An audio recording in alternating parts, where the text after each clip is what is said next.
Sparingly few anymore. It's rough out. You don't know what it's like out there, Dave. You don't know what it's like. Well, look, I mean, there is some degree of that. Yeah. I don't know what it's like out there. The same thing with Tucker. It's like Tucker gave me shit for that, and it's like, you married your high school sweetheart in like the 80s. Like, that's crazy. But it's a fair point. Well, it's a fair point. I mean, I've been with my wife for a decade, about. We were married, will be 8 years this year, and then we were dating for a couple of years before. So, like, I've been with her for like a decade. So, like, yeah, I have not been a single guy since kind of a different time. I had pre-Me Too, pre-Donald Trump, or the very beginning of Donald Trump, or whatever. Like, I don't know, it is a different culture, and I was not on dating apps, and Instagram wasn't a thing, and, like, believe me, I had not, even when I was in high school, like, even the slutty girls, I feel like never would have been like this. Like, the idea of, like, they would just, like, post pictures of their ass. Yeah. Was, like, that was not a reality in my... Like, you had to hook up with a girl to see her ass. Like, you didn't just get to say... So, granted, it's a different world. I will say, I can understand you being, like, pissed off about Sneeko being like, oh, I don't want to, like, have you on the show. That seems like a strange position from him. But I also think that, like, I think he was done dirty in the club. Yeah, I do agree with that. I just say that because I'm just trying to repay. I'm just trying to pay it forward, you know. Fair enough. I do agree with you. All right. There's a couple other things that I wanted to talk about. Okay, Venezuela. I think we really disagreed on this one. Yeah. So I was curious about that because I was surprised. Now I don't know exactly what your take was. I was like kind of told by people that you were for the war in Venezuela, and I was kind of surprised by that. So what is your position on that? I'm all for it. I believe in the Monroe Doctrine, believe in hemispheric defense, and I think it's legitimate. I think it was a low cost, low casualty, brief intervention that in the end is a huge strategic victory for a few reasons, which is we're going to be able to go in there, increase their oil output, and then take the oil. And then we also get Cuba to boot. John Ratcliffe was down there negotiating with them, and I think that's all legitimate. If we're fighting in Iran, that's on the other side of the world, and they've been preparing for this war for 30 years. They got 190 million people. Venezuela, Cuba, that's our backyard, and that's where all our shipping occurs. Mexico's our number one trading partner. That's the Gulf of America, and Russia and China are spying on us there. China's building all this dual-use infrastructure in Latin America, the Caribbean. Russia has military partnerships with these countries. So I think that's one of the few instances where you could say that's legitimate use of American power. What is the connection to the Monroe Doctrine exactly? Because I see a lot of people invoking, Donald Trump kept invoking it, but I don't really see how it's even consistent with the Monroe Doctrine. I mean, number one, there were two parts to the Monroe Doctrine. Everyone seems to forget the second. And the second part was that then we won't interfere over there. So we're certainly not following that part. Right. But the Monroe Doctrine essentially said that there can't be any more European colonies here. That you can't colonize any more of our hemisphere. There were already European colonies at the time. But they were like, no more. But that's a lot different than just maybe they do some business with some people we don't like, or maybe there's some, I don't know, connection to a foreign power. That doesn't seem like the Monroe Doctrine said we can invade any country, whatever. We can go to war with any country we want because it's in our backyard. So I don't think that's exactly right. Also, but it's not like the Monroe Doctrine is a law. It's something a president said a long time ago. But I don't know. I don't think it's consistent. I would also add, if you're going to say Venezuela was low cost, I think you got to add the Iran war into that cost on some level. No way. I think there's no question that the Venezuela strike being such a success is a big part of why Donald Trump was primed to be convinced that he could have another big success in Iran. And I think coming off that big success, it did seem to really encourage, I'm not trying to remove blame from anyone else, but it did seem to encourage him that, like, yeah, you can do this. You can be great. You can be tremendous and awesome with the military. I don't know. I guess when we said earlier, when we were talking about the war in Iran, and I said, like, look, part of it's a moral issue for me. Just like, you can't be murdering people. Like, how is it? And I don't like to be the guy. I'm not a Christian. I don't like when non-Christians, like, try to lecture Christians about Christianity or something. So I'm not, like, lecturing. But I guess I don't see, like, how is it consistent with Christianity to almost, like, if you have a view, let's say, look, some people died in the war in Venezuela. Well, or Cuban bodyguards or something. I don't know. Not that many people died, but some people died. And if it is like, let's say something's in our hemisphere, it's good for us. We could go kill them and take their shit, and then we'll have their shit. You get like how is that consistent with Christianity? Yeah, well, can we get into the Monroe Doctrine stuff as well? Sure, whatever you want. Yeah. So, as far as the Monroe Doctrine is concerned, if you look at it, it has evolved over time, and it seems that it has evolved as America's become more powerful. When it was promulgated originally, we really had no navy, and so no ability to enforce it. And there was a corollary added to it in the late 19th century when we became the preeminent superpower in the Western Hemisphere that basically said, we are the sovereign of the Western Hemisphere. Our edict is the law. Like, whatever we say goes. So it is consistent with that. What's more, Venezuela and Cuba are effectively influenced from Russia and China in the same way that a colony from France or Britain would be in the 19th century, because they produce missiles, they have spying posts like intelligence operation, they've got dual-use infrastructure. And so it does actually represent Chinese and Russian influence in our sphere of influence. So I would just say that.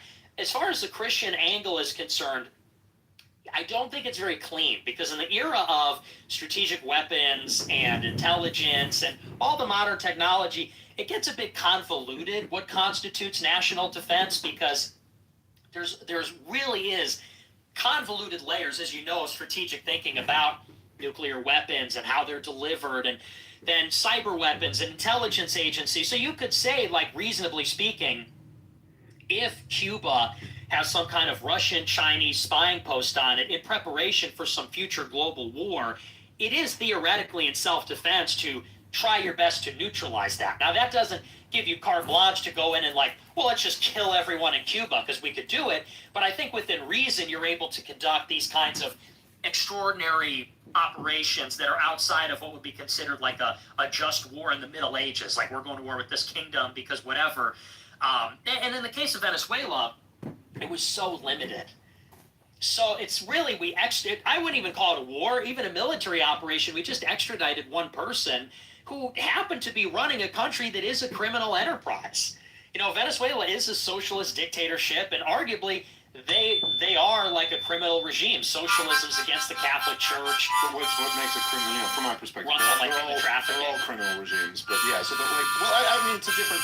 Some are worse than others. But like, what makes them a criminal regime? Like, they make money off of kidnapping is huge there. Like, people get kidnapped all the time, and pay to release the hostages. No, I mean, you mentioned dictatorship, but you don't believe in democracy. So like, that, I don't say dictatorship to me wouldn't seem like that would be a bridge too far for Nick Fuentes. But there's good dictatorships and bad dictatorships. Okay. Point being is, like, if you want to use the moral angle, it's not like this was some kind of like decent humanitarian regime. Like, this was I agree. Listen, corrupt regime. I'm the libertarian, so you've got me convinced. I am no fan of like the Maduro regime or the Chavez regime or anything like that.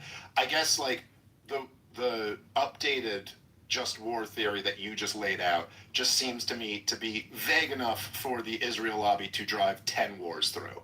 Like there's they're in connection with another country. They could. I mean, the nuclear issue is not an issue with Venezuela or Cuba. Mm-hmm. I mean, to me, I think Donald Trump has celebrated how wonderful this is, claimed it was a regime change, claimed we're in control of the oil now. Now, of course, for other factors, but Americans have only seen an increase in oil costs since then. What seems to me to have been accomplished by the war is pretty brutal energy blockade of Cuba.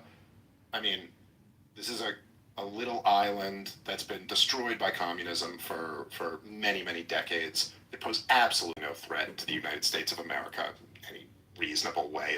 The Soviets aren't bringing nuclear missiles to Cuba. They're trying to get a ship full of oil. Russian submarine off the coast. Well, they were trying to move oil in, which Donald Trump allowed them to do, which I think was a good move. Not worth starting a war with Russia over. But I think that, like, again, these are your people who came up with the just war theory, right? Like, these are all Catholics. Yeah. I think, if I'm not mistaken, I think it was all Catholics who came up with this. But the idea of at least having some, like, I understand like when Thomas Aquinas and those guys, when they're coming up with just war theory, they're clear, and they were very well aware of this, that they're balancing different things, right? Like, you're balancing Christian ethics and then war, Mhm. which is a very difficult thing, right? There's like the worldly realities of these wars, and they're attempting to go, look, obviously Christians can't accept killing someone and taking shit from them. So like, here is the only way that it could be justified, is if it's a defensive war, you're attacked, you fight it proportionally, something like that. I just think saying that like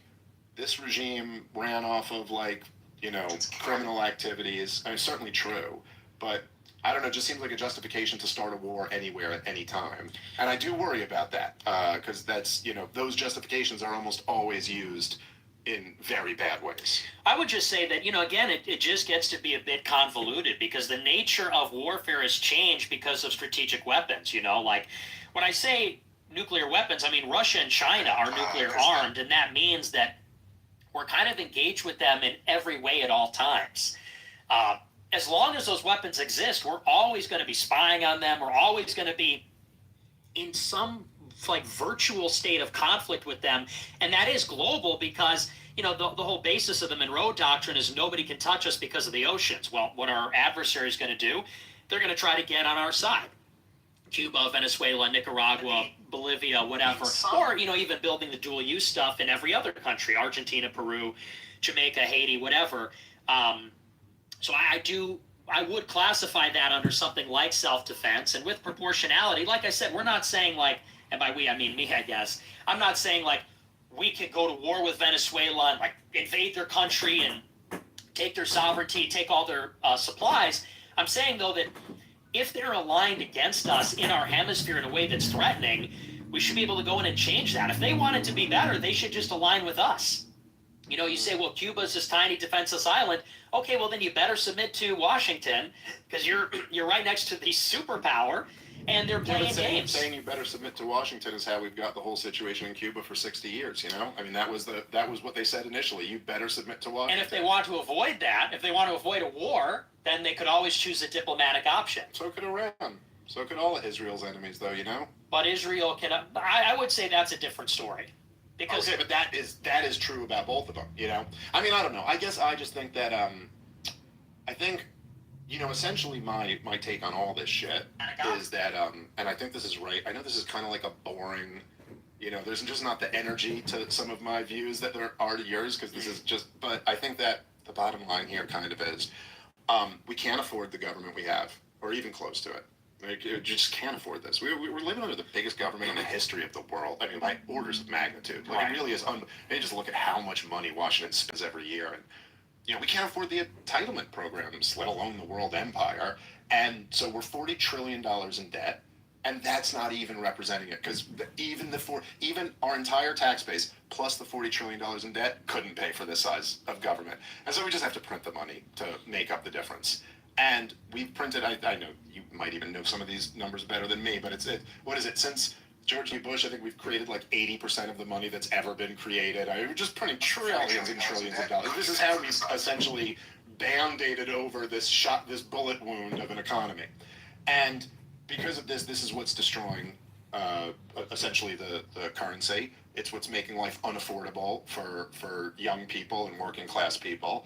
And if you're going to continue to debase your currency, you're going to continue to see life like this, where, it really does destroy any hope at having a conservative country. I don't mean just conservative like in decent values, if young people can't afford to start families. And all this stuff about like kind of looking for another war and another war when they're, even as you describe it, this isn't a war of necessity that you're describing. You're describing a war of choice. Like, maybe things would be better if we fought this. I just think it's really bad policy to allow our government to always be in search, as John Quincy Adams would say, of another monster to destroy. These people do not, and I think this is one of the fundamental problems with government in general, and it's one of the problems with the Trump administration and all of this, is that these people, as you said at the beginning, they are not on our team. They're not working based on our incentives. They're working based on their incentives. And if you give them that type of power, I mean, to just kind of say, anywhere anyone's interfering that maybe could be strategically bad for us, we can go fight a war there. I mean, man, the military-industrial complex is going to be like, okay, we got some thoughts. I'm saying that from a moral point of view. From a moral point of view, as long as, because I think the case could be made, like, for example, in the Cuban Missile Crisis. I mean, would you say something like, well, Cuba's a sovereign state, they're allied with Russia, so they're putting nuclear missiles to defend themselves? You would say, no, that threatened us, it's too close. And the same goes even, for other conflicts that have happened in the world. I think morally speaking, it just gets a bit more complex because of the nature of how things are. And I would take it a step further and say, when it comes to, this being a war of choice, if you actually look at the strategic situation, we've been losing the Western Hemisphere for 15 years. China's become the number one trading partner of basically all of Central and South America and the Caribbean. Yeah. And what this does is it allows them then to go in and build all this infrastructure. And that's part of a very concerted play. Like, they are trying to increase their influence. They're building this stuff, and they're building this stuff in anticipation that they're going to put their Navy there. They have 400 times the shipbuilding capacity as us. They're building deep water ports everywhere, eventually to put their ships. And, like, for example, there's a new technology.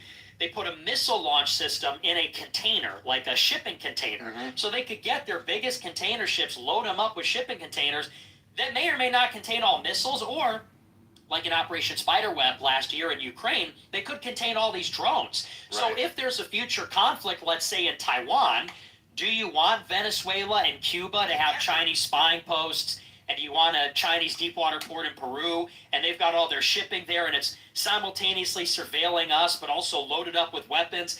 That obviously puts us in a big disadvantage. So, it's like that other expression: if you want peace, prepare for war. Yeah. How do we check China? I don't think it's a war of choice. I think this is we're kind of getting our act together because we let it go in the Western Hemisphere. Well, Taiwan's going to have to submit.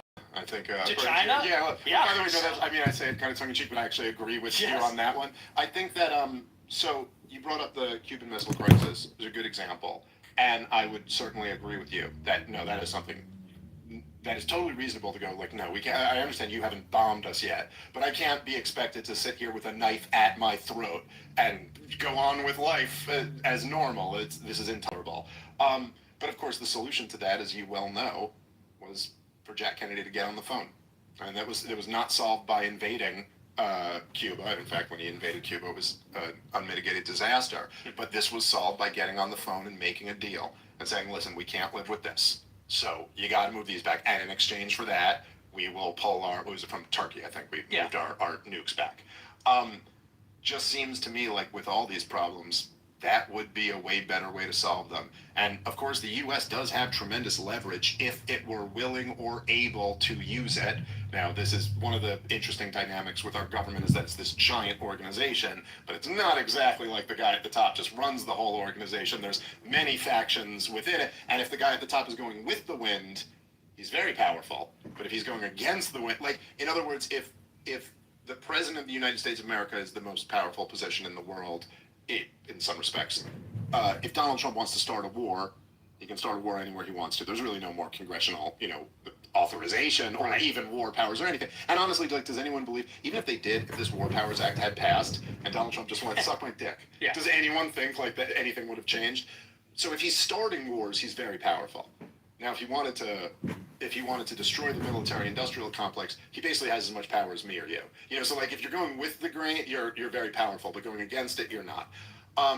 But like, for example, if you wanted to end, say, like the war in Ukraine, a little bit tougher now. At the beginning, maybe would, but we have enormous cards we can play. We could say, hey, look, we'll leave NATO. The U.S. will leave NATO. It'll be just a European alliance. You can come in and we'll leave, but you all work out. Like, you could get Putin to stop, but you'd have to give him something, And even as you say this, I don't disagree with like some of the potential issues that you're talking about, and it is a very new world. And look, even as we're watching in Iran, I've been at this for 20 years now, and drones in war were just not a thing. Like, that just wasn't a thing. It was a brand new thing when we had them. Now all of a sudden, this is a new reality. It totally changes warfare now, when they can essentially close the Strait of Hormuz, if need be, just with cheap drones. But again, China's been doing over the last 20 years, well, we've been fighting endless wars and spending trillions of dollars. They've been doing business with everybody. And like, perhaps, then maybe that would be, if we want to get into that strategic fight, that it would be to, okay, yeah, let's do diplomacy. There's a lot of shit that the rest of the world really hates that we do. China, when Donald Trump even just went over there now, right, like, he wants them to stop helping around in whatever logistical intelligence way they've been. And they want a whole lot of things from him.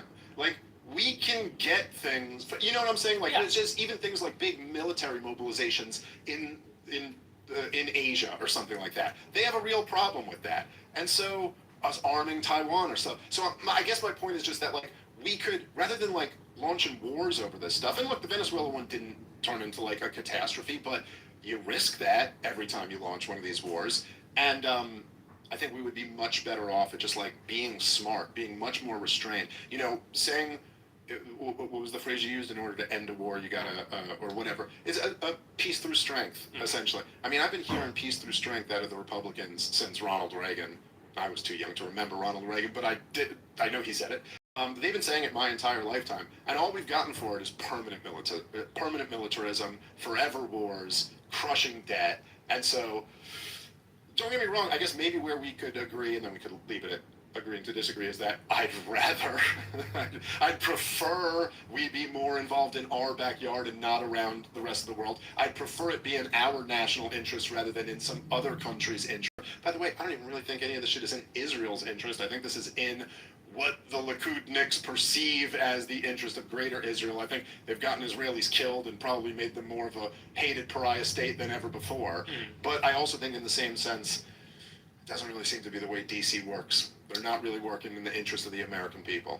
I agree. I mean, I think diplomacy is preferable where possible, but sometimes it's not possible. And it sounds like a lot of this root causes, you know, it's like when you go to these Democrats, they say, well, the reason these kids are committing crime is because they don't have like after school programs. And it's like, dude, they need to go to jail. Cops need to beat the shit out of them and take them to jail. And with Venezuela, it's like, look, Rick Grenell proffered a deal with them. They didn't take it. I mean, because they wanted Maduro to stay in power. And our sticking point was, you got to realign with us, and Maduro's got to go, and they wouldn't agree to it. So we had to go in and take care of them. And I agree with you, though. I'm a restrainer. I believe in restraint. You know, I think that we should be very selective in our engagements, keep them in our backyard, prefer diplomacy, but sometimes you got to kill people. Sometimes you got to do it. I wouldn't necessarily disagree with that, but also I think there's a lot going on that we don't know about there, and I think Maduro was all tied in with the CIA and a whole lot of stuff going on that we're not aware of. Okay, I'm glad you prefer diplomacy first, Nick Fuentes. I very much enjoy our diplomacy. Let's hope this doesn't break into a hot war.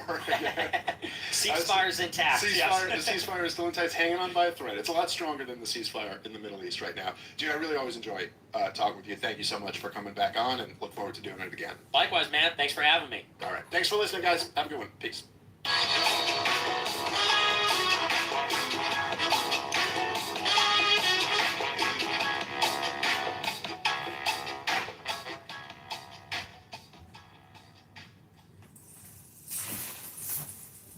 Okay, that was the world famous Nick Fuentes.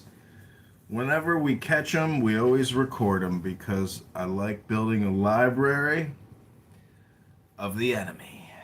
Just like Dan Bilzerian, one of the highest level psychopaths I've ever seen in my life. Dan Bilzerian. Him and Nick are feuding, the Tate brothers and Sneeko.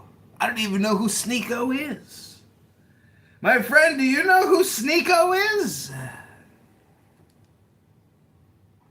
You should not know who that person is. I do not know a Sneeko. It's bad. It would be bad if you knew who that was. I also didn't know who Chud, the architect, is. Do you know Olivia, the Palestinian? Yes, Habibti, I do know her if you see her on a TikTok. She has her scarf on and she is drinking water and getting her lips wet. She's so pretty.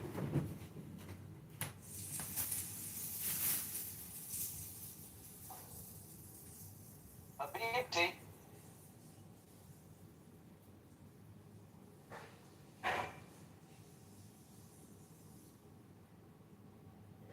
Do you know who Weeby is?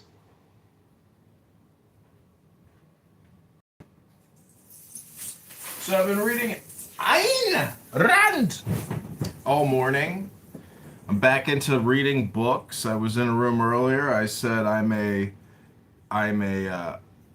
reading books for a nonprofit to help veterans that suffer from PTSD, and immediately it was claimed that I am committing stolen valor by Regal. And I said, well, I like to accuse people of being redundant on this app and repeating their personality over and over again. And then he said, you're doing exactly what you're accusing people of doing. And I said, I know, but I just wanted to get that out of the way. And then I was told that you're unbelievable. You are unbelievable. So anyways, I was reading Ayn Rand, and it was very good. Reading books is great.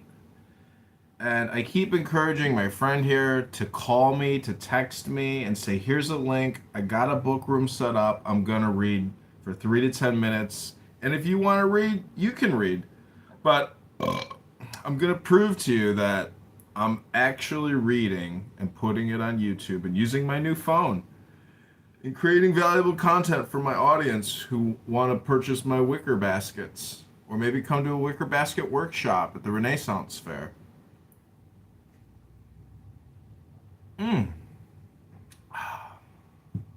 Maybe you're going to pick up a musical instrument. Maybe you're going to decide to become a musician one day. I already am a musician, John. Here's my YouTube channel.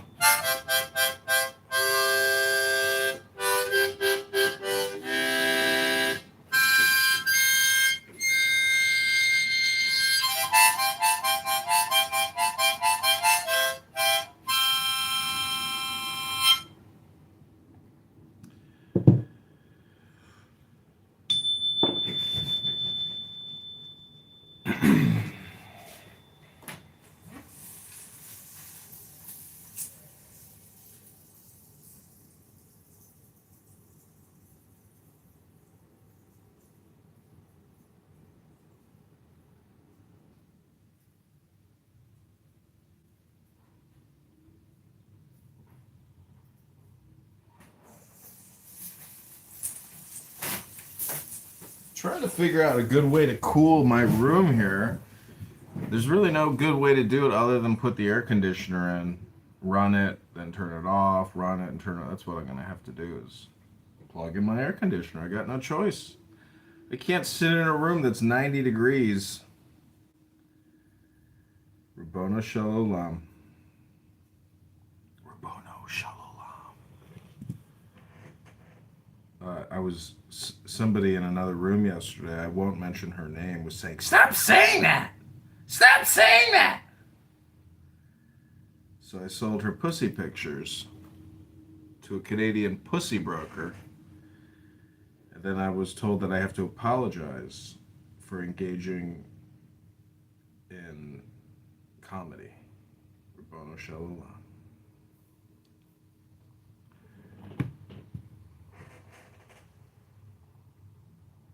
How many times a day do you think Danny says conspiracy theory or, psyop on this app? I mean, I could just imagine her going to a psychiatrist and being like, I'm in a psyop, I'm in a psyop. And they're like, what are you talking about? She's like, you don't know I'm in a psyop. They're like, could you shut up? She's like, no, you're part of the psyop.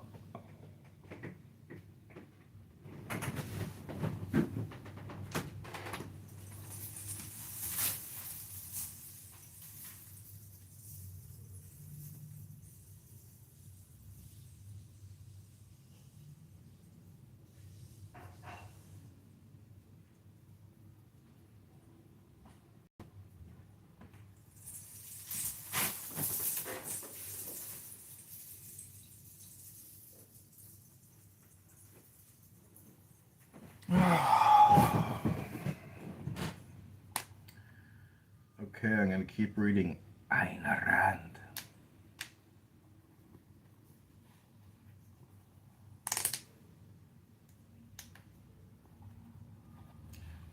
Welcome to the John Kitover Book Club. What are you doing with your time these days, John? Oh, well, I read books with veterans that suffer from PTSD. That's great, John. Oh my God, I love that for you. Thank you for loving that for me. We're now going to do what I'm talking about. I think it's kind of funny how Ayn Rand always refers to her novels as saying, as previously discussed. She just refers to a whole book. Okay, so this is page 50, The Virtue of Selfishness.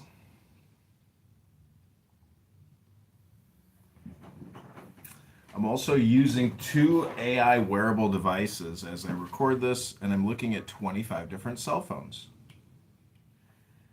I'm using Meta and Loki.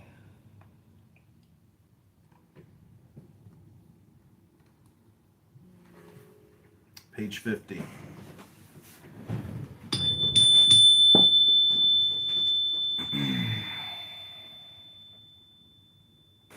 On the question of why man is not a sacrificial animal and why help to others is not his moral duty, I refer you to Atlas Shrugged.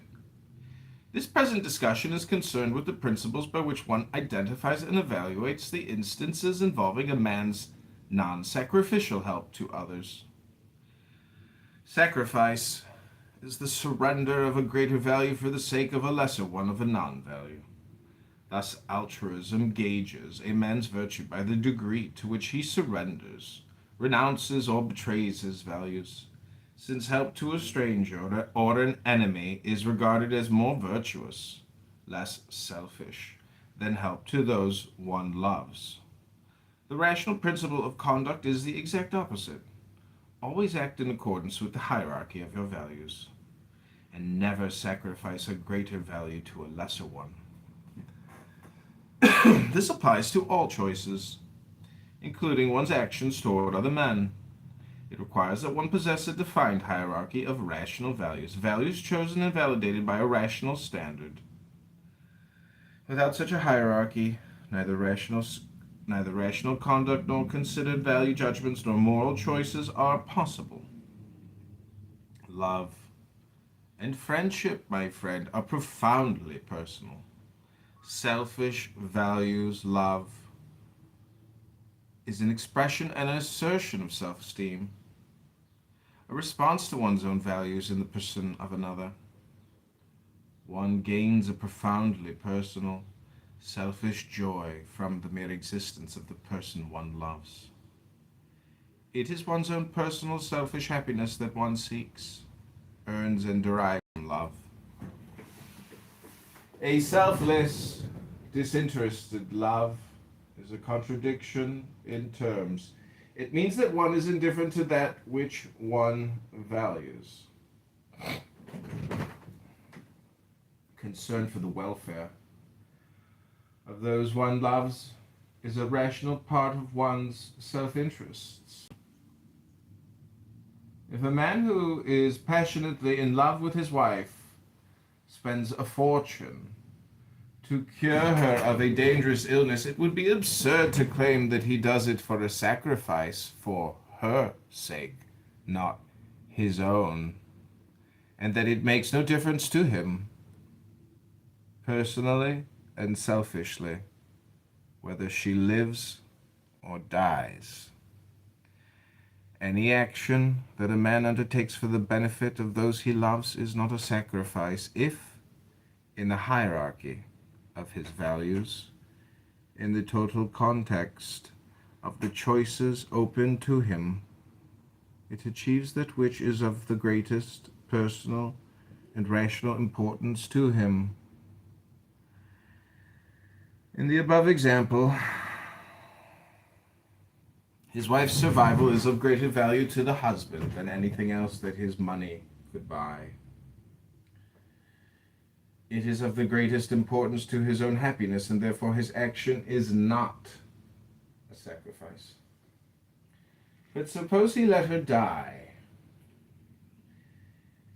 in order to spend his money on saving the lives of 10 other women,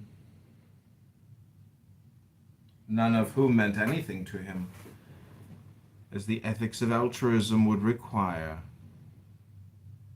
That would be a sacrifice. Here the difference between objectivism and altruism can be seen most clearly.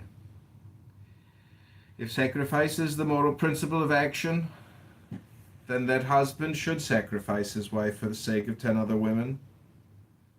What distinguishes the wife from the 10 others? Nothing but her value to the husband, who has to make the choice. Nothing but the fact that his happiness requires her survival. The objectivist ethics would tell him your highest moral purpose is the achievement of your own happiness. Your money is yours. Use it to save your wife. That is your moral right and your rational moral choice.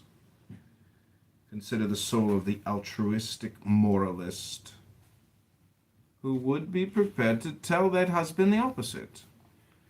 And then ask yourself whether altruism is motivated by benevolence. The proper method of judging when or whether one should help another person is by reference to one's own rational self-interest and one's own hierarchy of values. The time, money, or effort one gives or the risk one takes should be proportionate to the value of the person in relation to one's own happiness. To illustrate this on the altruist's favorite example, the issue of saving a drowning person. If the person to be saved is a stranger, it is morally proper to save him only when the danger to one's own life is minimal. When the danger is great, it would be immoral to attempt it. Only a lack of self-esteem could permit one to value one's life no higher than that of a random stranger. And conversely, if one is drowning, one cannot expect a stranger to risk his life for one's sake, remembering that one's life cannot be as valuable to him as his own. If the person to be saved is not a stranger, then the risk one should be willing to take is greater in proportion to the greatness of that person's value to himself.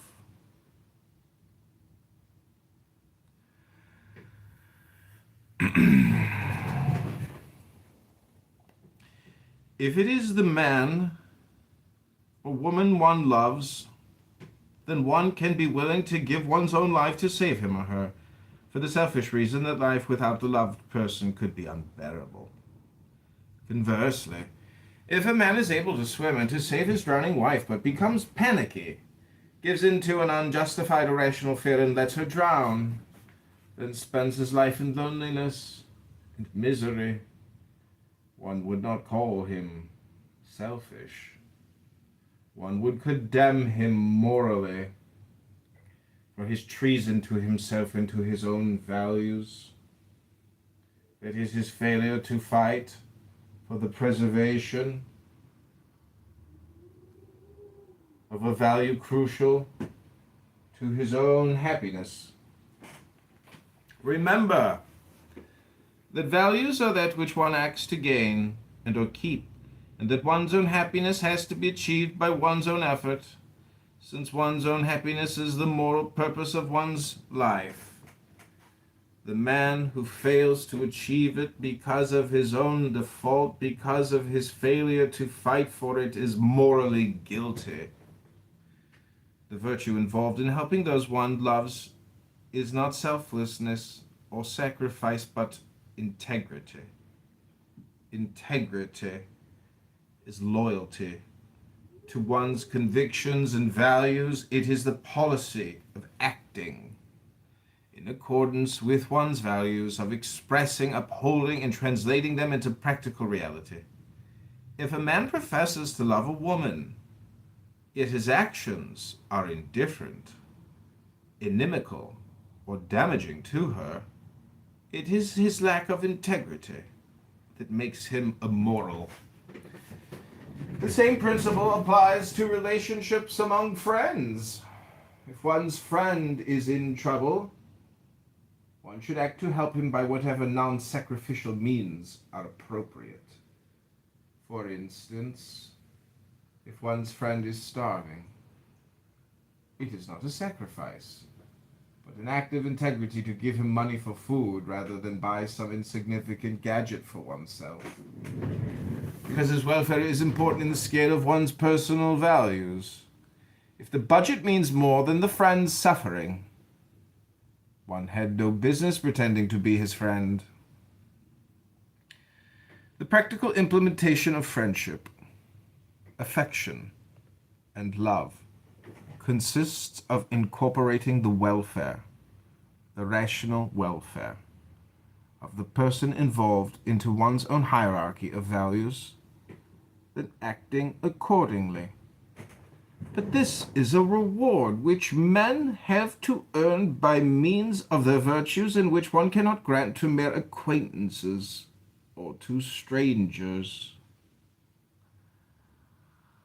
What then should one properly grant to strangers? The generalized respect and goodwill which one should grant to a human being in the name of the potential value he represents, until and unless he forfeits it.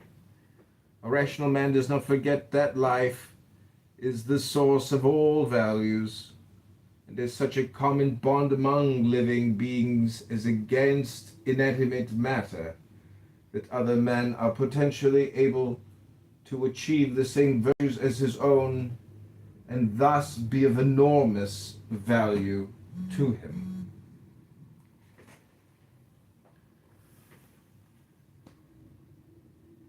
This does not mean that he regards human lives as interchangeable with his own. He recognizes the fact that his own life is the source, not only of all his values, but of his capacity to value.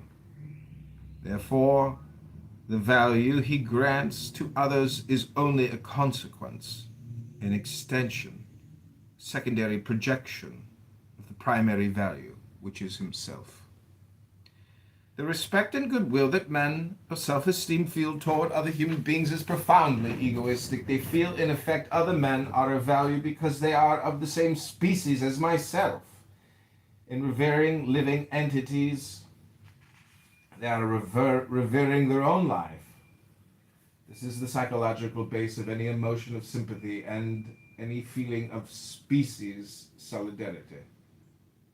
Since men are born tabula rasa, both cognitively and morally, a rational man regards strangers as innocent until proved guilty. He grants them that initial goodwill in the name of their human potential. After that, he judges them according to the moral character they have actualized. If he finds them guilty of major evils, his goodwill is replaced by contempt and moral condemnation. If one values human life, one cannot value its destroyers. If he finds them to be virtuous, he grants them personal, individual value and appreciation in proportion to their virtues. It is on the ground of that generalized goodwill and respect for the value of human life that one helps strangers in an emergency, and only in an emergency. It is important to differentiate between the rules of conduct in an emergency situation and the rules of conduct in the normal conditions of human existence. This does not mean a double standard of morality. The standard and the basic principles remain the same, but their application to either case requires precise definitions. An emergency is an unchosen, unexpected event, limited in time, that creates conditions under which human survival is impossible, such as a flood, an earthquake, a fire, shipwreck. In an emergency situation, men's primary goal is to combat the disaster, escape the danger, and restore normal conditions, to reach dry land, to put out the fire, etc. By normal conditions, I mean metaphysically normal, normal in the nature of things, appropriate to human existence. Men can live on land, but not in water or in a raging fire. since men are not omnipotent. It is metaphysically possible for unforeseeable disasters to strike them, in which case their only task is to return to those conditions under which they can continue. By its nature, an emergency situation is temporary. If it were to last, men would perish. It is only in emergency situations that one should volunteer to help strangers, if it is in one's power. For instance, okay, I'm going to take a reading break there. Hope you're enjoying this. Aye! Run!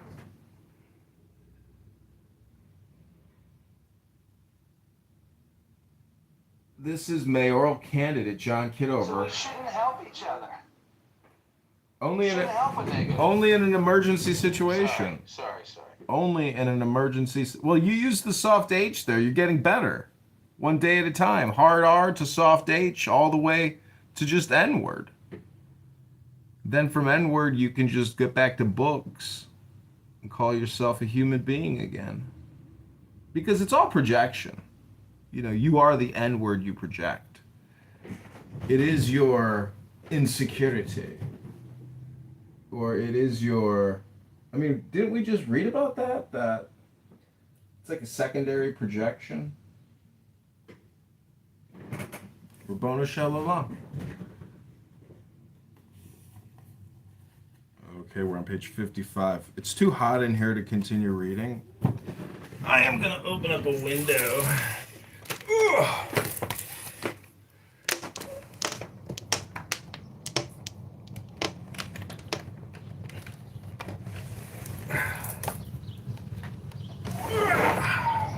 There we go. Oh yeah. Oh, that's much better.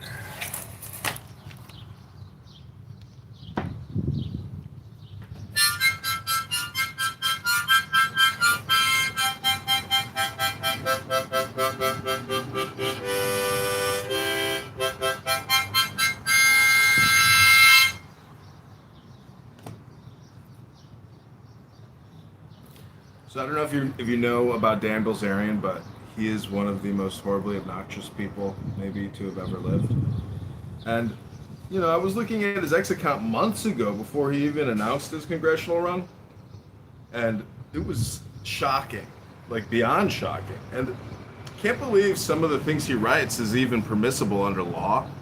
That, like, Department of Justice can't go to Elon Musk and X and say, hey, fortunately, you know, you may not want to suspend this user or limit his freedom of speech, but based on these past posts, is it legal to say these things and be in possession of a massive arsenal of weapons? Because he has one of the largest caches of weapons. And he's sitting there asking Nick Fuentes about, you know, A-wording or K-wording Ben Shapiro and Dr. Netanyahu. Anyways, he's a very dangerous, you know. Yeah. And it's so funny because Nick Fuentes is like roasting him for being low IQ. And he like invites people to his house and makes them like leave their cell phone in a room and they go to like a private room. And they were just like, he is so weird, so low IQ.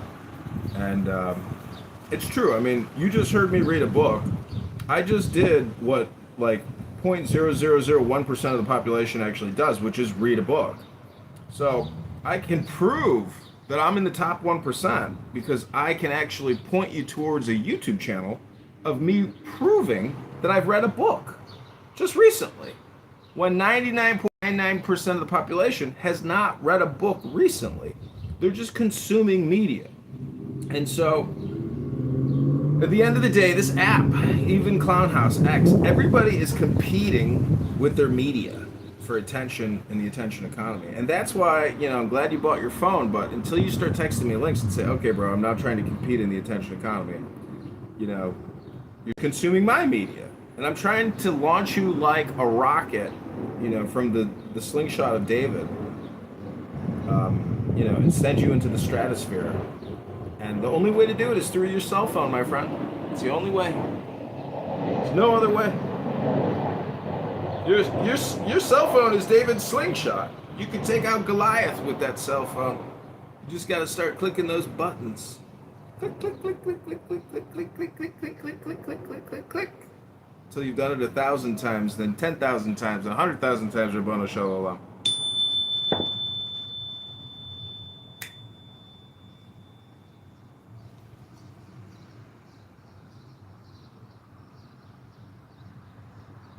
See, Nick Fuentes is an incredibly gifted communicator. There's no redundancy. It's crystal clear. And then he hits you with a zinger. Like, did you hear what he said? Where he's like, the problem isn't that these students don't have the correct resources. We're spending more money than ever on education. The problem is the police need to beat the shit out of them and put them in jail. I was like, whoa! He just hit him with a zinger. I thought it was kind of funny. All right, I give you the trenches of Clown House. Whack 100.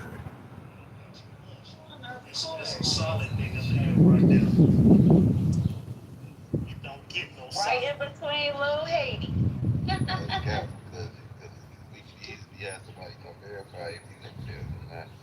I didn't say I lived on Brookdale. I said that was around the corner. Oh, we're not doing that the same time. Bring some sunshine to the room. I know You think she gonna fall for that bullshit? Where my Bay Area people at? The what? Anybody from the Bay in here? Oh, what Bumpy? Oh, the Bumpy in the last one. Bumpy not from the Bay. Bumpy Johnson. Ain't no Bumpy Johnson. Do you know Ken Kunta Kinte out of Detroit? Who opened up King Kunta Kinte deep fried chicken? Do you know Earl's Chicken out of Detroit?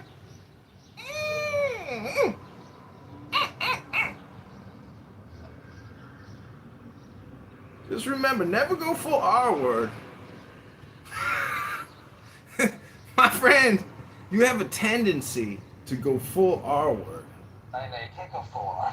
Never go full R word. Never. It's a projection, my friend. It's all projection.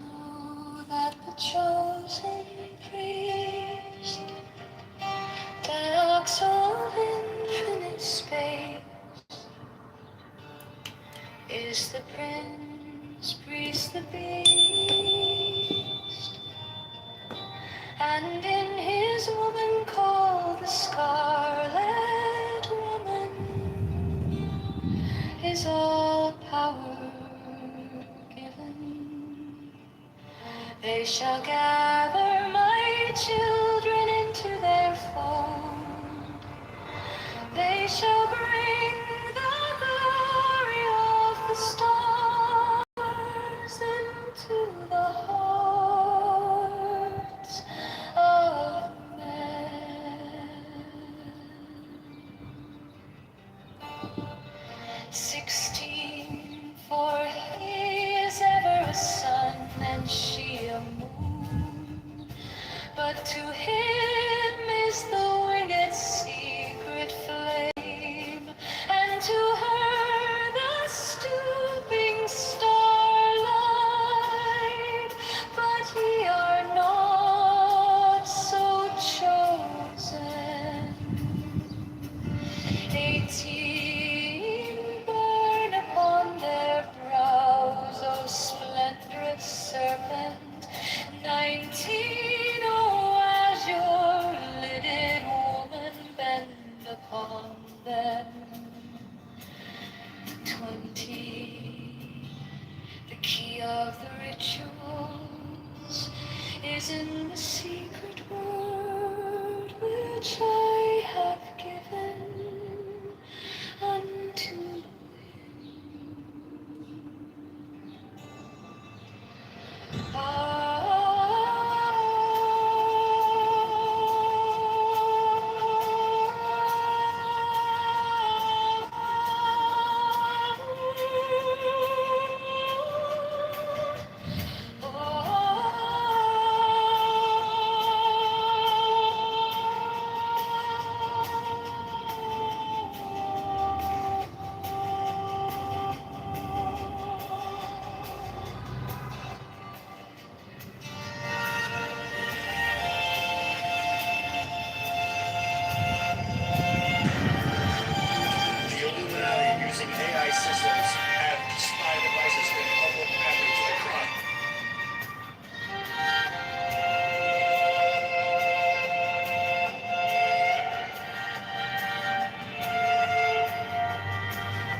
people.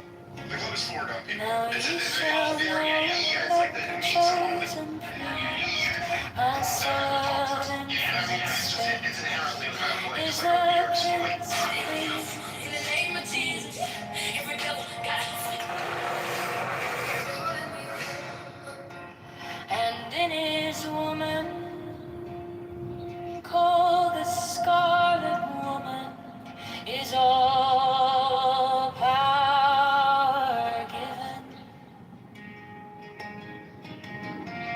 They shall gather my children into their fold. What strange superpowers appeared in They 10 feet? shall The most bring dangerous the person is glory of the stars into the hearts of men.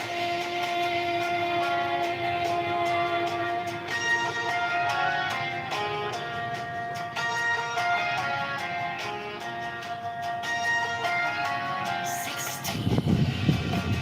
For he is ever a sun, and she a moon.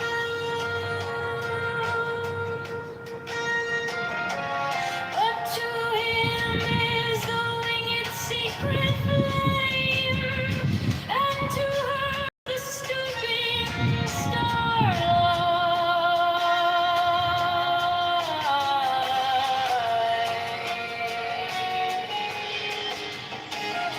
17.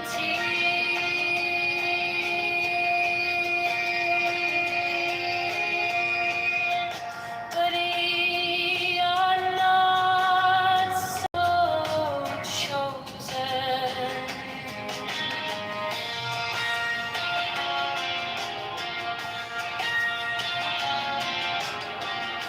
18 burn upon their brows, O splendrous serpent.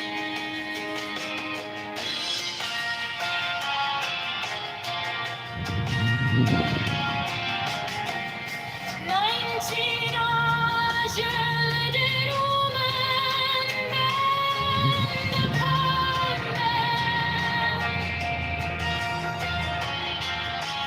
20, the key of the rituals is in the secret word which I have given unto him.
These are fools that men adore, both their gods and their men of fools.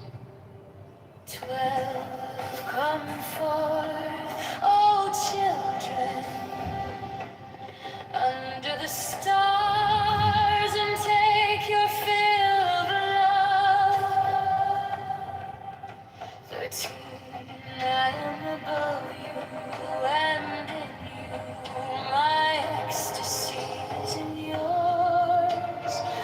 My joy is to see your joy. 14, above the gem azure is the naked splendor of new wit. She bends in ecstasy to kiss the secret orders of the deep. The winged globe, the starry blue are mine, oh, and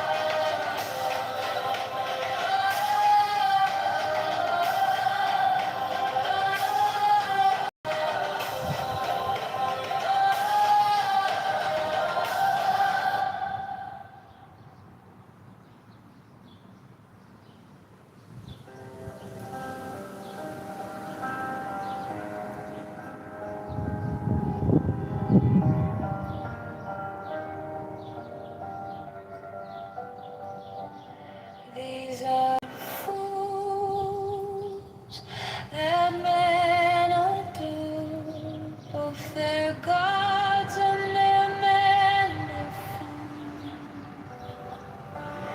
12 come forth, oh children, under the stars, and take your fill of love. 13, I am above you, and in you my ecstasy is in yours. My joy is to see your joy.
14 above, the gemmed azure is the naked splendor of wind. She bends in ecstasy to kiss the secret ardors of Hades. The winged glow, the starry blue, are mine, awaketh not soon. My joy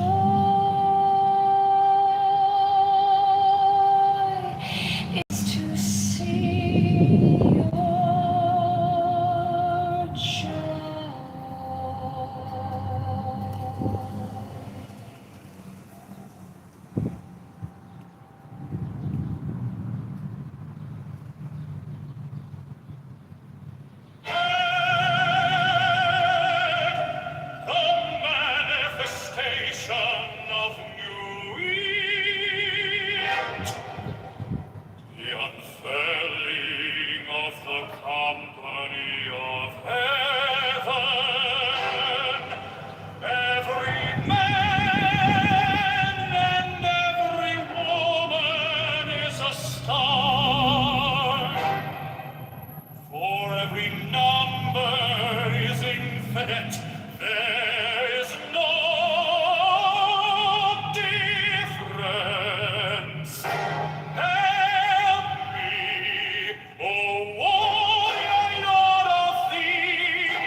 Let my servants be few and secret. They shall rule the many and the known.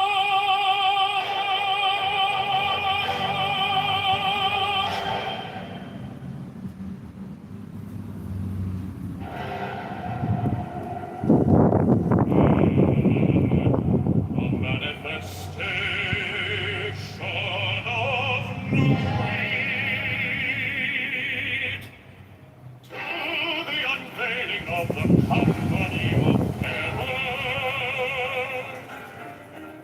Every man and every woman is a star.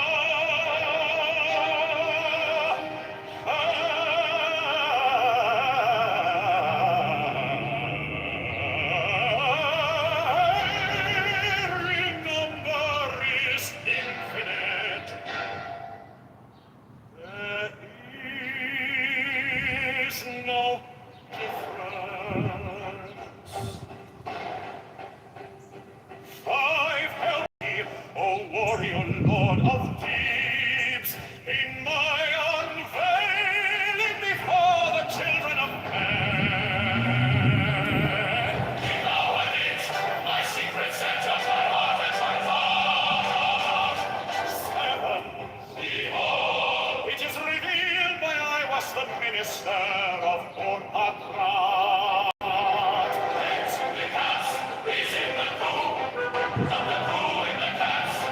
Nine worship, then the cats, and behold my light shed over you. Let my servants give you a secret, they shall rule the many and the low.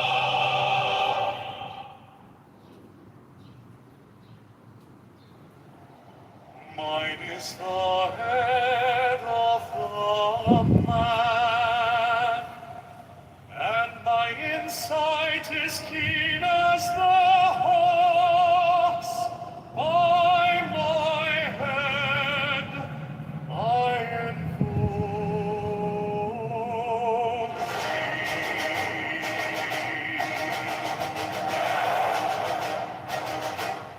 I am the only begotten child of my father and mother. My father is dead. My mother bore me with labor and pain and fear. By my body I invoke thee. About me shine the diamonds of radiance, light and pure. By their brightness I invoke thee. Mine is the red triangle, reverse the sign, given unknown saving need of thee, O Lord. By the Lamb and I invoke thee.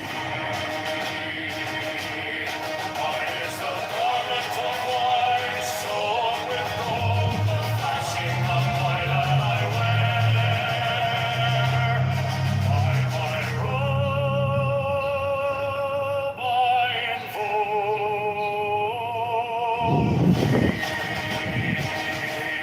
Mine is the sign of the prophets and time.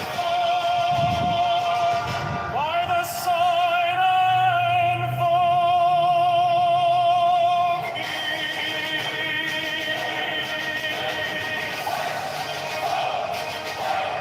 Mine is the turban of white and gold, and mine the blue vigor of the intimate air.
singing the song that I made of old to invoke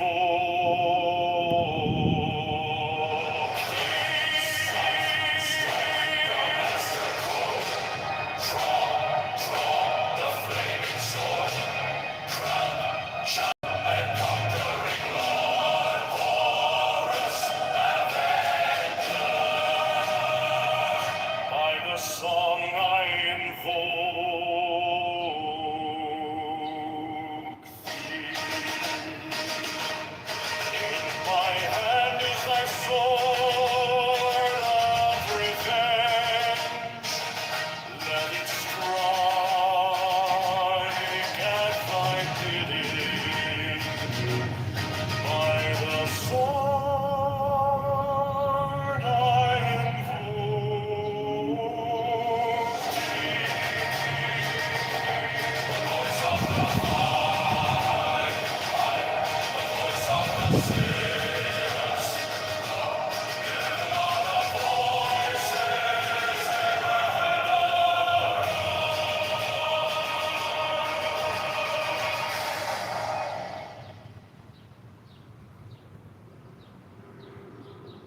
Mine is the head of the man, and my inside is keen as the hawk's. By my head I invoke thee. I am the only begotten child of my father and mother. My father is dead. My mother bore me with labor and pain and fear. By my body I invoke thee.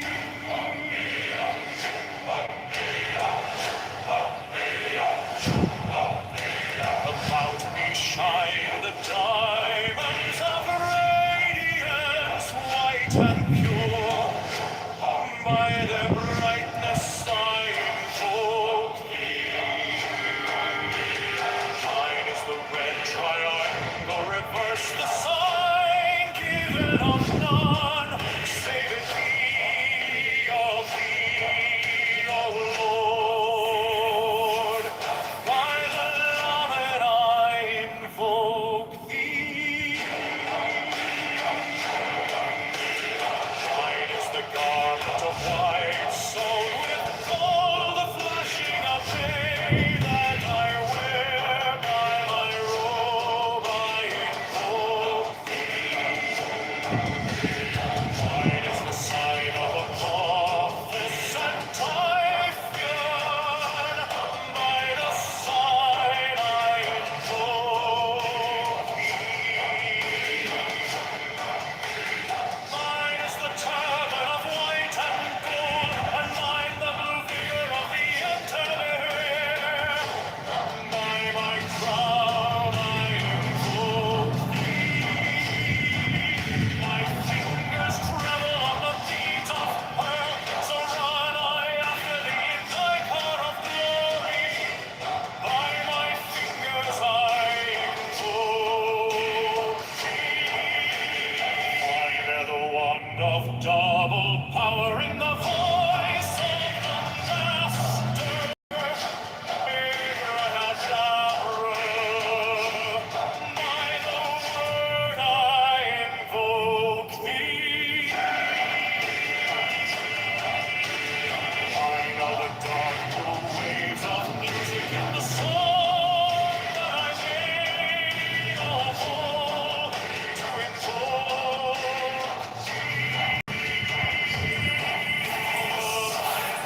strike the master chord, draw the flaming sword, shine the conquering Lord, Horus Avenger.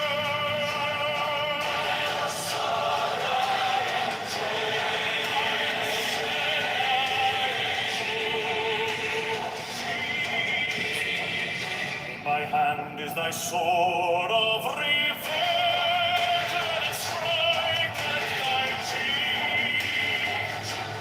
By the sword I invoke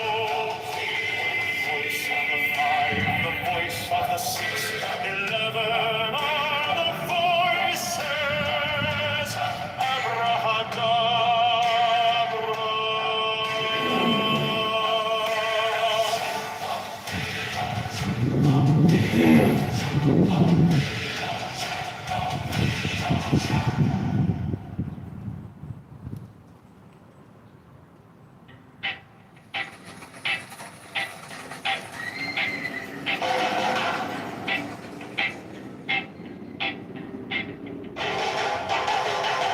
is the head of the man, and my insight is keen as the hawks. By my head I invoked it. I am the only begotten child of my father and mother. My father is dead. My mother bore me with labor and pain and fear. By my body I invoked it.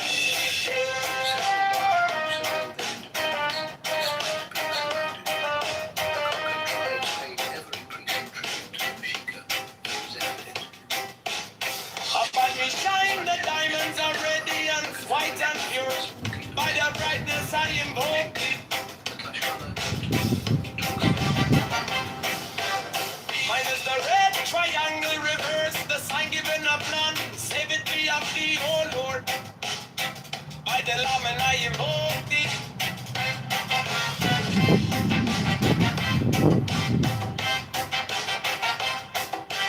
Free mine is the garment of white, sewn with gold. The flashing of eye that I wear by my robe, I invoke it. Mine is the sign of a prophets and time fun. By the sign I invoke it. Mine is the turban of white and gold, and mine the blue vision of the intimate. By my crown I invoke it. My fingers travel on the beads of pearl, so run I after thee in thy power of glory. By my fingers I invoke thee. I hear the want of double power in the voice of the master. Abrahadabra, by the word I invoke thee. Be mine are the dark blue waves of music in the song that I made of old to invoke thee.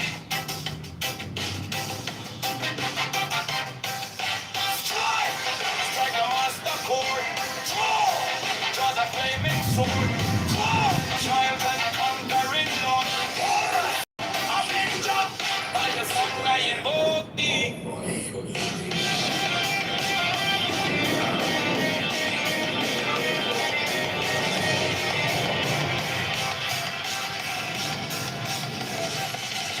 In my hand is my sword of revenge. Let it strike at my vision. By the sword I invoke thee. The voice of the fight, the voice of the 611 and the voices. Abraham.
Mine is the adaptive man and my insight is keen as the hawks.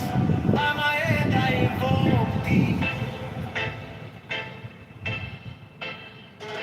I am the only begotten child of my father and mother. My father is dead. My mother bore me with labor and pain and fear. By my body I invoke thee.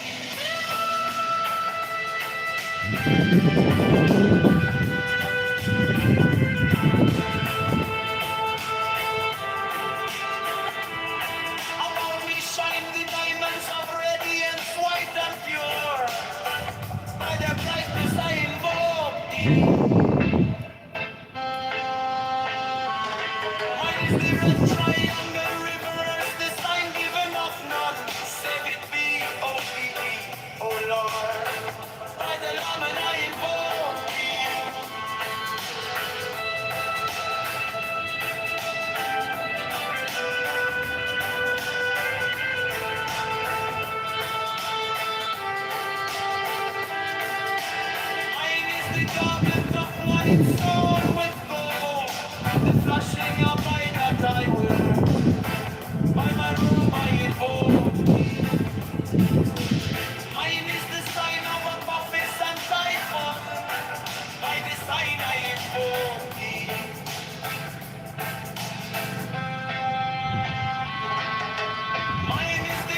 Mine is the head of the man, and my insight is keen as the ox. By my head I know.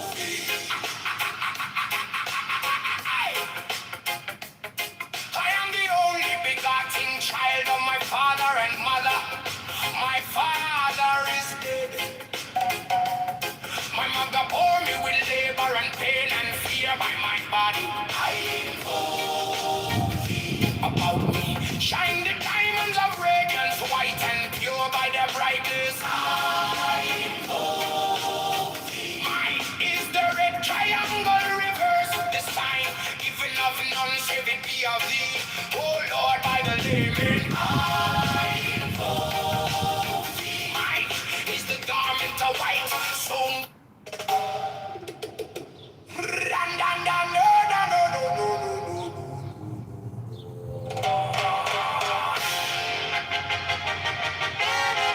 mine is the head of the man, and my insight is keen as the ox. By my head I invoke thee.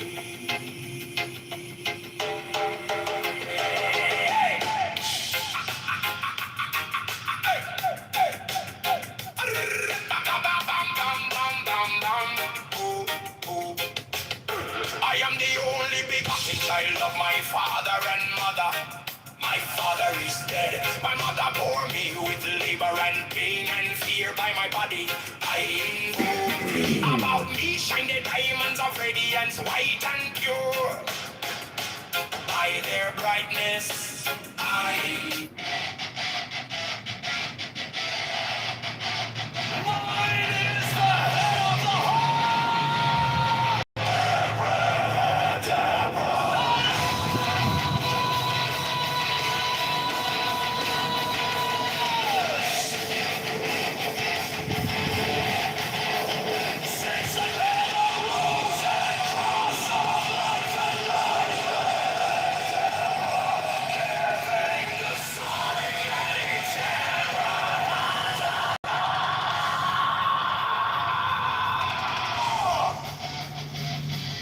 remaining in the sign.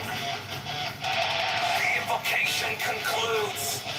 Therefore I say unto thee, come thou forth and dwell in me, so that every spirit, whether of the firmament, or of the ether, or of the earth, or under the earth, on dry land, or in the ether, of dwelling air, or of rushing fire.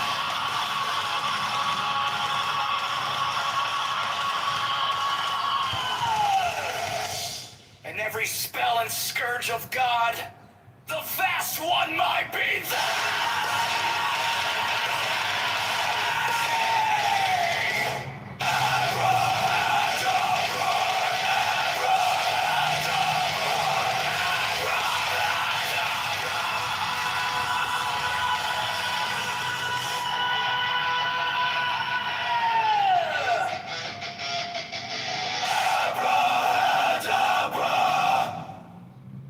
Mine is the head of the hawk, Abraham. And yes, I bear the rose and cross of life and life.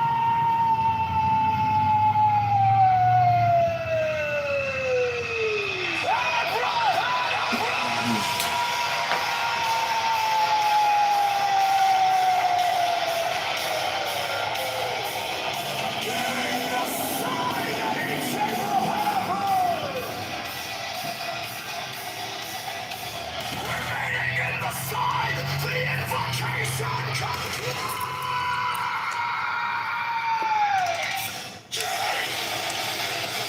Therefore I say unto thee, come thou forth and dwell in me, so that every spirit, whether of the firmament, or of the ether, or of the earth, or of the air, or dwellings, or in the water,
sign, the invocation concludes.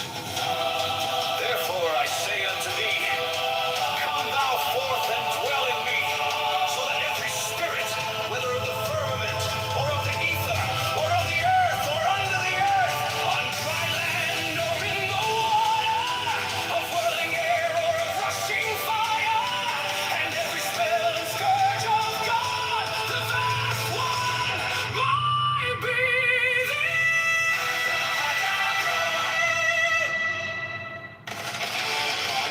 Mine is the head of the hawk, and ends.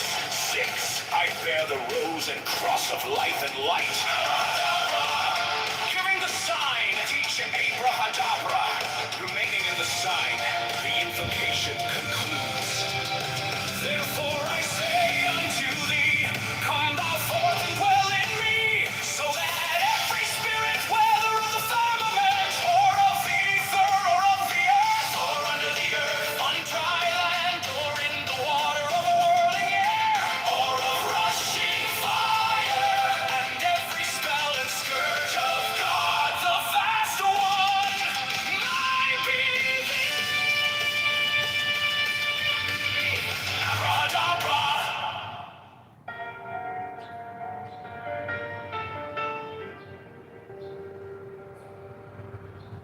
You came like dawn in my hands, soft but stronger than I knew.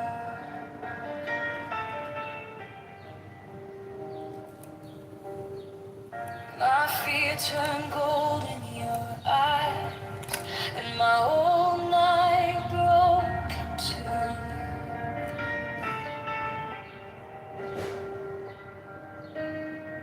I was lost in the noise, now I'm learning how to stay close to your quiet light in the middle of the day. Stop thinking, let it fall. Take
came like dawn in my hands, soft but stronger than I knew.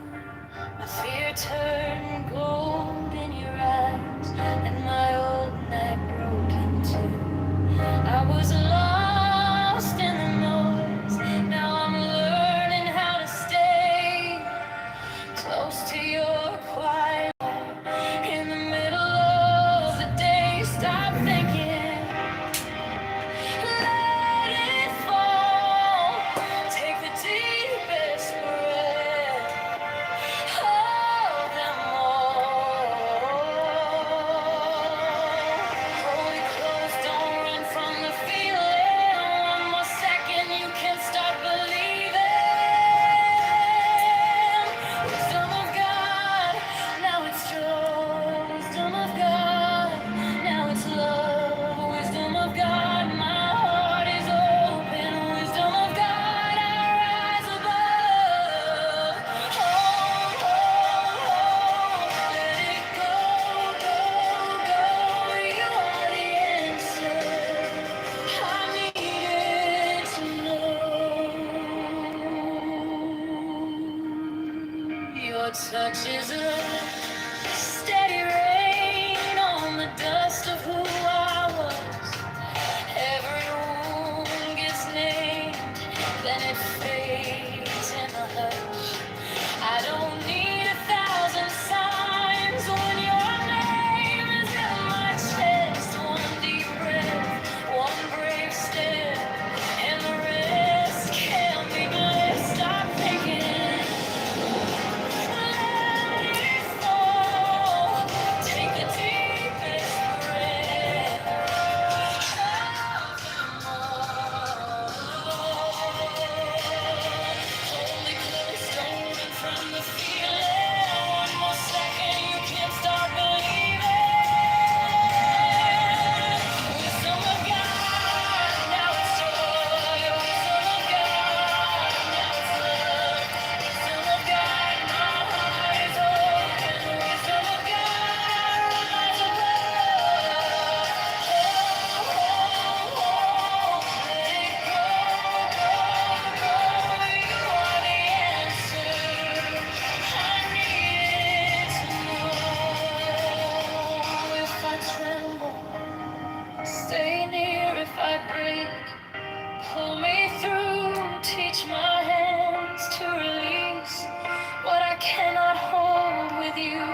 oil of heart enlightenment. You found me in the quiet, with my hands still shaking. I was carrying the hurt, like a name I couldn't drop. Then you touched my trouble, and the whole room stopped. Stop thinking, and your problems take the deepest breath of the day. Hold for 10, not 11, 10, not 9, stay.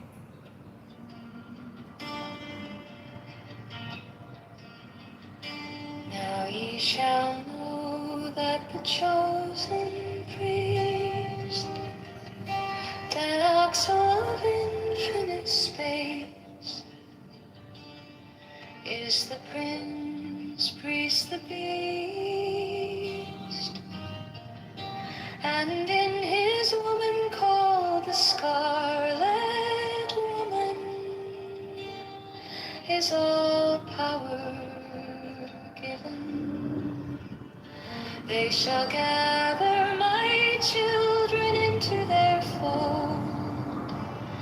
They shall bring the glory of the stars into the hearts of men.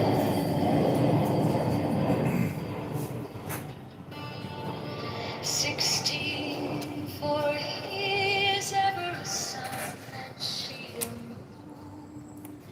But to him is the winged secret flame. Yeah, that's the part that we don't even know.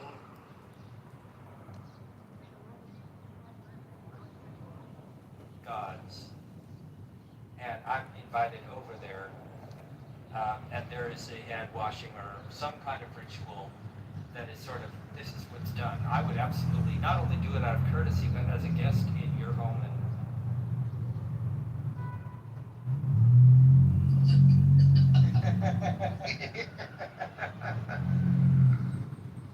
I can't. Oh my God. Girl, I ain't gonna leave. Girl.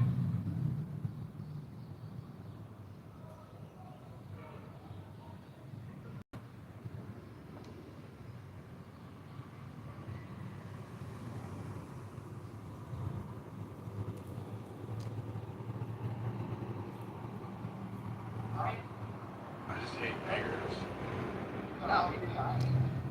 Yeah, I know.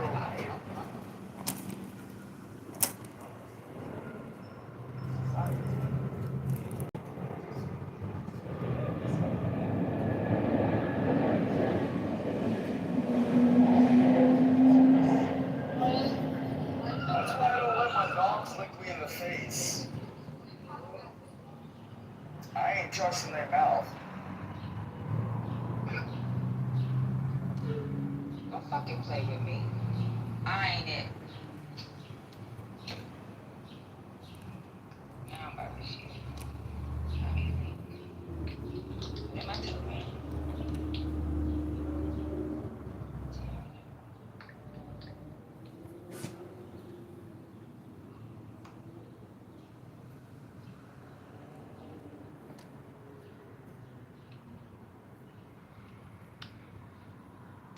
Okay, this is Patty from Clubhouse.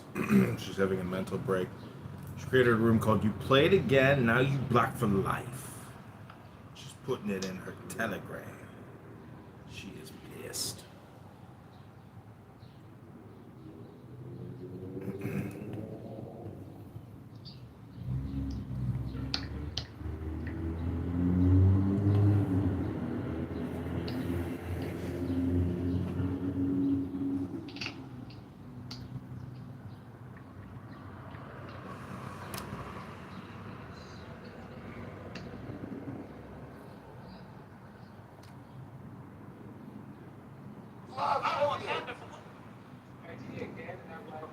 You know what I love about them? I love how they're a mix of religion, politics, and fucking sexual stuff.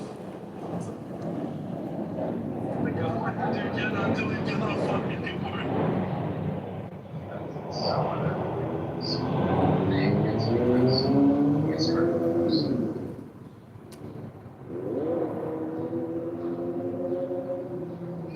And to her the stooping starlight, but ye are not so chosen. 18 burn upon their brows, O splendorous serpent. 19, O azure-lidded woman, bend upon them.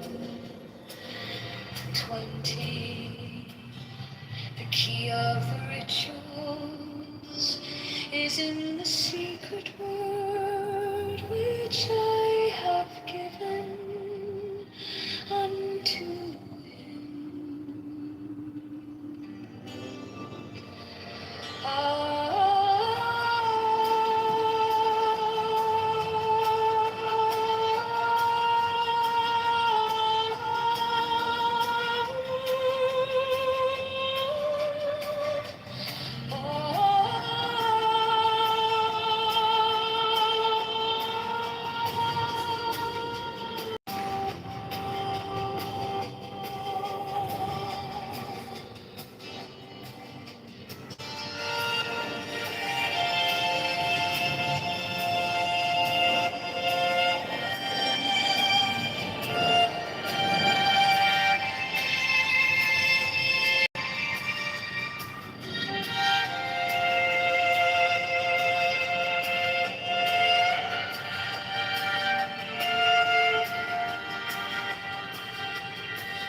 Now ye shall know that the chosen priest, my soul of infinite space, is the prince priest, the beast.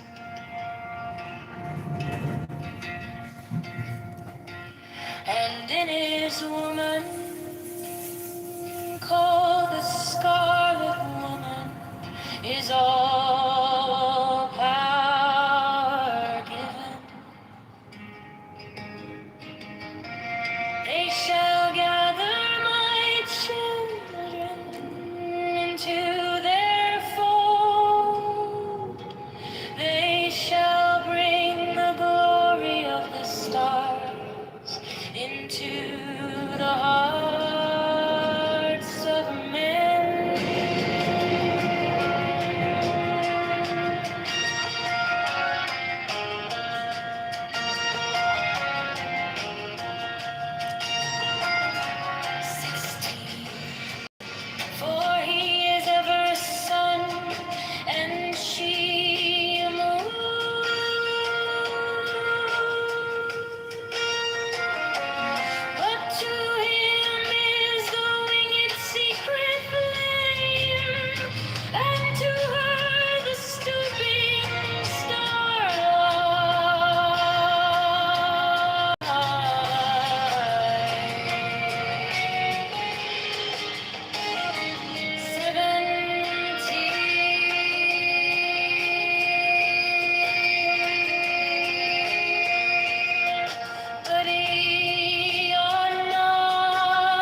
unto him.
These are fools that men adore, both their gods and their men are fools. 12 come forth, O children, under the stars and take your fill of love. 13, I am above you and in you, my ecstasy is in yours. My joy is to see your joy. 14 above the gem goes yours, the naked splendor of no wit. She bends in ecstasy to kiss the secret orders of her deep. The winged globe, the starry blue are mine, O Enkefna Konsu.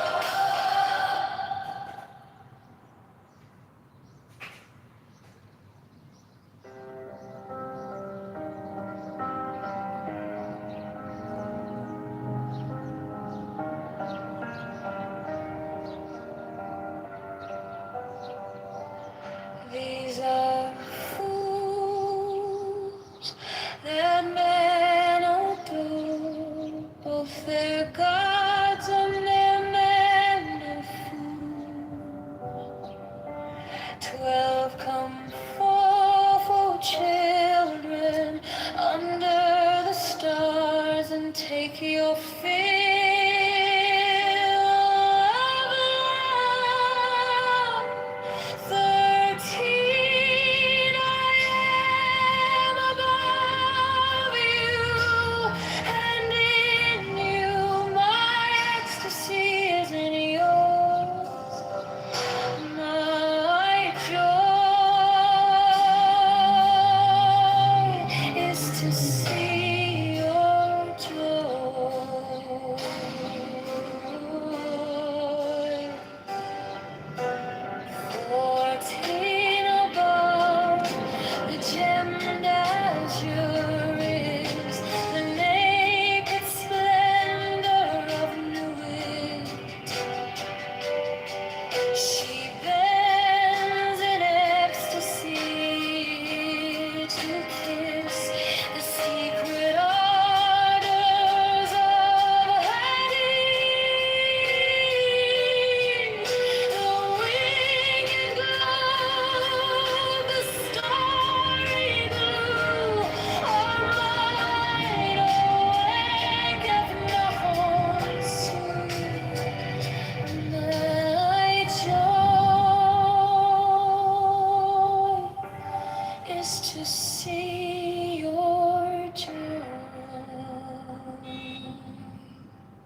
the manifestation of new breed,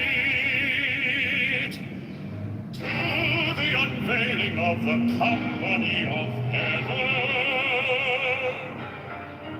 Every man and every woman is a star.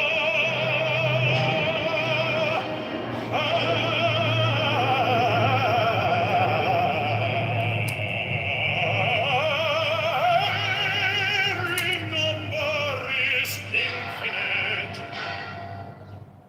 There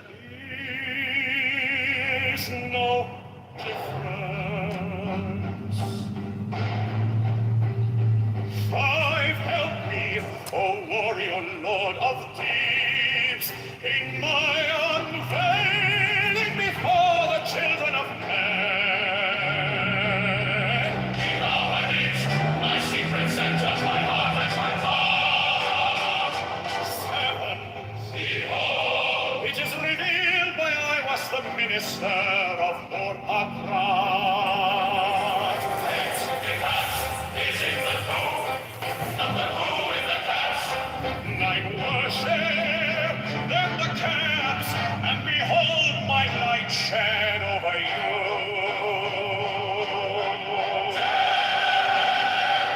Let my servants leave you a secret, they shall know the many and the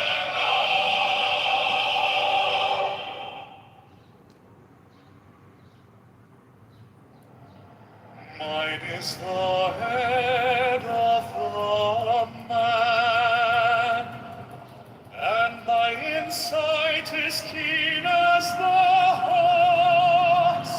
By my head I invoke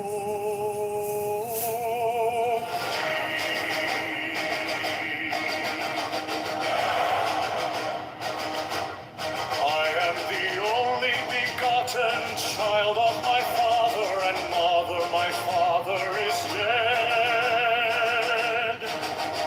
My mother bore me with labor and pain and fear. By my body I invoke thee. About me shine the diamonds of radiant light and pure. By their brightness I invoke thee. Mine is the red triangle, reverse the sign given of none save indeed of thee, O Lord. By the Lamb I invoke thee. Mine is the garment of white, sewn with gold, the flashing of white that I wear. By my robe I invoke thee. Mine is the sign of the prophets and time. I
I don't know how you have two natures. I got one. How is the spiritual nature? Hello, moderators. Like the soul? Good afternoon, moderators. Angel Smiler, good afternoon. Good afternoon. But to explain, that wasn't a relevant point. I can agree with you. The point that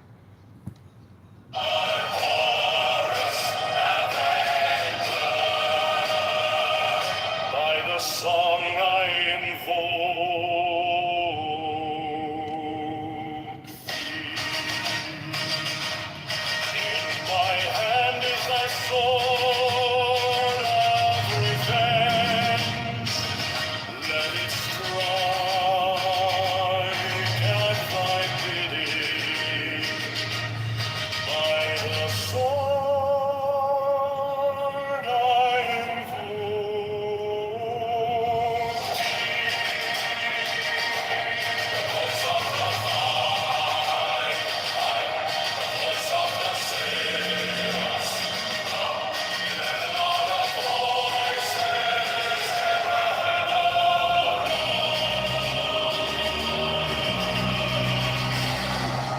extend the argument is what I'm saying.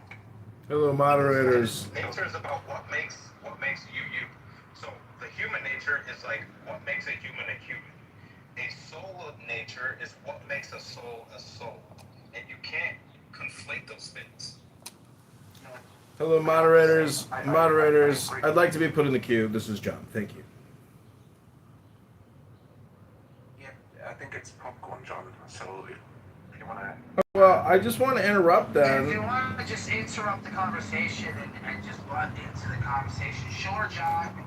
We've been waiting for you. I want to say hi to Caleb down there, Ramona Shalom. No, I'm just saying, but thank you so much for waiting to the peak of the conversation to butt in, so we have to start all over. Thank you so much, John. You're welcome. Well, I want to say I just screenshotted all of that information about the Hegelian speculative philosophy. Very interesting stuff. And I just want to say, I don't want to interrupt your flow and what you're saying. I would just request in the future, within 5 to 10 minutes, that for 60 seconds you let me read one page from Ayn Rand, which is objectivist. Come back in 25 minutes. Okay, will do. I'll let you have 25 minutes. We'll do 25 for 25. Yeah, 25 to 25. That's it. See, that's an investment in yourself. That's an investment in your values. Very, very interesting point, right?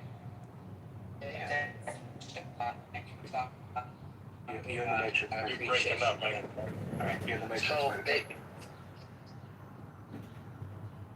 I think he's gonna leave and come back.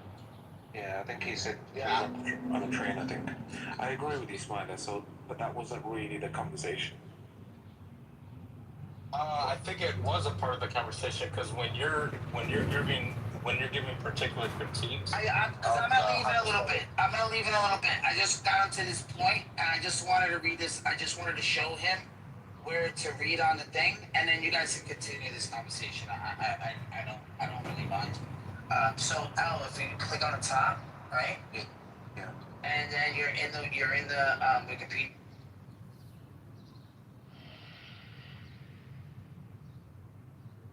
Mine is the head of the man, and my inside is keen as the hawks by my bed I invoke thee. I am the only begotten child of my father and mother. My father is dead. My mother bore me with labor and pain and fear. By my body I invoke thee.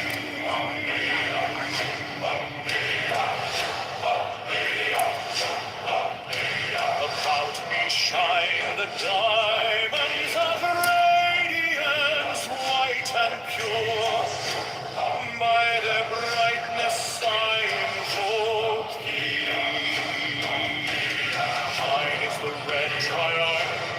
First the sign given of none, say that thee, O Lord.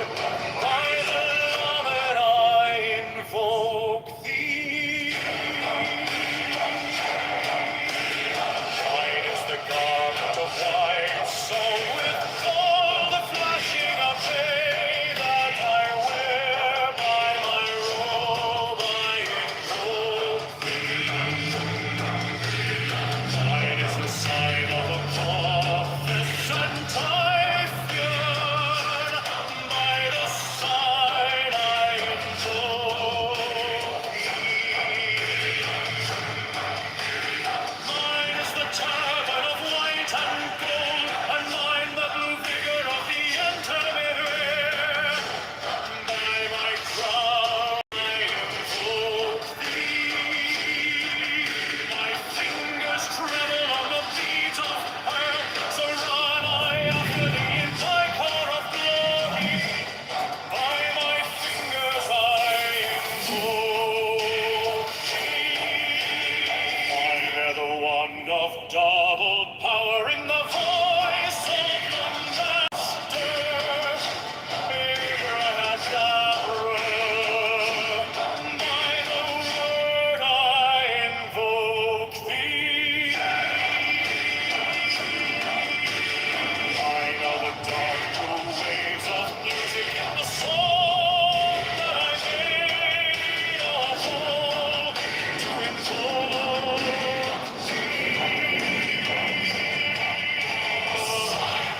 Strike the master chord, draw the flaming sword, child and conquering Lord, Horus Avenger.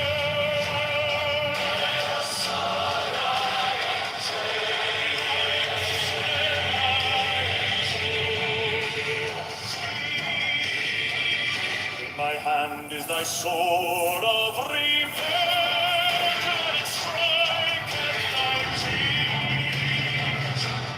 By the sword I invoke thee. Voice of the five, the voice of the 611 are the voices.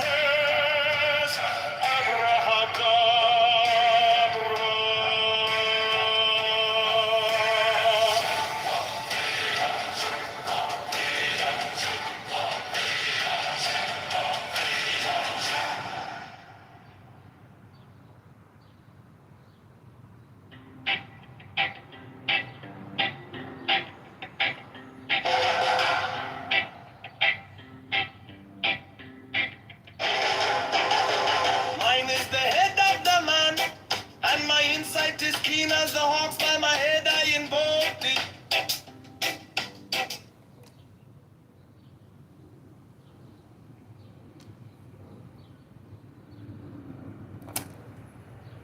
Hey, Jacob!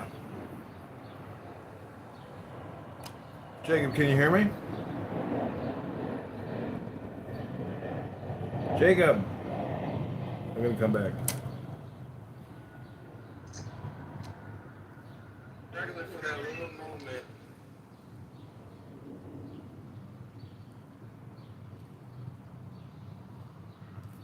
You over there or something? Hello? Oh wait, no, guess you're reporter. Why not try to go to your country? You can say what my Instagram ID.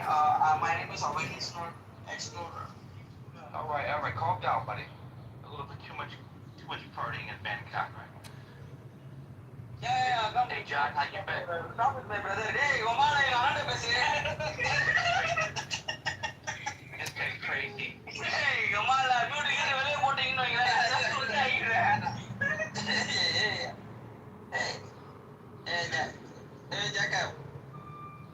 Hey, what's up?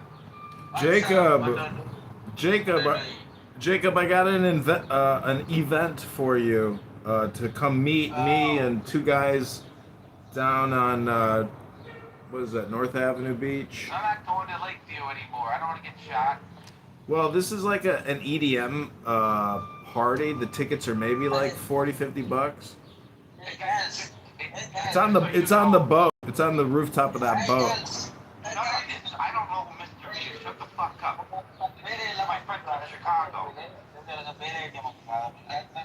I'll count this 4. Thank you. I am the only begotten child of my father and mother. My father is dead. My mother bore me with. I'm good. Everything is good. I met a guy at the bar, a friend of a friend, and he's like, yeah, my dad was a Marine. In 2002 to 2004, he was in Iraq, killing, fighting the Iraqi. I was the kid. He's probably 20, 19. I feel old now. So he must have had the kid when he was 21 or 20. I was in the Marine though. And his dad's 40 years old. I never fought in the armed forces. My dad did. I always spoke with him, but not me. You remember you spoke with my wonderful father, who's the neatest person that God ever made. He's a Marine. That's you. You know, I don't know if I ever told you this story, but I got an email from a general, and from his office, and it said, you know, he has an open door policy. If there's something you want to discuss, schedule an appointment. So schedule an appointment.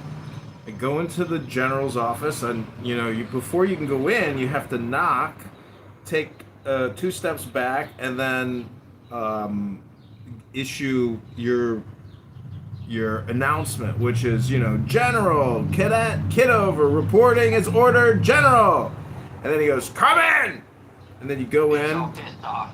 Yeah, then you basically go in, you salute, and he has to return your salute. And then you drop your salute, and then you stand at attention, and then he says, what do you want? And does he ever say Eddie? Yeah, he does. And then Eddie meaning like you can say whatever you want, or within the conduct of what the Army says you can say? no, it just means you can stand normally, as normal. Oh. But then I sat. He said, sit down. So I sat down, and he says, what do you want? And I said, well, I guess, can I first ask you a question? Why don't you have anything in your office? He had nothing in the office. I'm not kidding you. There was nothing in the office but a chair, another chair, and a coffee table. And he got in my face, and he yelled at me, and he said, "'Cause I'm a fucking Marine!" I was like, holy shit! Holy shit! Were you overseas? No, I was on a college military campus. Yeah, but that guy's crazy. He was, yeah, he was a veteran from Vietnam, and his nose was blown. Oh, yeah, they're all nuts. He had no nose. His nose was blown off in a gunfight. Dude, these guys are more combat than any other, whatever. And these guys will get bored in here. We get people from Turkey, we get people from all over the world. Everybody thinks I'm Jewish, so I'm getting a lot of Muslims here that like blow me up every so often. Yeah, because they want to know what it's like talking to a Jew. I'm not Jew, you know that?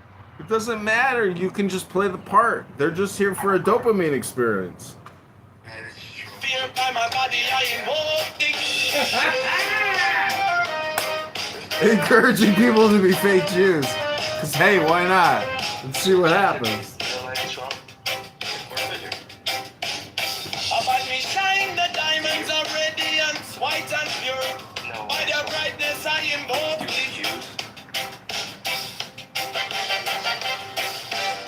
Mine is the red triangle reverse, the sign given of none. Save it be of thee, O Lord. By the Lamb and I invoke thee.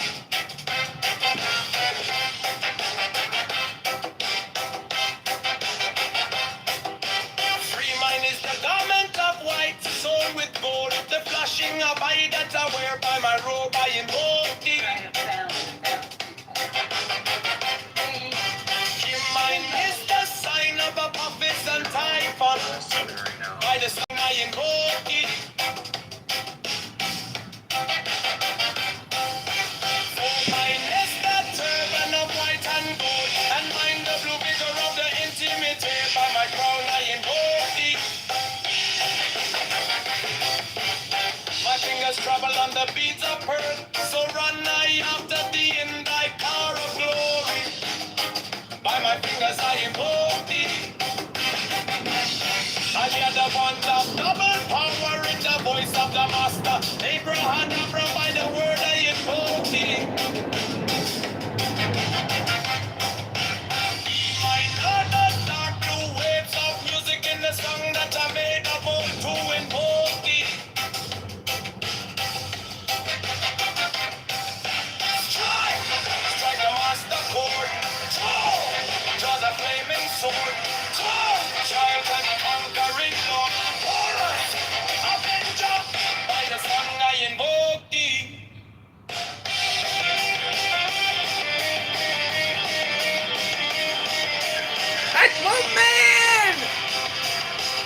He's a man! I'm a man!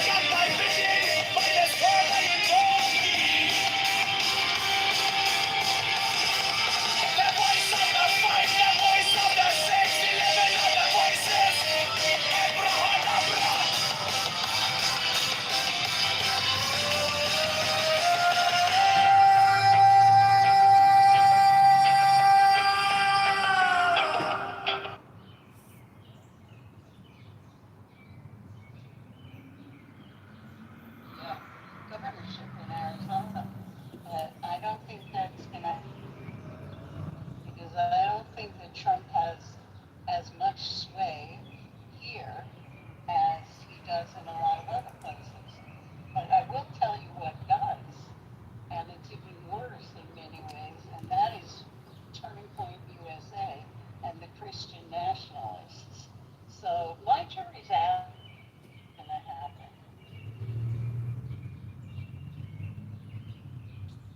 If your friend got stuck with that ticket, if it's a non-refundable, I'll be happy to take it off her hands. You know, like at 50% face value. I do her a favor. I'll tell him you said so. I mean, I can do that for a friend of yours. I can go to Tahiti for a friend of yours. And inconvenience yourself. That is so sweet of you, Gary. Thank you. Now you understand finally who Gary is. What a nice guy. Exactly. Could use some more hands. Armaze followed by Les. Thank you, friends. Thank you, Gary. Yeah, I think the polls definitely what's going on in our country. And in regards to Jeffville, because he cannot I cope with the ravish parents. come see me. Tell him that he is guilty by nature. And when they bought tickets just recently, I think it was a little bit over $400 round trip from Houston to Mexico City. So they didn't see it yet, but I'm sure, like many others, Be Christian, go out and be forgiving, be we have to ask Go ourselves out. as a country, For a rich man to enter the is this kingdom going on? And I would say, of heaven, most people would say no, right? Well, Because the it isn't just neurotic. fuel, it's food. who in As Dr. hopeless Francine pointed despair out, exactly the attempt to average solve his human problem is just suffering. into an autistic Thank you, Gary, universe. for the mic. By nature, it is And body what about in Mexico? is evil. Are you suffering? The thinking No, not is at all. sinful. It's The like question another asking parallel is universe. blasphemous. Everything The that goes on in doubting the U.S. is is like depravity. non-existent. And that he must obey the orders of Give the an example, supernatural gas, like your ghost. car. Here in the city, which happens to be the most expensive, Mind is the sacrifice. equivalent of like $1.50 And another thing a is gallon. if it is a virtue And one thing that to I've noticed is approximate there's the a lot mental of state of Chinese electric cars here. Food is cheap. I mean, there's all kinds of street vendors on the street. But you're a U.S. dollar, but what about if you're on a Mexican peso? Even then, like I'm talking about, like the average person, the average officer. Everyone complains about not making enough money. That's everywhere, even in the U.S. But I'll give you a perfect example.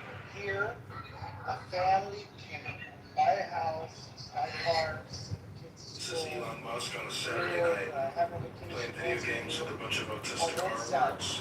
An X space is where he goes live underneath the name Adrian Dittman. they're sort of traditional. Other views.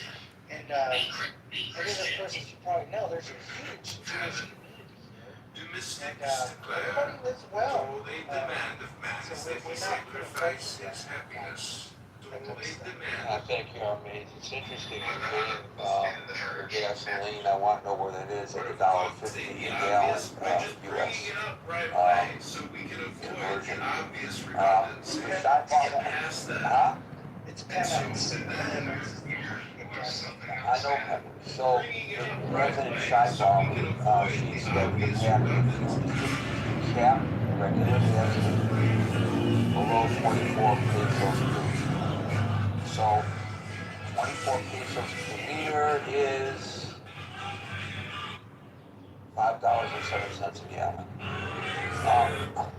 I don't know what parallel universe you're living in, but from what I'm reading, that's what Scheinbaum got them to cap the gasoline prices at 24 pesos per liter.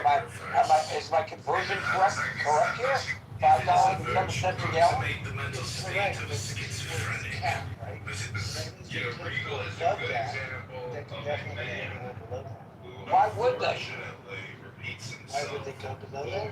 Yeah. Because Pemex is not fucking stop. Cost per liter at Pemex today. Okay, folks, I'm doing what I tell everybody not to do. I'm relying on AI on this one. Well, apparently true.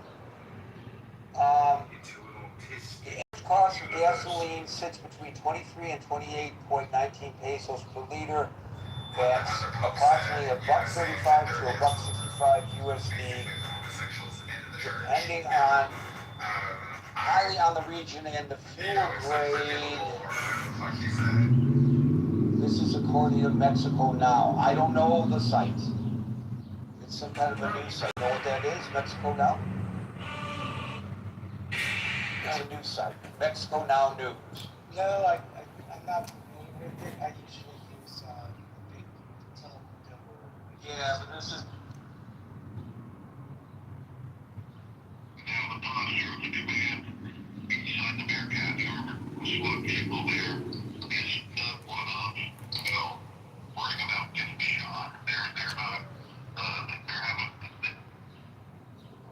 I want to comment on it.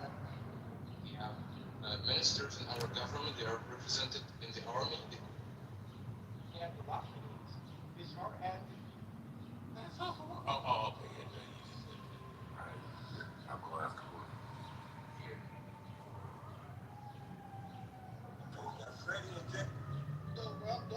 No, you're not. You better turn it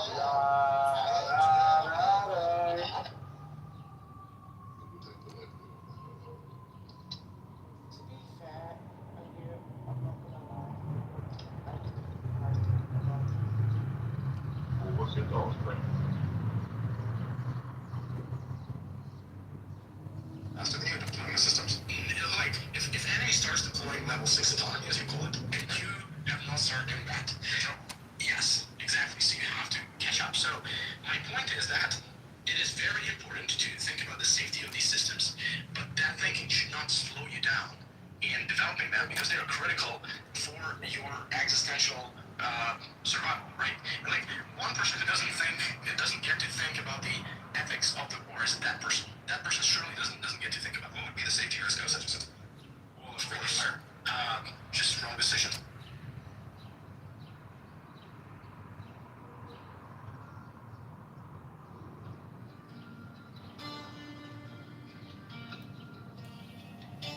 Now ye shall know that the chosen priest, that ox of infinite space, is the prince, priest, the beast, and in his woman called the scarlet woman is all power given. They shall gather my children into their fold. They shall bring the glory of the stars into the hearts of men. 16, for he is ever a sun and she a moon, but to him is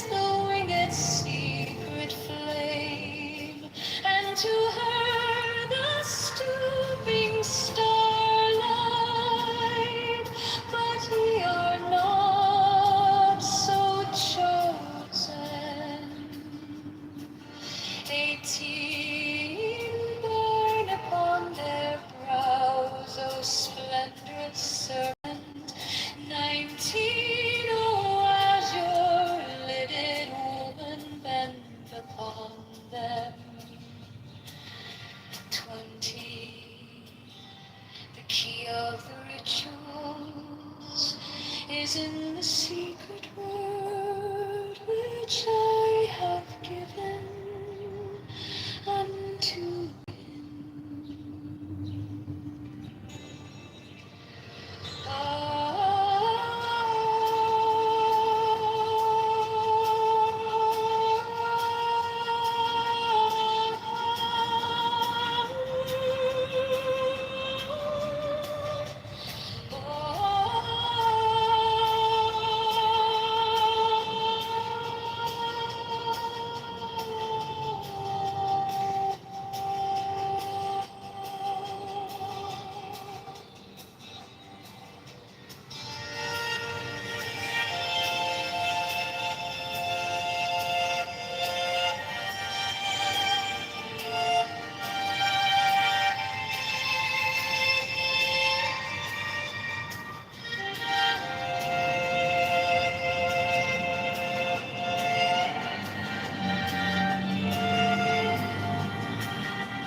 Now ye shall know that the chosen priest, my son of infinite space, is the prince priest, the beast.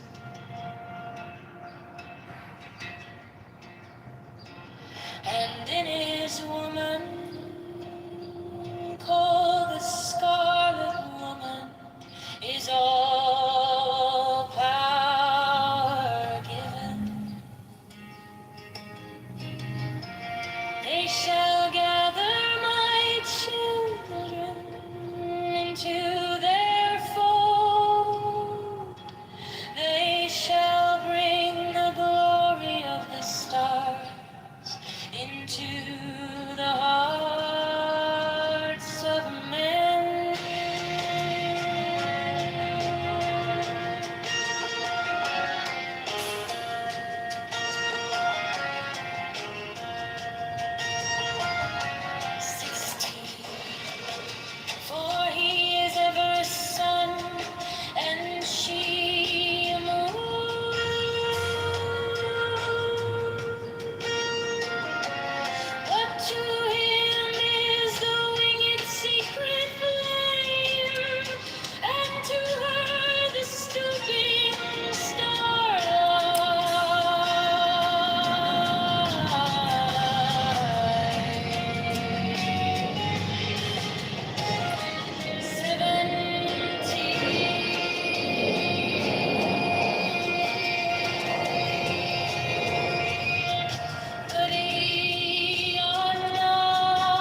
under the stars and take your fill of love. 13, I am above you and in you. My ecstasy is in yours. My joy is to see your joy. 14 above the genders, yours the naked splendor of the wind. She bends in ecstasy to kiss the secret orders of the deep. The winged glow, the starry blue, remain a link of maggots.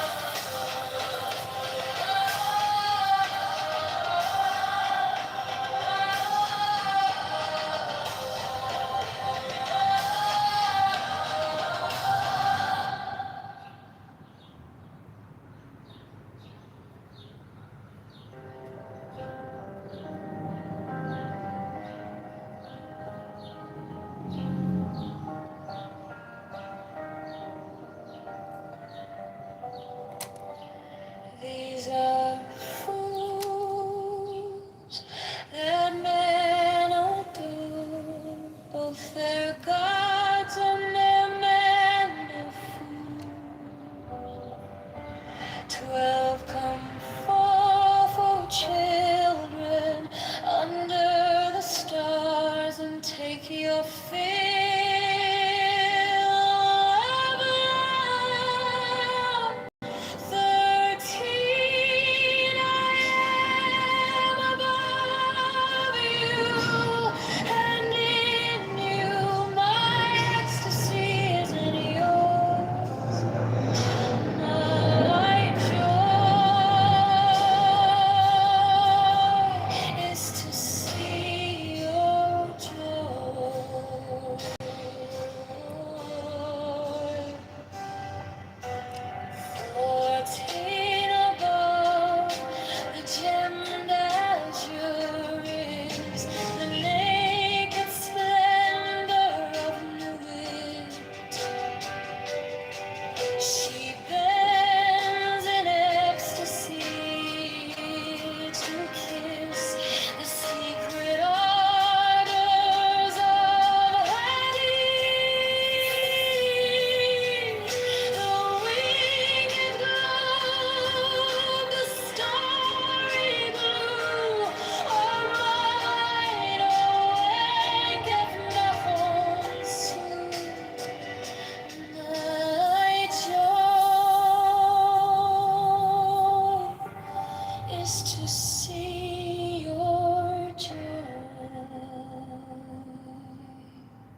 There is no difference. Help me, O warrior Lord of Thebes, in my unveiling before the children of men.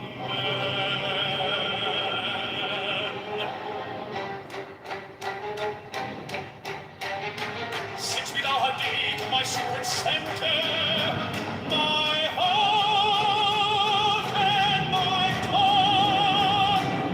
7, behold, it is revealed by Iris, the minister of poor heart. 8, the couch is in the cool, not the cool in the cups. 9, worship then the cats, and behold, my light shed over you.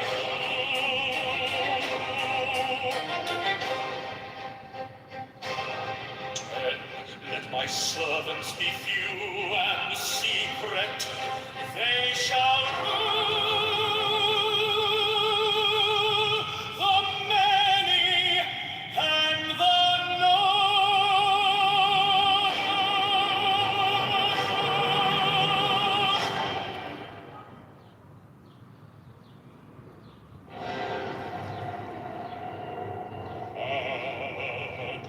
The manifestation of new wheat to the unveiling of the company of heaven. Every man and every woman is a star.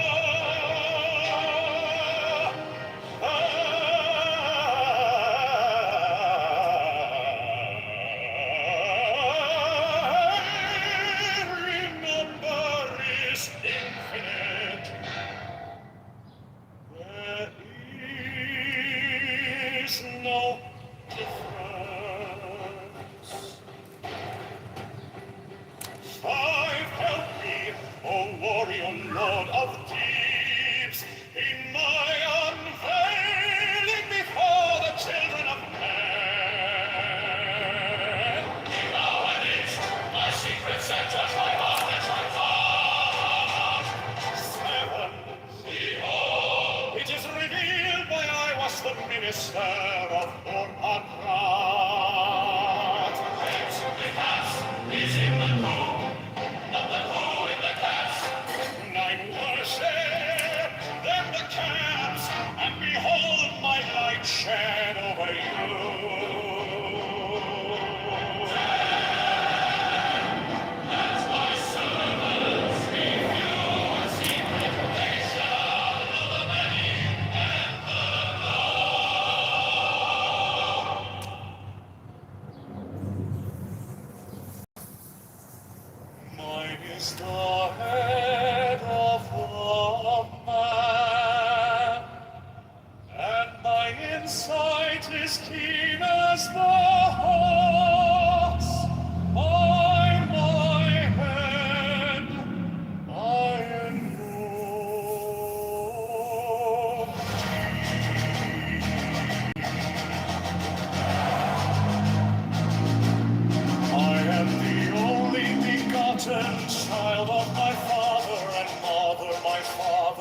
is the head of the man, and my inside is keen as the hawks by my bed I invoke thee. I am the only begotten child of my father and mother. My father is dead. My mother bore me with labor and pain and fear. By my body I invoke thee.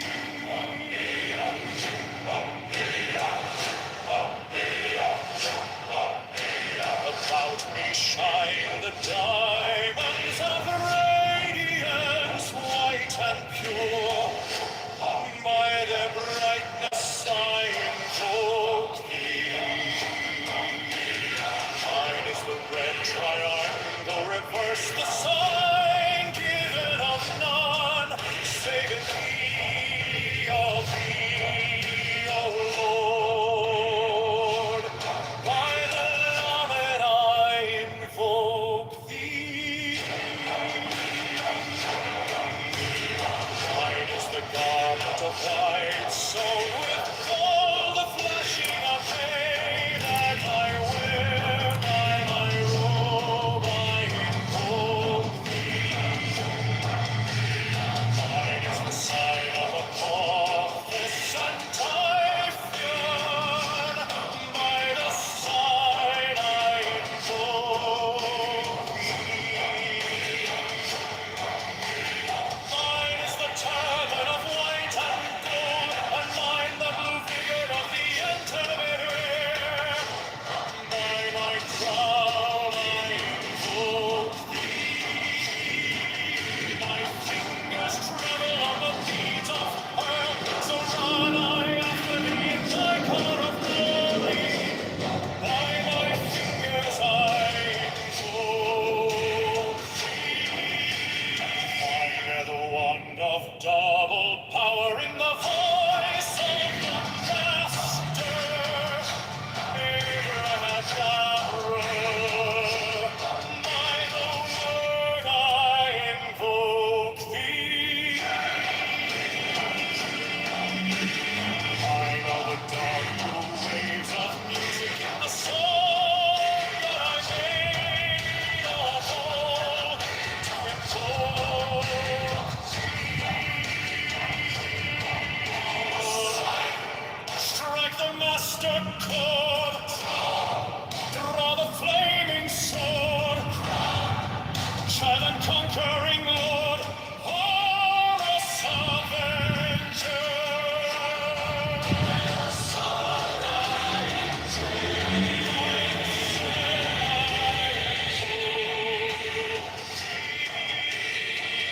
In my hand is thy sword of revenge, and strike at thy cheek. By the sword I invoke thee. Voice of the five, the voice of the six, 11 are the voices. Abracadabra.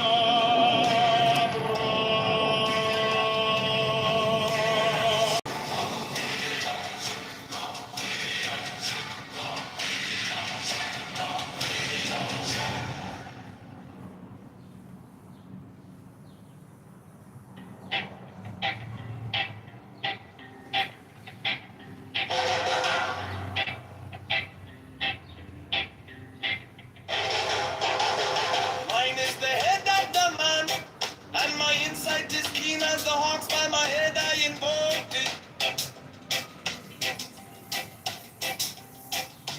I am the only begotten child of my father and mother. My father is dead. My mother bore me with labor and pain and fear. By my body I invoke thee.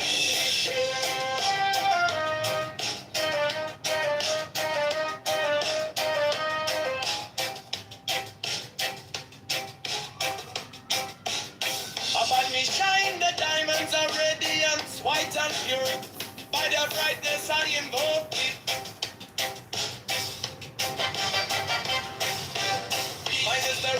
triangle reverse, the sign given of none. Save it be of thee, O Lord. By the Lamb and I invoke thee.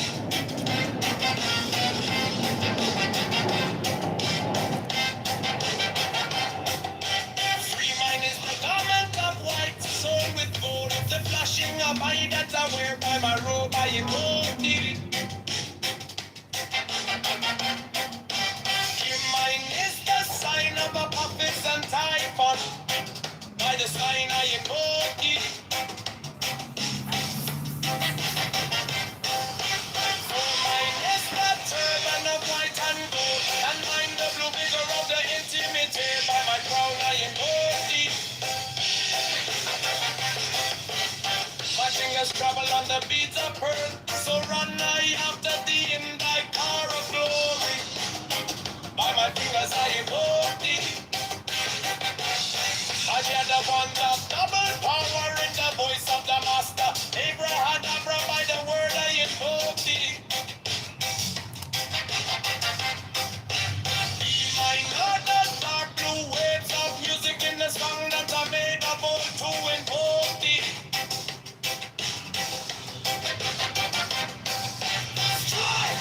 Strike a master chord.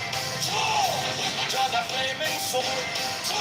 Child and conquering Lord. Chorus, avenger, by the song I invoke thee.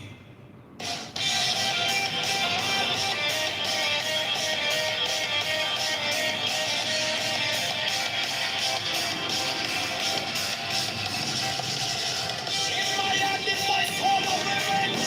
Let it strike at thy bidding. By the sword I invoke thee. The voice of the fight, the voice of the 611 other voices. Abraham,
mine is the adaptive man and my insight is keen as the ox. By my head I invoke thee. I am the only begotten child of my father and mother. My father is dead. My mother bore me with labor and pain and fear. By my body I invoke thee.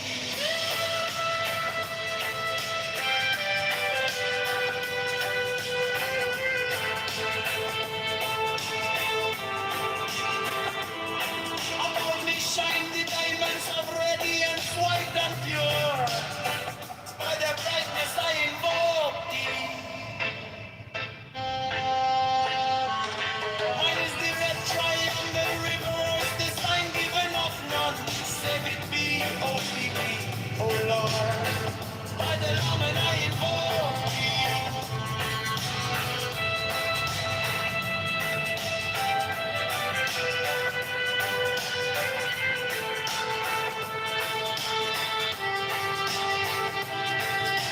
Mine is the garment of white sown with gold, the flashing of eye that I wear. By my robe I invoke thee. Mine is the sign of Apophis and Typhon. By the sign I invoke thee.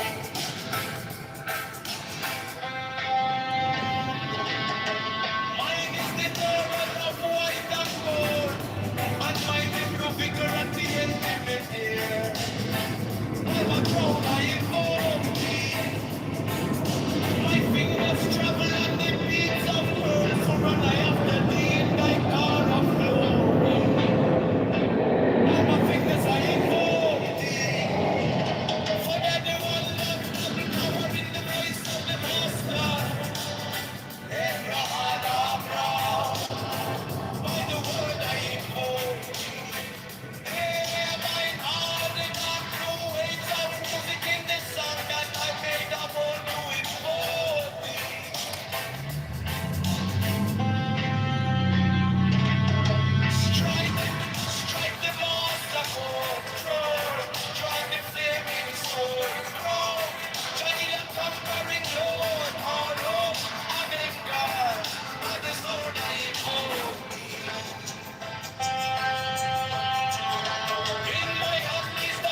Spotify, the voice of the six, 11 are the voices.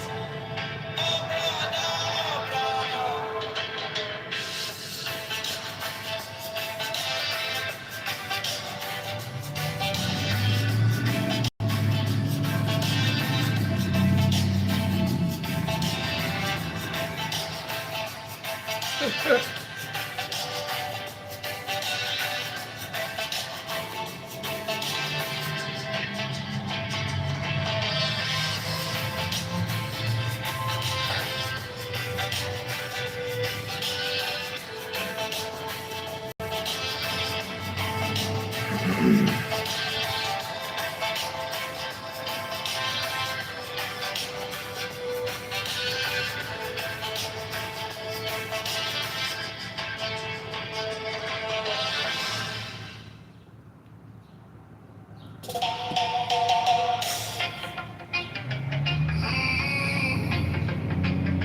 Mine is the head of the man, and my insight is keen as the ox. By my head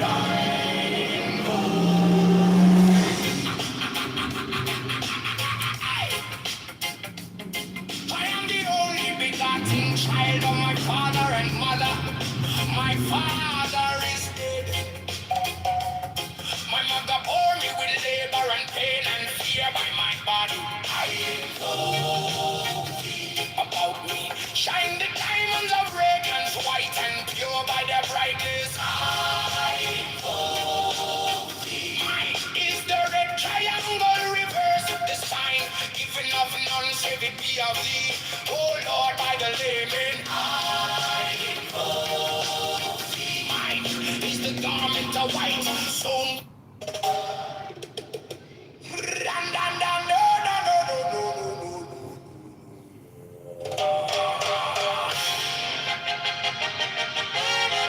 mine is the head of the man, and my insight is keen as the ox.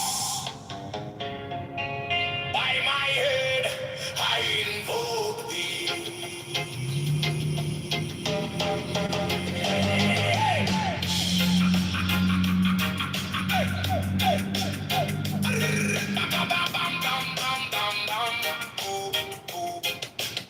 I am the only begotten child of my father and mother. My father is dead. My mother bore me with labor and pain and fear by my body. I invoke thee. About me shine the diamonds of radiance, white and pure. By their brightness, I. Mine is the head of the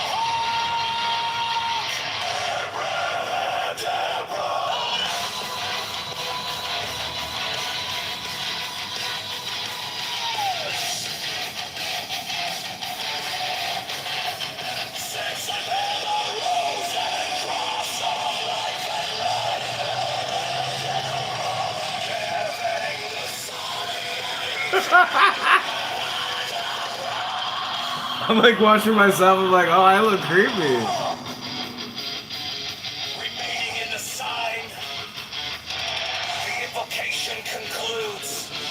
Therefore I say unto thee, come thou forth and dwell in me, so that every spirit, whether of the firmament, or of the ether, or of the earth, or under the earth, on dry land, or in the air, of whirling air, or of rushing fire,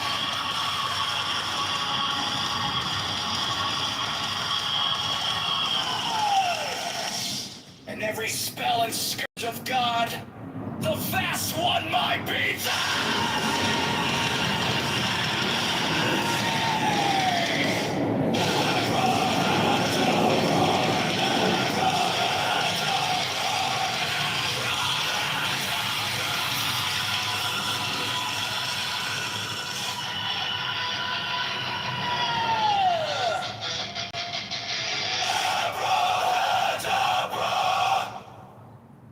mine is the head of the hawk, Abraham!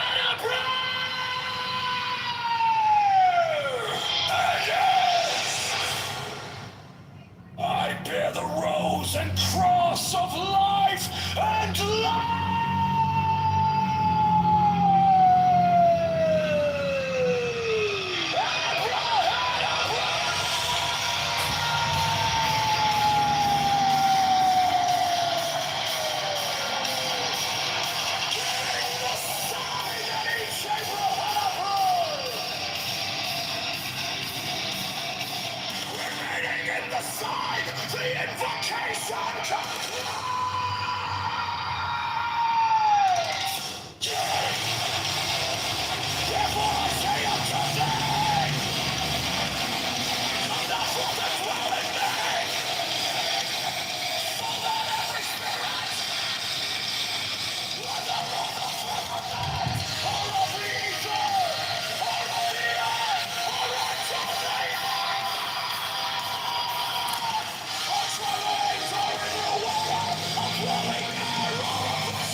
Remaining in the side, the invocation concludes.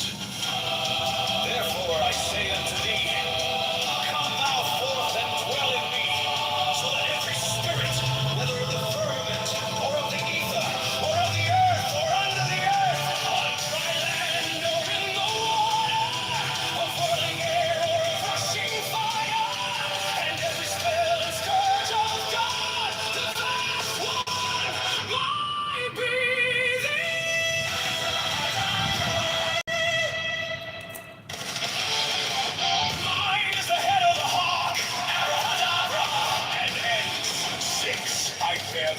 and cross of life and light. Giving the sign, teach Abrahadabra. Remaining in the sign, the invocation concludes.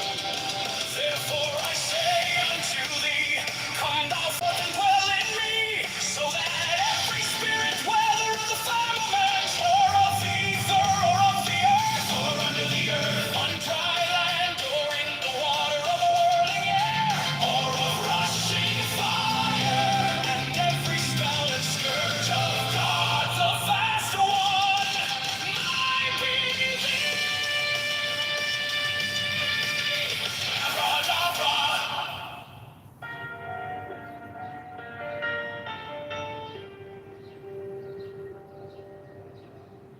You came like dawn in my hands, soft but stronger than night.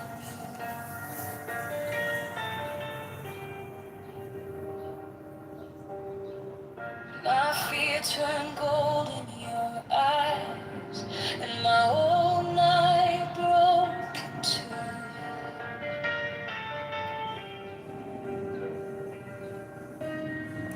I was lost in the noise, now I'm learning how to stay close to your quiet night in the middle of the day. Stop thinking.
soft but stronger than I knew. My fear turned gold in your eyes, and my old night broke in two.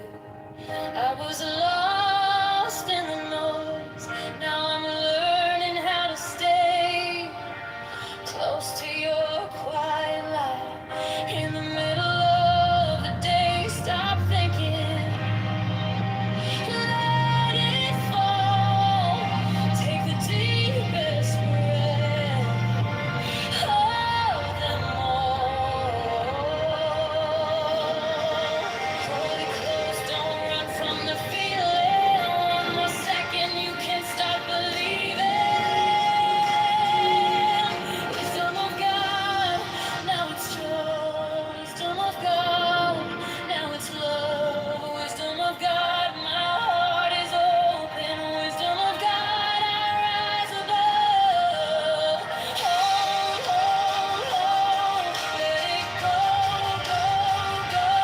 You are the answer I needed to know. Your touch is a steady rain on the dust of who I was. Every wound gets named, then it fades in the hush. I don't need 1,000 signs when your name is in my chest. One deep breath, one brave step, and the rest can be blessed. Stop thinking, let it fall. Take the deepest breath of them all. Hold it close, don't run from the feeling. One more second, you can start believing. Wisdom of God, now it's joy. Wisdom of God, now it's love. Wisdom of God, my heart is open. Wisdom of God, I rise above. Hold, hold, hold, let it go, go, go. You are the answer I needed to know. If I tremble, stay near. If I break, pull me through. Teach my hands to release what I cannot hold with you. 10 not 9, 10 not 11. I breathe in your holy calm, and the storm in my head lays down like a palm. Wisdom of God, now it's joy. Wisdom of God, now it's love. Wisdom of God, my heart is open. Wisdom of God, I rise above. Hold, hold, hold, let it go, go, go. You are the answer I needed to know. Wisdom of God, now it's love. Wisdom of God, I'm yours alone.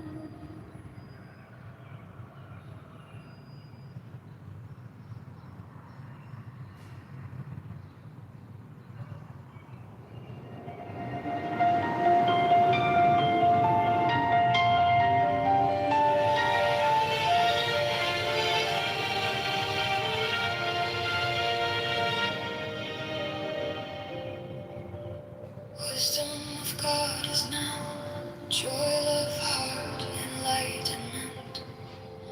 You found me in the quiet with my hands still shaking. I was carrying the hurt like a name I couldn't drop. Then you touched my trouble, and the whole room stopped.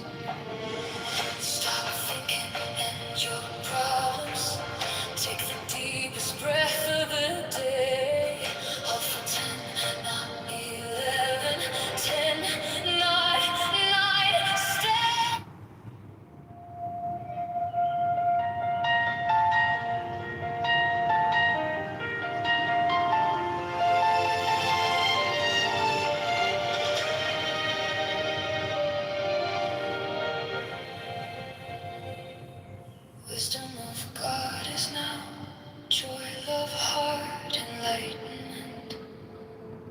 found me in the quiet, with my hands still shaking.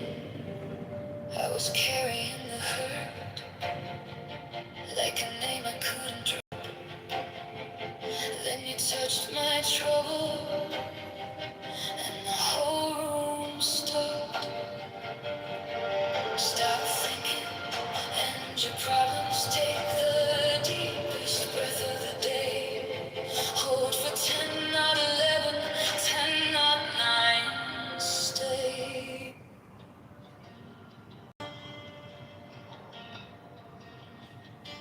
Now ye shall know that the chosen priest, the ox of infinite space, is the prince, priest, the beast, and in his woman called the Scarlet Woman is all power. They shall gather my children into their fold. They shall bring the glory of the stars into the hearts of men. 16, for he is ever a sun and she a moon. But to him is the winged secret flame, and to her the stooping starlight. But ye are not so chosen. 18 burn upon their brows, O splendorous serpent. 19, O azure-lidded woman, bend upon them. 20, the key of the rituals is in the secret word which I have given unto him.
Now ye shall know that the chosen priest, master of infinite space, is the prince, priest, the beast.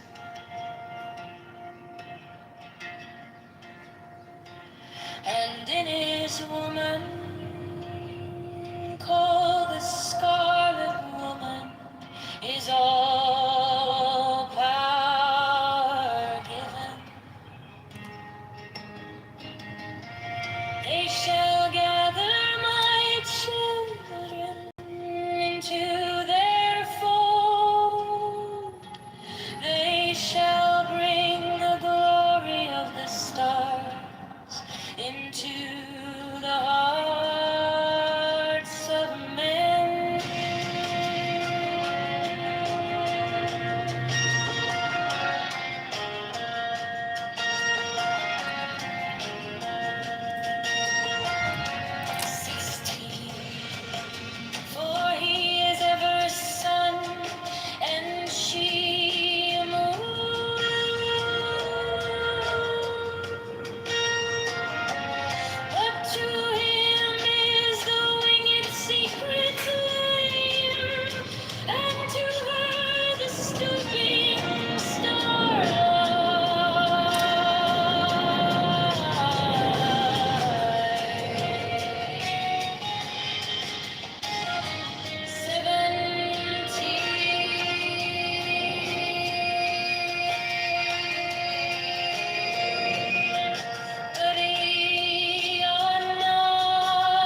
starry blue. Her mind wanketh nachon soon. My joy is to see your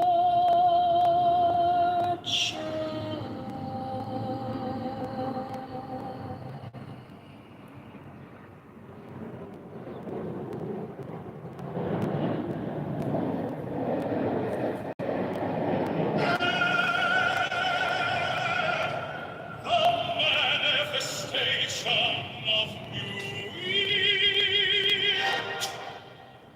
the unfurling of the company of heaven. Every man and every woman is a star, for every number is infinite. There is no difference. Help me, O Lord of thieves, in my unveiling before the children of men.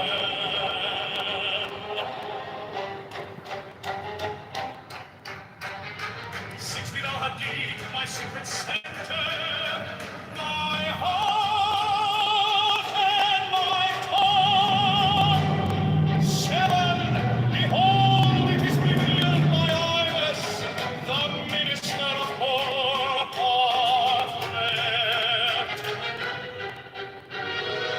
8, the couch is in the pool, not the pool in the couch. 9, worship there the cats, and behold, my light shed over you.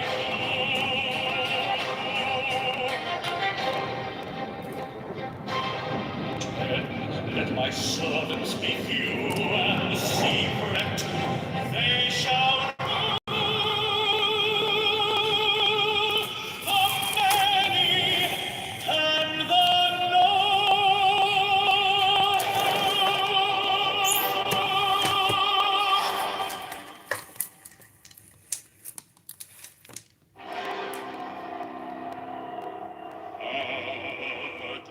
the manifestation of new wheat, to the unveiling of the company of heaven.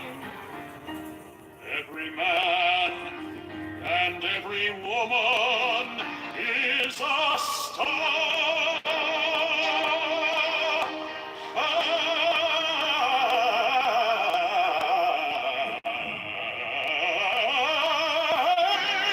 Every number is infinite. There is no difference. 5, help me, O warrior lord of deeds, in my unveiling before the children of men.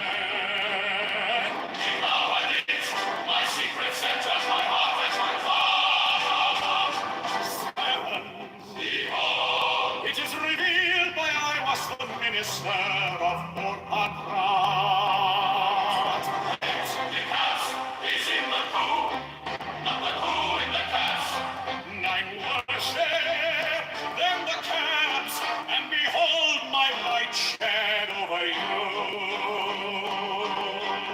10, let my servants be few and secret. They shall rule the many and the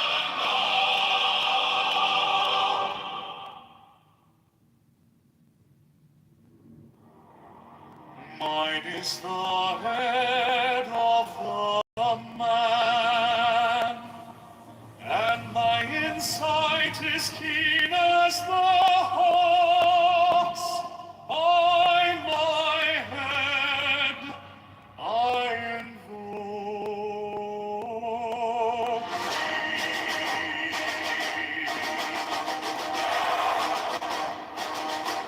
I am the only begotten child of my father and mother. My father is dead. My mother bore me with labor and pain and fear. By my body I invoke thee. About me shine the diamonds of radiance, light and pure. By their brightness I invoke thee. Mine is the red triangle, reverse the sign, given of unsated deed of thee, O Lord. By the Lamb I invoke thee. Mine is the garment of white, sewn with gold, the flashing of light that I wear. By my robe I invoke thee. Mine is the sign of promise and time, Lord. By the sign I invoke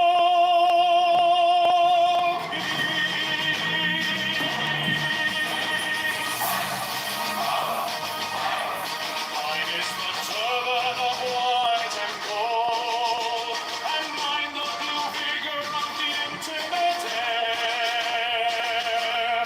By my crown I invoke thee. My fingers travel on the beads of pearl, so run I after thee in thy car of glory. By my fingers I invoke thee. I bear the wand of double power and the voice of the Master.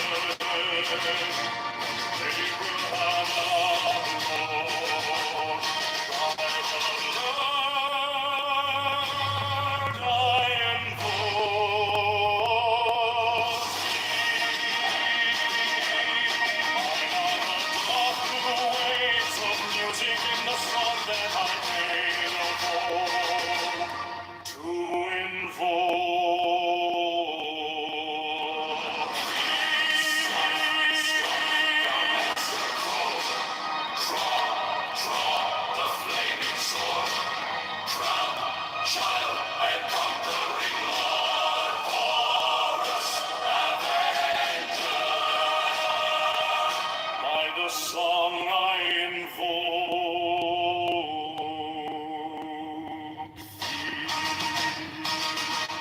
in my hand is thy sword of revenge. Let it strike at thy bidding. By the sword I invoke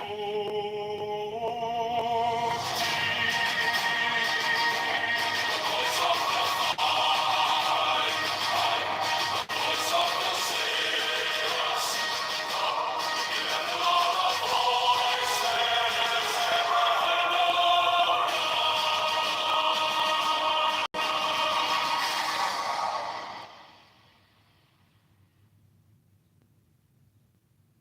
Mine is the head of the man, and my insight is keen as the hawk's. By my head I invoke thee. I am the only begotten child of my father and mother. My father is dead. My mother bore me with labor and pain and fear.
sword of revenge and its strike and teeth. By the sword I invoke thee. The voice of the 611 are the voices. Abrahadabra.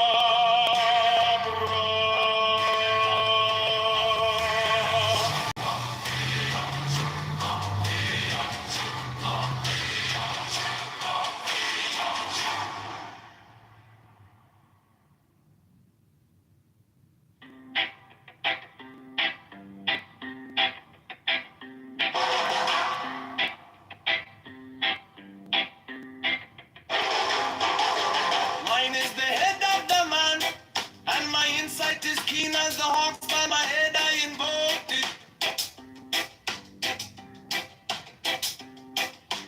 I am the only begotten child of my father and mother. My father is dead, my mother bore me with labor and pain and fear. By my body I invoked it.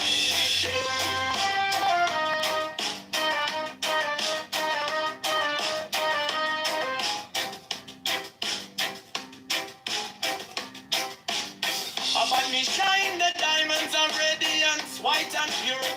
By the brightness I invoke it. Mine is the red triangle reverse, the sign given of none. Save it be of thee, O Lord. By the Lamb and I invoke thee.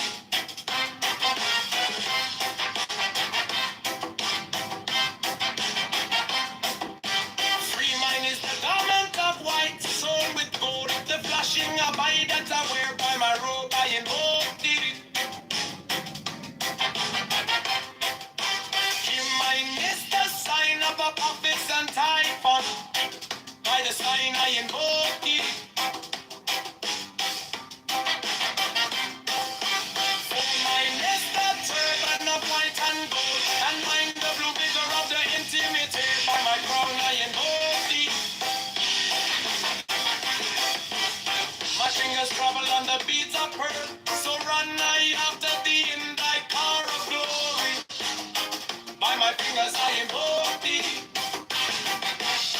I hear the wand of double power in the voice of the master. Abrahadabra, by the word I invoke thee.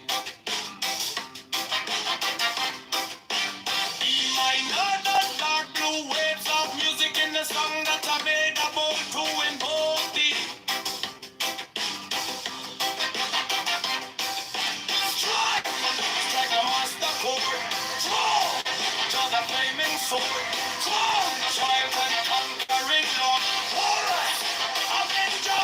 By the song I invoke thee.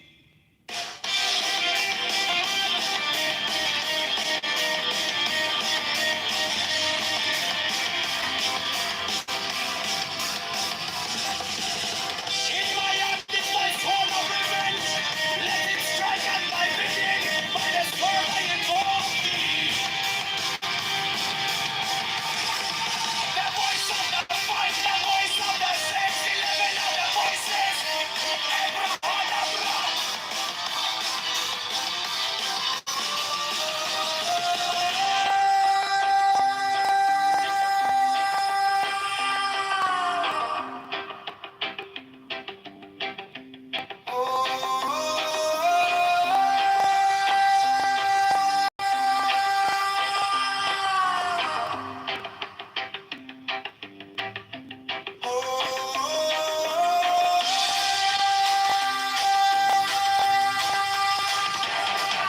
The voice of the fight, the voice of the 611 of the voices. Abrahadabra.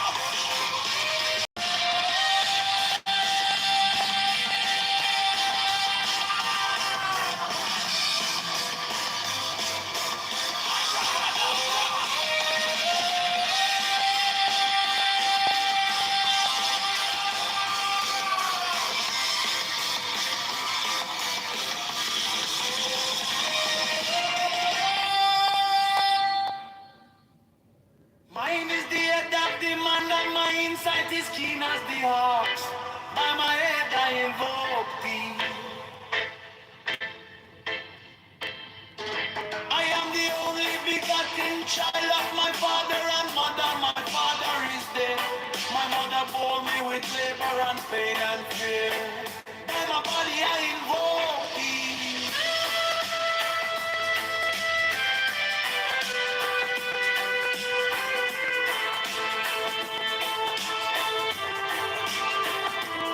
Upon me shine the diamonds of radiance, white and pure.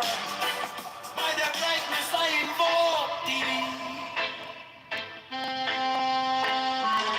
Mine is the red triangle reverse, the sign given of none. Save it be, O.P.D., O Lord. By the Lamb and I invoke thee.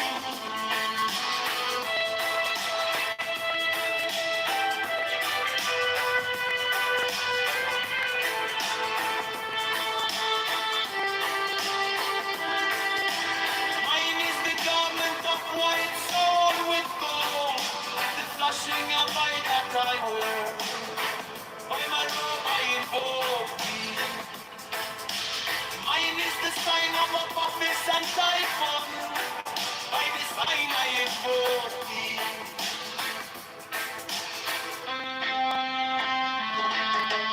Mine is the garment of white and gold, and mine the blue vicar at the intimate ear. By my crown I invoke thee. My fingers travel on the beats of pearl, so run I after thee in thy car of glory. By my fingers I invoke thee. Father, the one of double power in the voice of the master. Abraham, by the word I invoke thee. Hey, mine are the dark blue waves of music in the sun that I made a vow to invoke thee.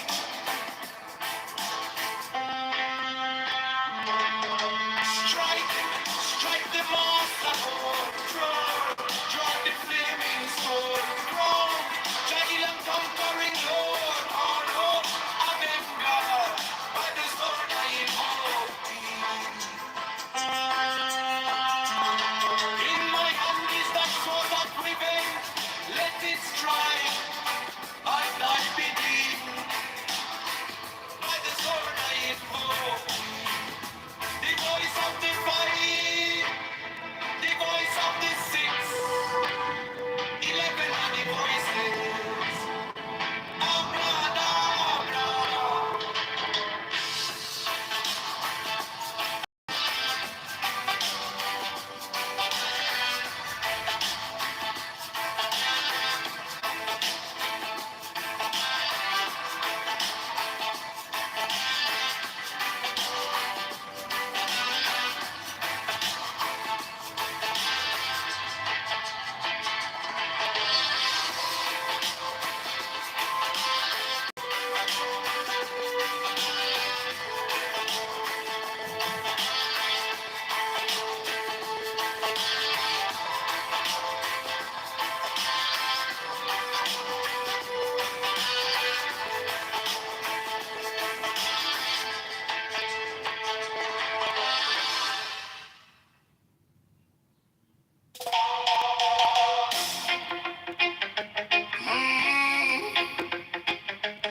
Mine is the head of the man, and my insight is keen as the ox. By my head I invoke thee. I am the only begotten child of my father and mother. My father is dead. My mother bore me with labor and pain and fear. By my body I invoke thee. About me shine the diamonds of radiance, white and pure. By the brightness I invoke thee. Mine is the red triangle reverse, the sign given of none, save it be of thee. Oh Lord, by the layman I invoke thee. Mine is the garment of white, so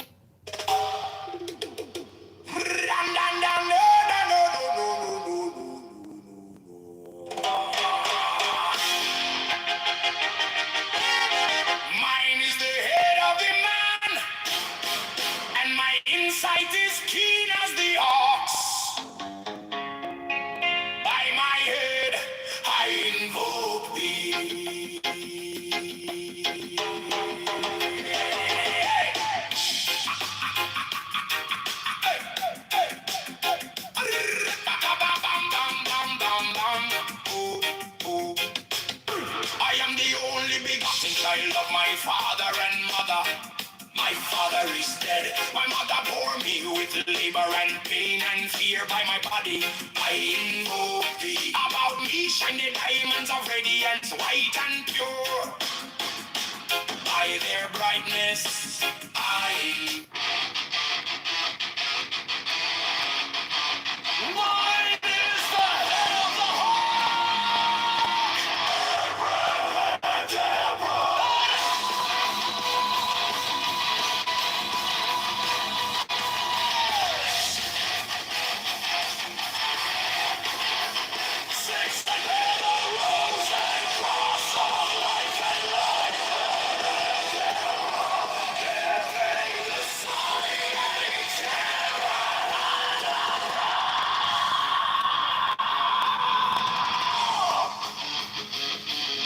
remaining in the sign.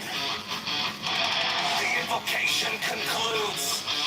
Therefore I say unto thee, come thou forth and dwell in me, so that every spirit, whether of the firmament, or of the ether, or of the earth, or under the earth, on dry land, or in the ether, of flowing air, or of rushing fire,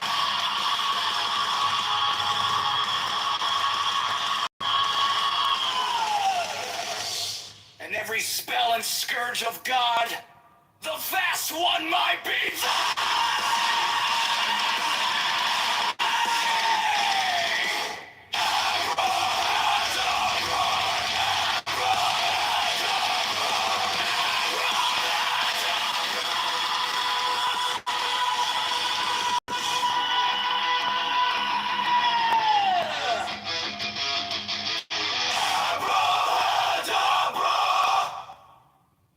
mine is the head of the hawk, Abraham.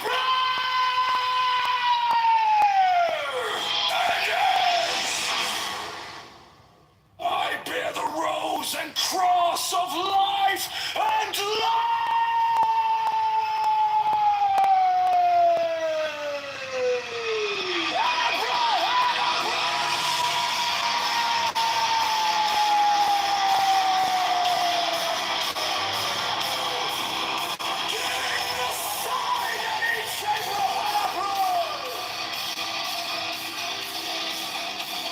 Remaining in the sign, the invocation concludes.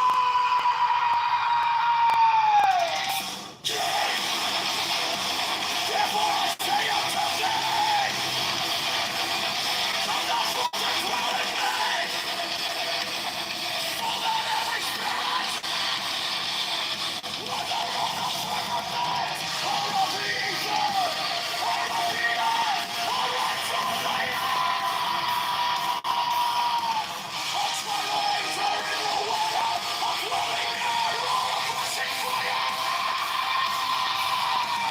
and every spell and scourge of God, the vast one might be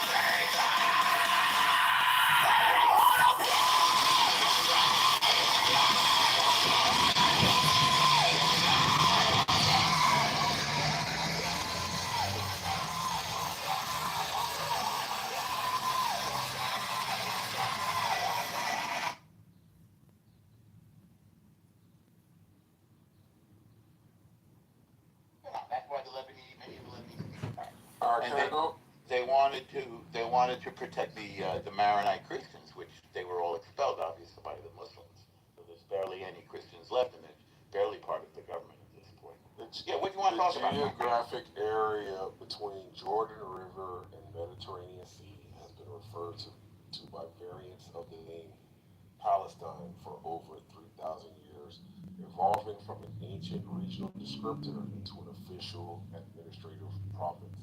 When was it an official administrative province? So what El Normo said was totally wrong. Greeks. No, it's true. We can clearly, The Greek?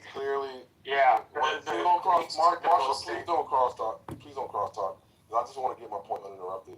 El Normo's not going to respect the order in the room. You have a thing about me, don't you, Godfrey? You got a little thing. I hope you don't get So well, when he talks about me, I feel like I should respond. Yeah, but El Normo, stop. He's got a weird obsession with You're old enough to not to let you sponsor.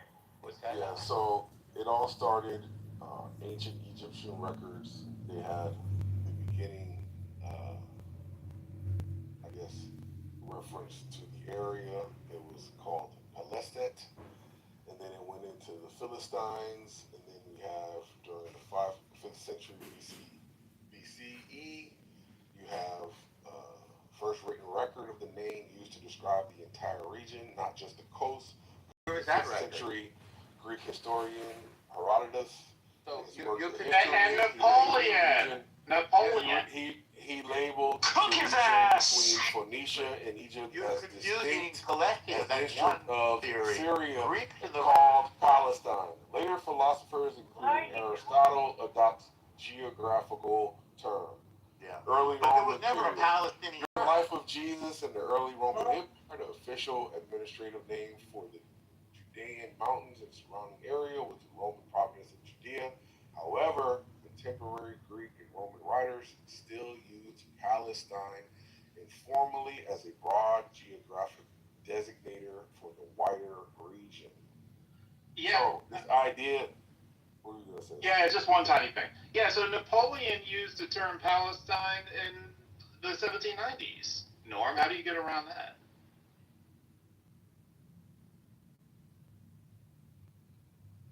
So I think the answer to that question is that it was a geographical designate, not a designate of a country, right? So I looked some of the language stuff to this.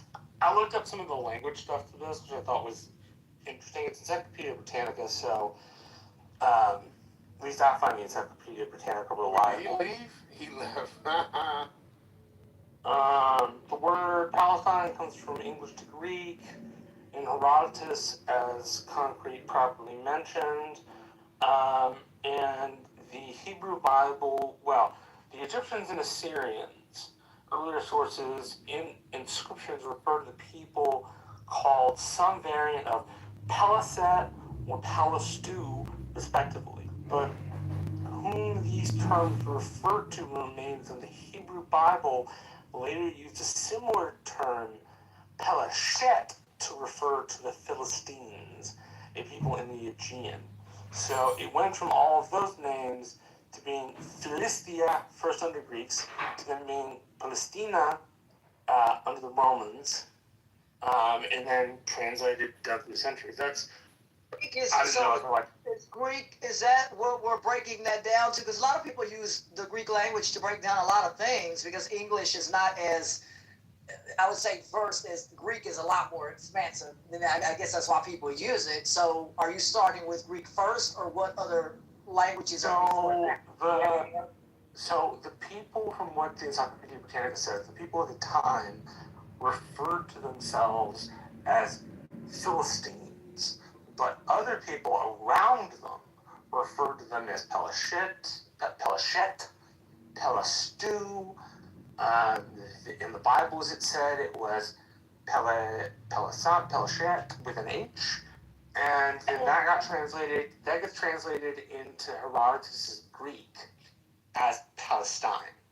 And that then gets translated into the Roman place name Palestinian Major, Palestinian Minor. In fact, the Greek overview of this is, at least I found, quite interesting. It had several different names for the Palestine. Essentially, they split into 3 separate regions. And so then it takes on that life of its own. The Romans use it as a place designate, not as a country. It describes a geographical area in which there are different city-states at the time, and then slowly evolves into what we know it as today. Wait, but are you mentioning the modern states? Modern states are the new, relatively new historical term. So starting from 19th century national states. So we didn't have. So why is that point? Because geographical or not? Oh, I was only telling you what the Encyclopedia Britannica said, not my own opinion. That's how they described it in their overview. Okay. All these Middle Eastern countries are relatively new, and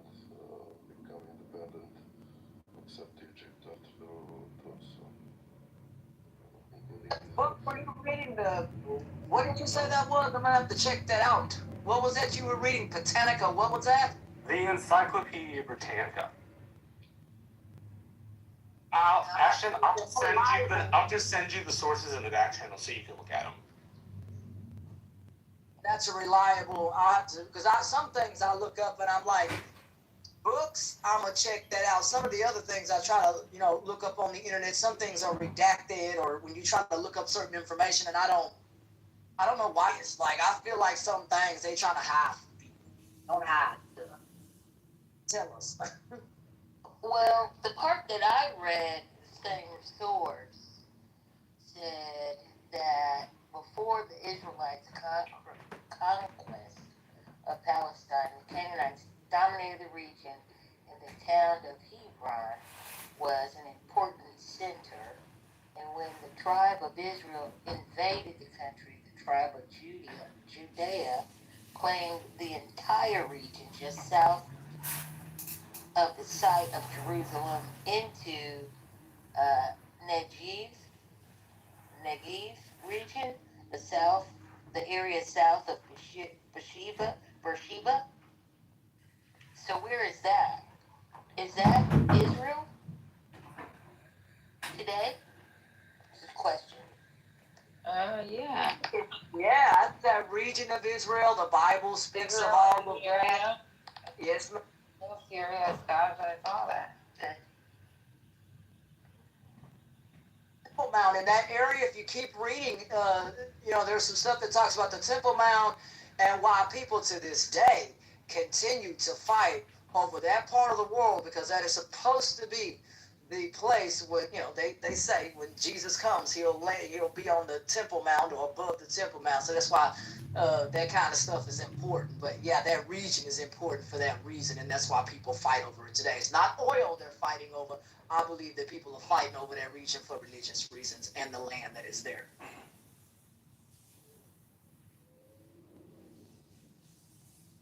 Hello. Hello. Thank you. Who's that trying to speak about? Yeah, I'm from Middle East. Okay. Can I tell you my view? I will tell you something you will remember in the future. I think that the Zionists in Palestine, they will stay 1 year and then they will vanish from Palestine.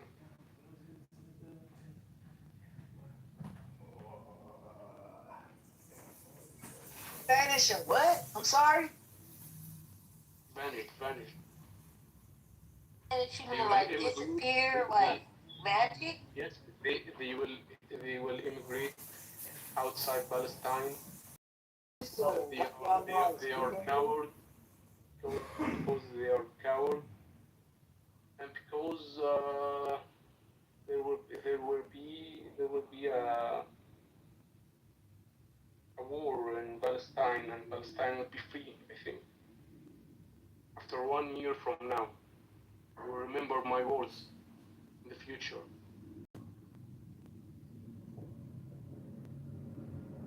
We don't have a book for the war, brother. We America in, we going out. I don't know. I hope you're not talking about us staying over there for a long time. We really don't want to. I don't want us to be putting our soldiers in harm's way. And, if you can stand up and muster to stand up against your oppressors, I hope y'all can do that. You know what I mean?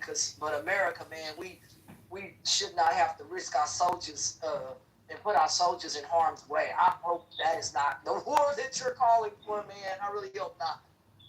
I think that American people also hate Zionist and Israeli because as you know, Trump paid a lot of money in this war, or he support Zionists in Palestine, and as you know, and he make a war and fight with Iran, so he like threw the money in the ground, as you know. Well, I know Black Americans don't hate Judea.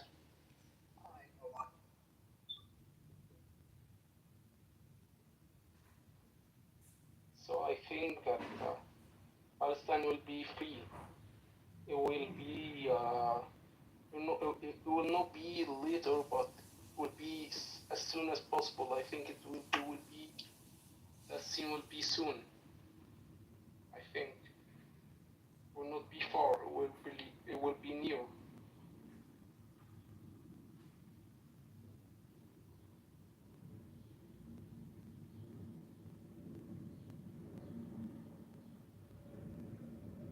You saying you think within this year or sometime here soon? I know Donald Trump eventually was trying to, around about, say that maybe the war will continue. I really hope not. And then you got other people saying that it's come to an end. I don't know what to think. I just hope that this so-called ceasefire stays in place. I really don't want people dying. Yes, I think Trump is just a foolish guy. He make a war and fight with Iran. His claims is because Iran has a missile program and nuclear weapon, but I think that he make reasons for himself to invade Iran. I think, and I think that Republicans are worse than democracy party. Do you agree with me at this point? Trump's dumb. Yes, I agree. He's dumb. I do, man. Yes. Yeah, I hate Republican party. Yes. By the way, George Bush was from Republican party, and he invaded Iraq in 2003. And also Trump, he almost said he will do any war in his interval in USA. And now, as you see what he's doing now. He just make a fight with Iran, and he fought with Iran. So that's it. I think the Republican are the worst party in USA. Democracy Party, I think, is it's like better than the Republican, I think. But not from the.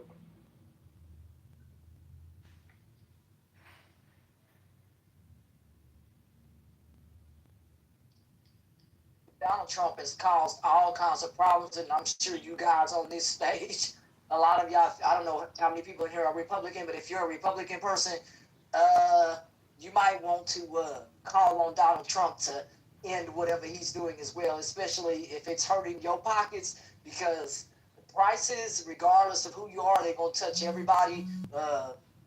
If you're rich, maybe that doesn't matter, whatever the case may be, but a lot of other people who are not, it's affecting them, whether Democrat or Republican. That's what I mean, and that's the problem. So my biggest problem that I have, like whenever we have these rooms or we talk about what's going on in Iran, a lot of Western Iranians, or at least I believe that they're Western, they'll come in the room and they complain about Palestine, like how American people will twerk for them and they're not twerking for us.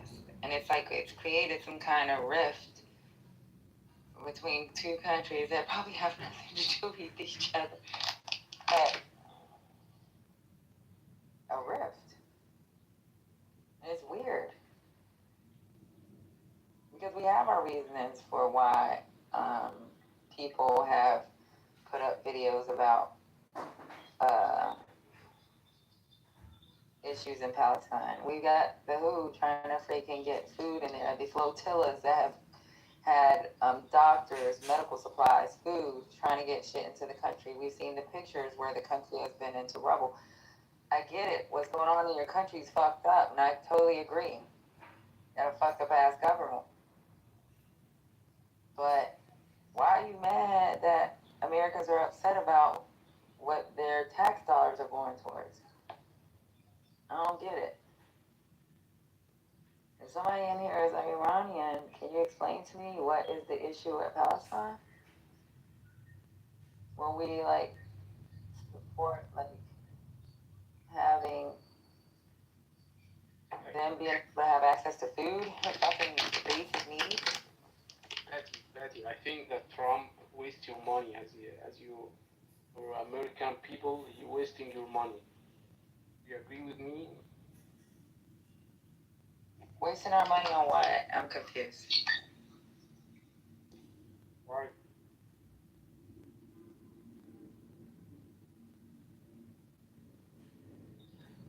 Is he? Am I in the matrix? What's going on? No, what happened to him? What are we wasting our money on? Huh? Maybe he can't. Amen. You wanted to answer or something because you came up here. Yeah, I do.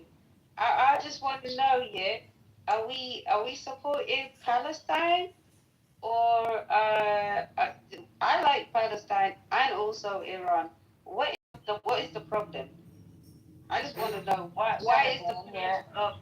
You haven't even been in here before, so well, you have, but you haven't been in. Maybe you haven't been around when sometimes we'll have Iranians in here get upset and say something negative about Palestine, and They did that? yeah, they done on more than one occasion. Slap them. I want to slap them. How can I find? No.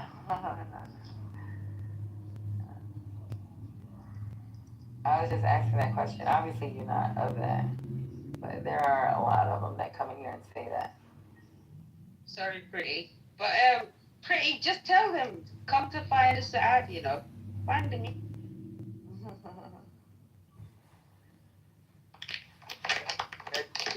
Do you have a problem in gasoline in USA? We have a problem with gas prices? Yes, gasoline. Yes, we do have a problem with gas prices in the USA. I don't. So a lot of Americans do, yeah. Well, yeah, I do have a problem with it because my groceries are higher. I went to the grocery store, and this was even, I think this was when the war started off, and I was in the room, and one plastic bag of groceries, I could tell you this, I paid $200 and something, and I had 4 bags, and the 4th bag was like was the bread, because you keep that separate. So in reality, it would have been 3 bags. 3 bags of groceries, about $100 per bag. So yeah, it does affect Good products, yes. It will affect us good products. Patty, there's no way that you should be paying that in food, man. Let me tell you, man, you can get food, man, from bulk suppliers. No way. Man, I used to work for a food company, man. Shoot, there is no way. I pay $400-something, and I get a whole big old grocery bag. Ashton, we eat different, baby, because I've heard what you eat, baby. I can't eat like that. My stomach. Oh, you talking about steak, chicken, and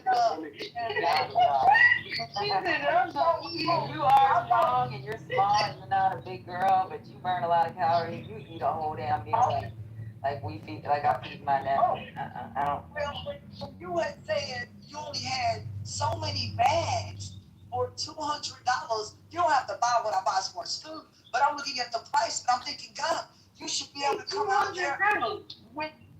Hold on. Huh? No, she said 200 something. Go ahead, Ashton. Ashton probably buying wholesale.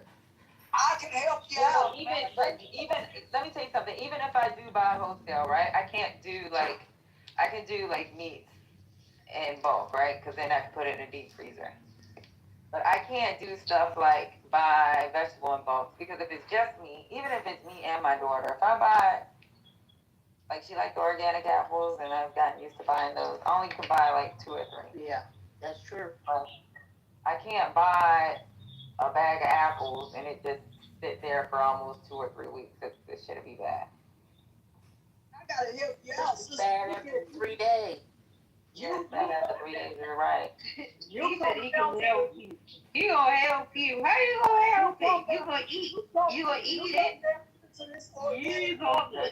Betty, do you have any charity organization to donate Gaza? It's too many off the mic. Okay, I appreciate it, Ashton. I think you could help me if I sis. I got a 12-pack of eggs. I buy an 18-pack. The 18-pack will last me because I only eat, like, if I make an egg, I only make 1 egg in the morning. I make a single slice of toast or a bagel. That's it. That's my breakfast. I'm gonna eat egg all throughout the week. 18. And You're gonna eat a while 18. It'll be almost the whole month. I So, don't eat eggs every day either. yeah, I don't eat like that type of food all the time. Or like actually steaks and steaks. You know, even if I buy a big pack of steaks, I cut them up before I put them in the plastic bags when I store them in my freezer. Because like I use half a steak and that's good enough just for me. You can stretch it out, yeah. And a lot of meat, I tell people, depending on where you live in this country, I mean, some people don't like it, but people don't like doing this, but you find some good deals down there at the local slaughterhouse, okay? People don't like it, but just hold on with me. When all this meat went up in prices, the guys back here, we can get it local. The guy said, I raise all my cows. So you can come down there and pick a cow out and see a cow grow literally to life. You can come by and check it out. So you know what you're getting, right? You know the quality of meat. That cow cost. I don't want to look that bad boy in the eye. No. I wanna look at that big old bad boy. Actually, I'm gonna ask you, yeah? How much does that cow cost? Well, some cows can run about $1,500, but you don't have to buy the whole cow. $1,500. How much does half of it cost? Well, half of that you could look at around $300 to $500 because you're getting enough to put in a deep freezer. See, you're getting that motherfucker ain't fancy. No, I'm Nancy, you just go. That's the same price as my house. That's the same price as the rent of my yard. Okay, so let's get back to the conversation. Where were we at in this conversation, y'all? Because I just got. We went to food prices. We were talking about Palestine, how long it's actually existed. I'm confused. Where did we go?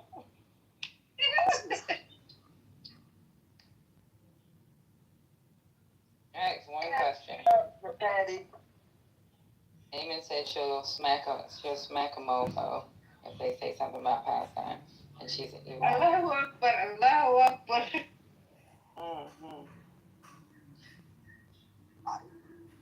Ali Akbar too, sis.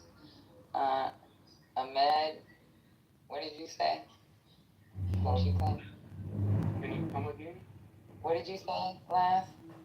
Just trying to get the conversation back because we went to food prices, right? I can say free Palestine. Free Palestine, inshallah.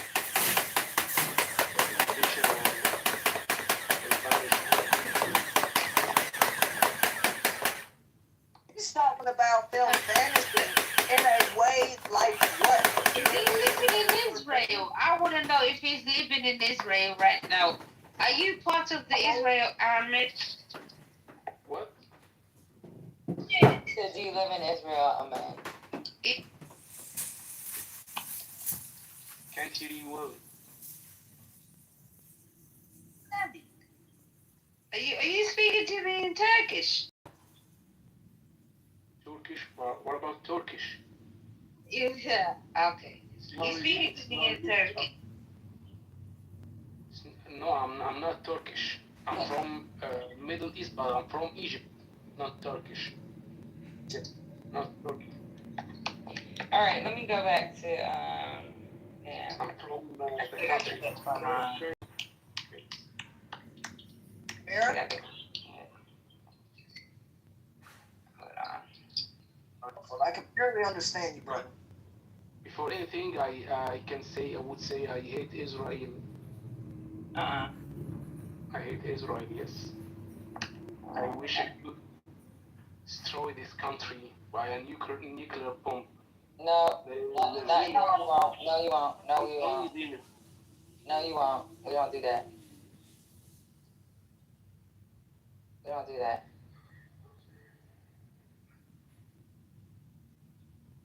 You have to be very strong on your words, but don't say it in the wrong negative things because all you're doing is supporting them. You understand? You're supporting the INDNF. You're supporting the IDs. Support that guy. That man talking about blowing them. We ain't doing that, sister. We ain't supporting them. Ashley, Ashton. What? I wish y'all was where I was at right now. From outside, man, feeling good now on that pontoon boat out on the lake right now. 95 degrees, feeling like that out here. Wait. I wanna get in that fountain. Well, what country are you at? Well, I mean, I know you're already in America, but I'm just asking you in what region, in what part of the state. You know, you got 50 states.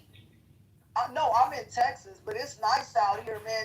It's nice. Texas has a river? I didn't know Texas had a river. We have a lake. I don't know. Okay, y'all. It's too much going on. It's too much. My brain is like frying. Okay, so I'm gonna play this clip. It's talking about Iran expects the war to resume in 48 hours. This is from Crystal. The Lego. Pretty. Tell me that's Lego. Okay. Got it. I'm gonna go ahead and play this clip real quick. I'll break in between because this is a little bit longer clip. They are talking about. Let me see. They're discussing the Iran war and Iran's expectations for it to resume within the next 48 hours. Let me see. Let me get my ass on goddamn music mode. All right. Wait a minute. Katrina, come up here real quick, because one thing I do need from you. Because we've been, trying to talk on it, but we haven't been able to talk on it. And it's kind of crazy when you come in here and nobody speaks on it. But when you're not here, we're looking for you. Can you come up? Hey, Katrina. Hi. So we've been trying to look up information on what's going on in Ukraine, and I'd be like, God damn it, where's Katrina? Then when you come in the room, we're already in a deep conversation, so it's not enough time to. As soon as I'm able to even try to hit you, you disappear. So I know you keep up with Iran. Can you go ahead and brief us what's going on in Iran right now? Iran or Ukraine? Not Iran, Ukraine. Sorry, sis. That's all right. It's pretty much the same thing. I mean, it's the same thing. They're hitting infrastructure, the drones, the Ukraine is firing back. It's the same thing. Nothing major or anything new. Have they lost more territory? Have they gained more territory? No. What is Russia pretty saying? much a standstill.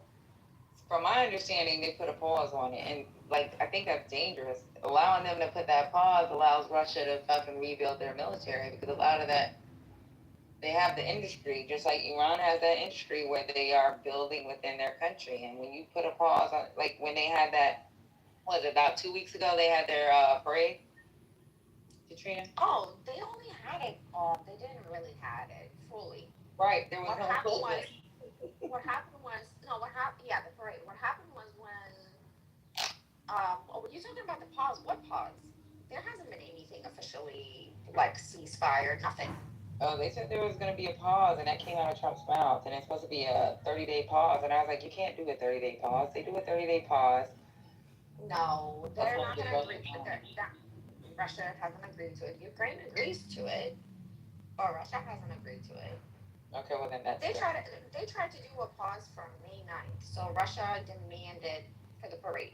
Russia demanded from Ukraine to do a ceasefire just for that one day. And Ukraine basically said, well, we're not, Ukraine basically said, like, we're not going to do a one-day ceasefire because they have done that in the past, like on Easter, let's just say like major holidays, Christmas, Easter. But Russia never stuck to it either way. So Ukraine basically said, we're not going to do a one-day ceasefire anymore. If we're going to do a ceasefire, we got to do a ceasefire, like an official deal. And Russia then turned around and told Trump that basically Ukraine doesn't want to have a deal for ceasefire. So then Zelensky came out and he said, I want a ceasefire on the 7th. Basically saying, Russia, Putin, you're saying that I don't want to do a ceasefire. Well, here I am. I want to do a ceasefire for the 7th, May 7th. And anyways, of course, Russia wasn't going to agree to it. But no, whatever Trump says that there's going to be a ceasefire. I mean, he said that he was going to end the war in 24 hours. Seriously, there is no real talk about like seriously considering or seriously having a ceasefire. That's all BS.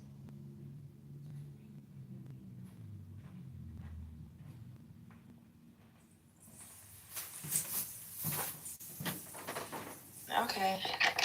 Well, let me go ahead and go back to this YouTube video real quick. I gotta give my dog some ice cream. Get no idea on there. Ice cream.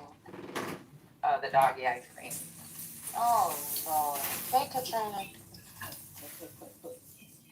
Hi, first lady. Not dog ice cream. I'm dead. Girl, yeah, doggy ice cream. If I don't have animals that would be eating like me, they probably would be walking here. Alright, I'm gonna go ahead and play Also, we've got a look at the economic fallout. Time to start hoarding motor oil, apparently, because there's a dire situation developing there. Shortages imminent. Thomas Massey facing the fight of his life, an onslaught. It's now the most expensive congressional race in history as the Israeli pours cash into that race to try to defeat him. We'll preview that. We're also taking a look at new bogus intel that's being laundered on Cuba to try to create a pretext for an invasion. Trump made thousands of trades as president, like more than 3,000 stock trades, including for companies like, Palantir, Nvidia, some top names that you have certainly heard about and that he has certainly been influential in pushing. And I think that a few other corruption stories here as well, including Kash Patel with a VIP snorkeling trip at Pearl Harbor, of all places. So just incredible things happening there. You or I, they actually banned swimsuits in Pearl Harbor, which I massively support, don't get me wrong, but apparently not for Kash Patel. Now, what I love are all the other government officials who are like, guys, I snorkeled at Pearl Harbor years ago. I'm like, oh, okay, so apparently this is... I'll go on mute so I can get directly to the...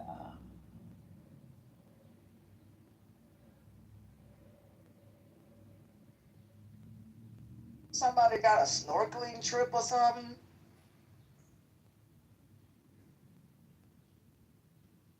Y'all, man.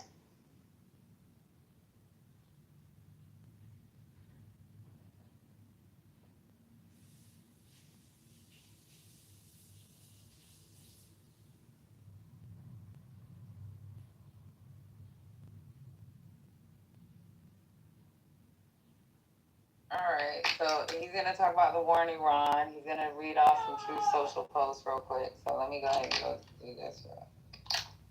Put A1 up there on the screen. So, Donald Trump's latest Truth Social post for Iran. The clock is ticking. They better get moving fast or there won't be anything left of them. Time is of the essence. This is paired actually with some new analysis from Trita Parsi. Let's go ahead and put this up here on the screen, which he released late last night. He said the Middle East is once again teetering on the brink as Trump appears to reignite war with Iran. While Trump's threats of war may be theater designed to face Tehran into submission, Tehran expects the U.S. to attack it within the next 48 hours. We should recognize that restarting the war amounts to an admission that the previous escalatory gambit has failed. That in turn was in itself an admission that the war had failed, which was an admission that the threats of war in January had already failed. As I argued before, this relentless search for an escalatory silver bullet capable of bringing Iran to its knees is not unique to Trump and has become a defining pathology of American Iran policy for decades. I just think it's incredibly well said. Succinct, summarizes everything, but the top line news there from Trija Parsi is that his sources in Tehran believe that the war will restart within the next 48 hours. It does seem to fit with all of this clock is ticking, some of these exchanges of negotiations, all of which have failed, and we'll get into some of the details, but it does seem basically inevitable at this point. The ceasefire has now been longer than the actual war itself. Nothing has been accomplished. The amount of oil remains at a trickle. Iran still retains control of the Strait of Hormuz. The global oil markets remain disastrous. And, we here in the United States today, I actually think this weekend will be the weekend where a lot of Americans wake up. It's Memorial Day weekend. It's probably the first time they're going to be on the road for several hours. People are really going to be interacting with those gas prices, probably more so than normal. And then the sticker shock of just, $4.50 a gallon nationally, or if you live in California, well over $6. I think that's going to hit home. And also, as people, I've been seeing already tweets, a lot of viral ones, people who are booking flights for summer travel who are like, oh my God, right? Yeah. They're like, not doing that again anytime soon. So you put those two things together. I actually think this weekend could be a turning point. I think you could be right about that. And for many millions of Americans, it's really already hit home where, they were already struggling, and now just to fill up a tank of gas, be able to get to work is becoming an impossibility. We're already seeing the way that people at the lower end of the income scale have had to cut back. Of course, the wealthy will be unaffected because to them, the increase in gas prices is really it's a bare blip on the radar. And those are the people that Trump is talking to, and those are the people that Trump is thinking about. More on that in the economic section. But I fear that you're correct about this, because the current situation with the Strait of Hormuz closed really is an unsustainable situation for the U.S. and truly for the globe. That economic noose is only going to continue to tighten. And then you've got the Israelis and the neocons here in the U.S. who are certainly pushing for a return to hostilities. Lindsey Graham made the rounds on the Sunday shows yesterday. This is A3. Let's take a listen to his push for renewed airstrikes. The status quo is hurting us all. The longer the strait is closed, the more we try to pursue a deal that never happens, the stronger Iran gets. So, my analysis is there's nothing to suggest that the people in charge now are any different in terms of the regime's goal to terrorize the world, destroy Israel, come after us. So what do you do next? You weaken them further. Yeah. What President Trump has done has been amazing militarily, but there's still more targets to be had, and there's things we can do to hurt the energy infrastructure is their soft underbelly. If you go back to the fight, I'd put energy on top of the list. I want to couple that with A7, if we can put this up on the screen, which is that Trump and Bibi had called yesterday, and there was also a security meeting inside of Israel. And if you think about the timing on all of this, Sagar, of course, Trump just back from this trip to China, it would make sense that he wanted to sort of pause a return to hostilities until he got through that particular trip. If there were ongoing hot hostilities during his trip to China, that could be a little bit awkward, a little uncomfortable, may undermine some of the very minimal deals that he was able to do there. I mean, he really returned with basically nothing anyway, but you can imagine why this timing would make some sense, and why also the reality is setting in. He was fed a bunch of bullshit that he chose to believe from FDD and other sources of, if we just blockade their blockade, then within days, this is what they were truly selling. Within days, Iran's whole economy will collapse and their oil wells are going to explode. Remember when Trump said that? It has to be setting in now. Okay, that plan is not going to work out. Not that Iran isn't suffering and that there isn't economic damage, but they are able to withstand that a lot longer, frankly, than we can, because their pain tolerance is much, much higher. So the logic is very likely within the administration to be that was offered by Lindsey Graham, or that Emily and I covered last week was offered by Eric Erickson. He said the only way out is through. We can't stay in this position, so we have to just go back. One more bombing campaign. Maybe we have to do that ground invasion. those are the sorts of things that are being contemplated right now. Look, unfortunately, there's a relative inevitability to this thing. He either surrenders or he escalates all the way. He doesn't want to do either, and so he's going to continue. This is where Robert Pape's analysis of the escalation trap is so important. And remember, we always say this, is that we always think of history in terms of a linear fashion. No, it takes a lot. If you go and you read the history of the Second World War, like, it took 2 years before the United States was even involved. Like, there's a lot of stuff that happened. There were multi-month periods where literally nothing happened, but we don't think about that. In retrospect, we were in a short pause. Actually, even in the long sweep of history, 30-something days, it's really nothing. But the inevitability of where things must end up, it was decided the very day that the war itself was launched. Can we put A4 up here on the screen? This is from the latest military action that took place. And this is very interesting, by the way. Drone strikes UAE near UAE nuclear power plant as U.S. and Iran signal they are prepared to resume the war. But here's kind of what's interesting. A drone strike sparked a fire on the edge of a sole nuclear power plant in the UAE on Sunday in what the authorities called an unprovoked terrorist attack. No one was blamed, but it highlighted the risk of renewed war. Now, the UAE had previously said that the strikes came from the West. So they're like, oh, okay, well, let's take a look at a map. There's a lot of countries to the west of the UAE. Who could they be? And I mean, the crazy thing is it could be a variety of different countries. It could be Saudi Arabia because they're currently in some sort of a dust-up. Could be. Wait a minute, did y'all hear about the UAE attack? I didn't hear about that. Yeah, I heard it this morning. So they attacked a nuclear power plant? They didn't hit it pretty. They didn't hit it with like a missile. It was a drone. It didn't do any like serious damage or anything. But I think it was just like a posture thing that like and Iran did not take responsibility for it. They're denying it completely. So Who did it then? but it is pretty crazy.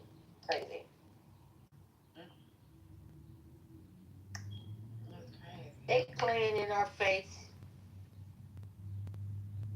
Well, one of them, and that's such a beautiful part of the world, man. I wouldn't want to see anybody's towns, anything destroyed, but man, that there is beautiful over there. I don't know what to tell people, but my God, if you've ever been there, shoot, it's real nice, and the chocolate there, a lot better than what we got here.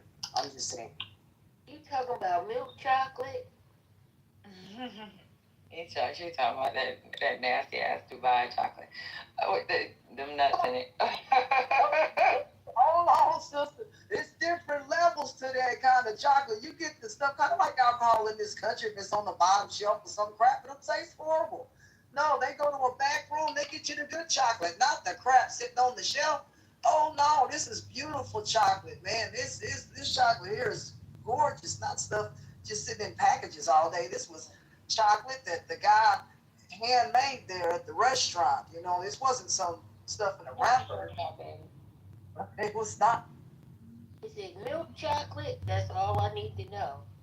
Is it dark chocolate? It's probably a little bitter.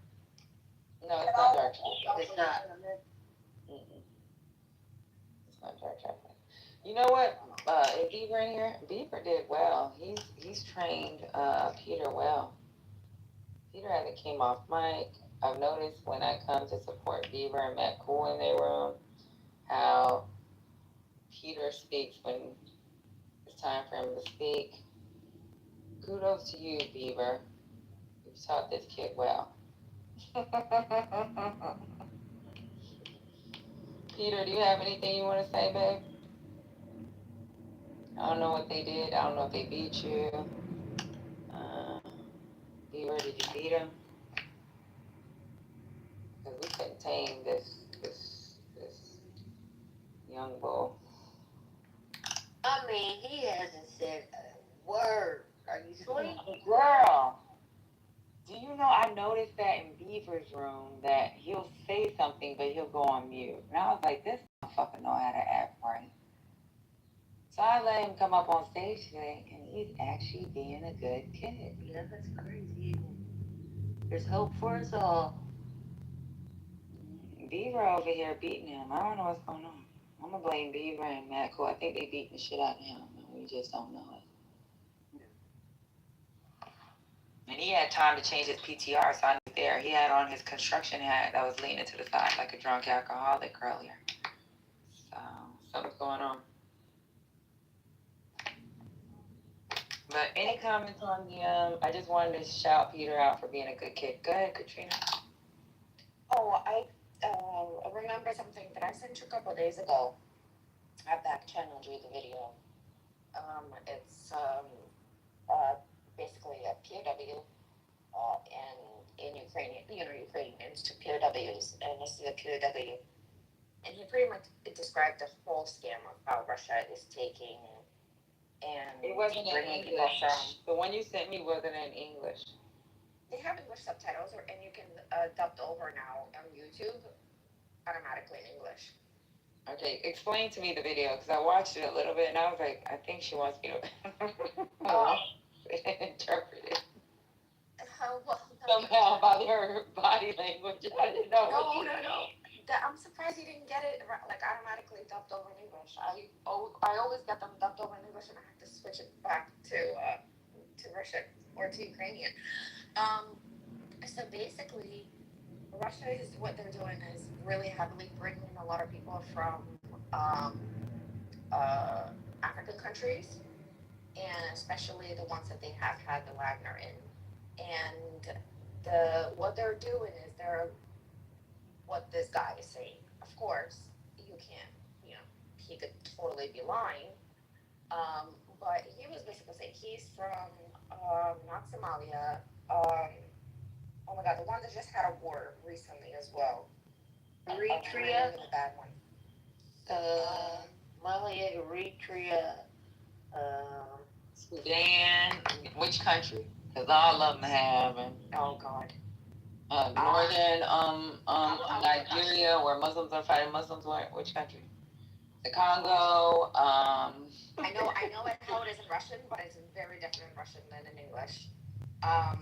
Is it in? We're in Africa. Mali, there we go. Okay. I think it was from Mali. Igor said it. Igor said it.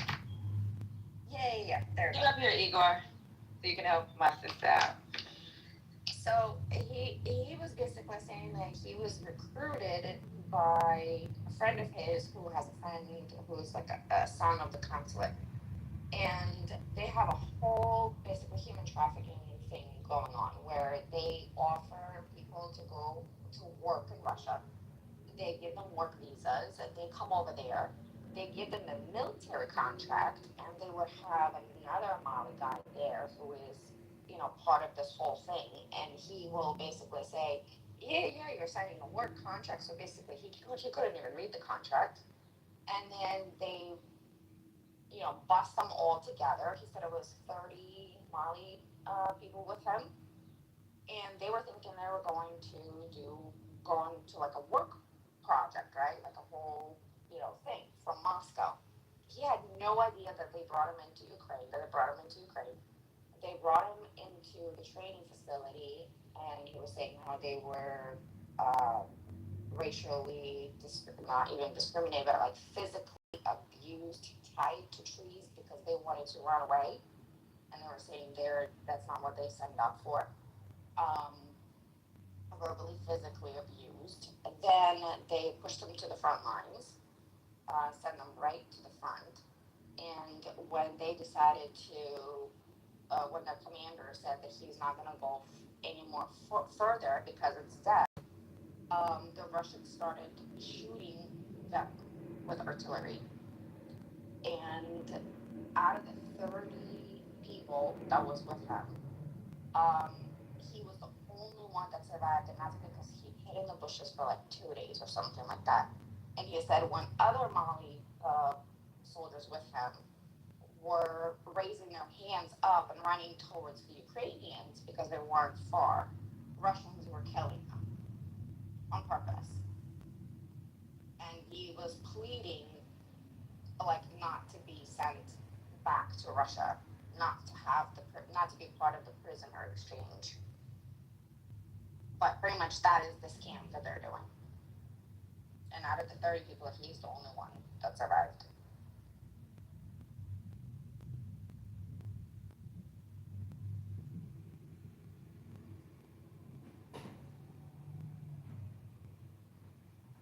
Oh wow. Alright, I was trying to get off mute. Any other comments on the video or what Katrina provided as information to keep us up on Ukraine? You need to come at least once a day, Ukraine, Katrina, to give us updates. There isn't that much news. It's all the same thing. Literally. It's all, I don't know. It's like that. Sometimes things pop up and we'll be reading it and we'll be like, damn it, where's Katrina? Take notes with your questions and then I'll pop up once a day so you guys can ask me. So we can rush. All right. How your baby doing? Good. We're just busy. End of the year, end of the school year. 2 more days. That's it. All right, babe. I'm gonna go ahead and continue playing this video. Israel potentially, wanting to like restart the war or to pressure them. It could also, again, theoretically, it could be Iran from some sleeper drone, platform or something, or maybe it flew in a different direction. But it just highlights the 48th order chaos that has come now as a result of the war. The UAE has left OPEC. Oh my God, I was just reading it yesterday. The effect on the Qatari economy from the war hasn't been nearly as publicized because we've all been focused on gas or on oil. The natural gas holdup of all of that LNG, some 20% of the world's LNG just held up, and then the dramatic reduction in the Ras Laffan gas field. I mean, that is already cascading across the global economy, but they are having to change multi-year projections for their own investments and their economy. Like, this could be an extinction event if it continues for the Qatari economy. Like, you may literally see it, just like with the First World War. Like, you may go into a war which you expect to be 70 days, a nice little war, which is what they originally thought it would be, and you may literally watch the destruction of all of these different houses and monarchies. And what we're basically watching in all of this is the U.S. and even Iran, to a certain extent, who are in a level of limbo where they both overestimate their relative strength. We've talked a little bit about this, and this is not to say that Iran is not in a very, very strong position, but they can still be eliminated. Full force of the military is there. This is part of what tightens the escalation trap. Let's put the next one up there on the screen just to highlight, how strong their demands are and why any American, how strong Washington's demands are, and why Iran, while it has any fight left in it whatsoever, cannot agree to this. So, for example, here's Washington's. There will be no payment of reparations or compensation by the U.S. There will be a removal and transfer of 400 kilograms of enriched uranium from Iran to the U.S. Only one Iranian nuclear facility will remain operational. There will be no release of even 25% of Iran's frozen assets. A halt to the war on all fronts contingent on completing negotiations first. And then Iran has its own preconditions, which are the war must end on all fronts, a lifting of all sanctions, a release of all assets, a compensation for war demands, and U.S. recognition of Iran's sovereignty over the Strait of Hormuz. There's no universe in which this even can come together. Yeah. And that's despite all of the rhetoric. So even though both, Iran is stronger in a strategic position, but it did definitely take some of the pounding, not nearly as much as we were originally told. Mm-hmm. The U.S. has expended, God only knows, tens of billions. I would say what the real cost of the war is, without even fuel and the amount that we've all paid, probably closer to 60 to 70 billion, even at this point, considering all the carrier strike groups, all the munitions. That doesn't even mention all of the lost, production timeline, etc. But when I see, though, that for them, Trump, because of his image and really the blow that is already given to the global empire, everything just seems to be pointing in that direction where they want to restart. Yeah, absolutely. And I think the situation with the UAE and, this drone strike, which the drones came over the UAE's border with Saudi Arabia. That's where they came from. Now Saudis say, oh, it wasn't us. But the UAE already thought that the Saudis were behind some strikes on their infrastructure, particularly Fujairah. The Saudis think the UAE has been behind some strikes on their territory with regard to their critical oil energy infrastructure. And the fact that you have have them messing around. You got Israel doing God knows what and trying to foment God knows what. Makes the whole thing even more volatile because you have so many more players with other agendas involved than just the U.S. and Israel and Iran. So that's part of what makes the situation so incredibly dangerous. But I mean, just to put one other piece of information that we've got here, put A8 up on the screen of potentially kinetic action. This is looking fairly solid at this point.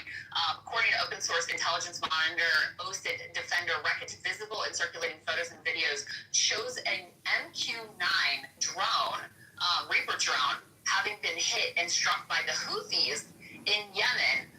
They each are worth approximately $30 million, according to DropSite here, and they're saying that, you know, there have been at least 24 of those downed over Iran, about 20 by the Houthis in Yemen, so yet another one of those being taken out, it appears, based on what we can tell from open source intelligence monitoring. But, you know, the logic of this thing seems to only go in one direction, because Sagar is just putting up there the demands from the Iranians and the demands from the U.S. The U.S. demands are just frankly delusional.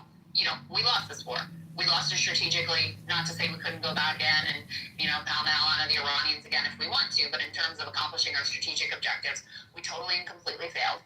They emerge with some, you know, some cards, to use the Trumpian terminology, that they did not have in the past, that we're not going to be able to take away. And so the fact that you have provisions in there that are more aggressive than what was being contemplated before this war, it's just delusional. It's insane. They're going to ship their enriched uranium to the U.S. That's one of the supposed provisions that we're pushing here. We're saying absolutely no sanctions relief. We're not going to unfreeze your assets. That's going to be a hard no from the Iranians. So as much as there's been, you know, some kind of dialogue and back and forth and potential negotiations, you can see from his positions that Trump is not willing to take the ego hit and humiliation and go out and try to sell this thing would be required. I thought he made a very revealing comment last week to Sean Hannity when he said, like, well, you know, maybe I don't care. I'm paraphrasing, obviously. I don't care actually that much about the nuclear dust, but I kind of promised this thing, the fake news media is going to be all over me if I don't get it, so I guess I'm committed to it. There's a lot of truth to that. He has backed himself into a corner now where even though he is, you know, the bullshit artist in chief, he doesn't even think he could sell what he could get at the negotiating table right now as a win. The current situation, the economic news tightening, the status quo, that is not sustainable. That was something that, you know, some people had hoped. I think Joe Kent kind of hoped, like, maybe we can just kind of muddle through and not come to an official deal, but hope that we can ride this thing out.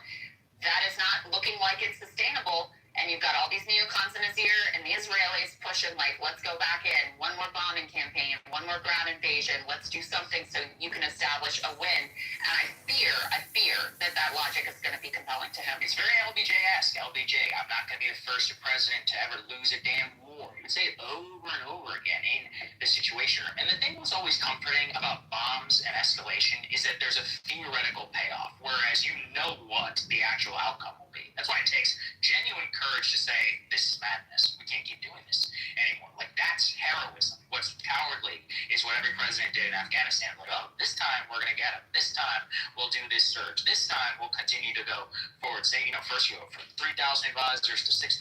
That didn't do the job. So, man, you need 10,000, you need 100,000. Oh, well, if we escalate the bombing and this, you know, Operation Rolling Thunder, that will break the back of the Vietnamese. You can see how easy that is to fall for, because these generals, you know, they got their uniforms, you got this vast array of empire at your disposal. That's the easy option to always go down. Yeah. The check on that is supposed to be politics. Well, and Trump loves dropping those bombs. He loves the visuals of it. Yeah. He feels powerful, and he feels like a man. He gets that to put together a highlight reel for him, a 2-minute highlight reel for him soon to feel like he's a big, strong, tough, powerful guy. He's sort of addicted to that stuff. Is the other dangerous thing here. As you know, and I don't think he's the first president to be that way. I think he takes it obviously to another He takes level. it to the nth degree. Yeah. There's an element of there's an egomaniacal element of this, which is inherent to like all of them. And I also think as his polls drop, what is the role? You know, not only did his polls drop, do they even have a bill? Like, if the Republicans were to win the midterms, what are they going to do? They don't even bother telling you. Like, they literally don't even tell you, here's what we're going to do with the presidency and the House and the Senate. There's no it's not even about vision. There's no plan whatsoever. It's basically just like, we will continue to be Trump's slaves, like here in the House. You're like, okay, well, you know, it doesn't seem all that different from right now. It doesn't seem to be going well. But they have the control of the global empire, which is they have total authority. And now, especially with Congress having given up even its checks on war and peace, I mean, this is as close to a king as you will ever see, right? And let's put A7 up there on the screen. Here is Netanyahu apparently speaking with Trump amid reports that Israel and the U.S. are preparing Iran strike. Remember this, you know, the Israeli media reports this like every week about preparing for Iran strikes. But, you know, you definitely do need to treat it seriously. The PM will convene a limited security cabinet. The drone strikes on the UAE nuclear station, and Iranian media saying the U.S. has offered no concrete concessions and demands shutdown of all but one nuclear facility. So there have been talks back and forth, phone calls with Prime Minister Netanyahu and with Trump. When I talked about that convenience element and how easy they will sell you a vision, that's what Netanyahu was doing right now. He's all up in his ear. He's like, hey, we can do this. All we got to do is restart. All we got to do is take out these nuclear power plants, or all we got to do is take out this energy infrastructure, and that one will, you know, finally drive them to the negotiating table. So I don't know. You know, in terms of what's breaking right now, I saw a little bit of news. Tasneem had reported that maybe the U.S. would waive oil sanctions, and, you know, as we continue to go forward with some sort of potential negotiation. Just always keep in mind, like, these people are always fading and bluffing, and Trump has said probably every week of the war that the war will be over in just a few weeks. There have also been multiple instances where he's used diplomacy as a cover. And there's also been multiple instances where it looked like the war was about to restart. Like, remember the infamous, you know, we would wipe out their civilization before he eventually blinks. So we don't know what is going to happen. It is noteworthy, at the very least, to me, that they are saying right now they expect the war to continue in the next 48 hours, even though there's some, you know, the U.S. has floated this viewing sanctions, temporary lifting of sanctions on Iranian oil, which they actually did beforehand as well. So they could go back in some sort of a reversal as well. I really don't know. Well, and it's also Monday morning, which means Trump may be itching to manipulate the markets. Right now, you know, stock futures are down, oil is up. The U.S. bond. I'll put on pause on there, and that's it, because we're talking about the U.S. bonds and all this other shit, manipulation of markets, and what inflation looks like. So, yeah, any comments, y'all, on what's going on in Iran? Ed, you had left, and we were like, damn, we told him to put pause, and I wish I asked him where he stopped at on the rest of that. Oh, sorry about that. Jeez. You got so far from me, and I completely forgot about it. So that's what I was like, let me play this video on the next 48 hours in Iran, or what's going on.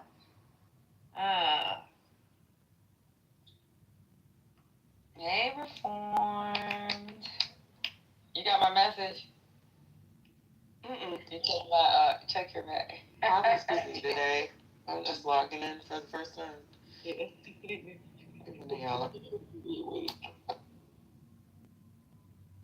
I sent you a funny.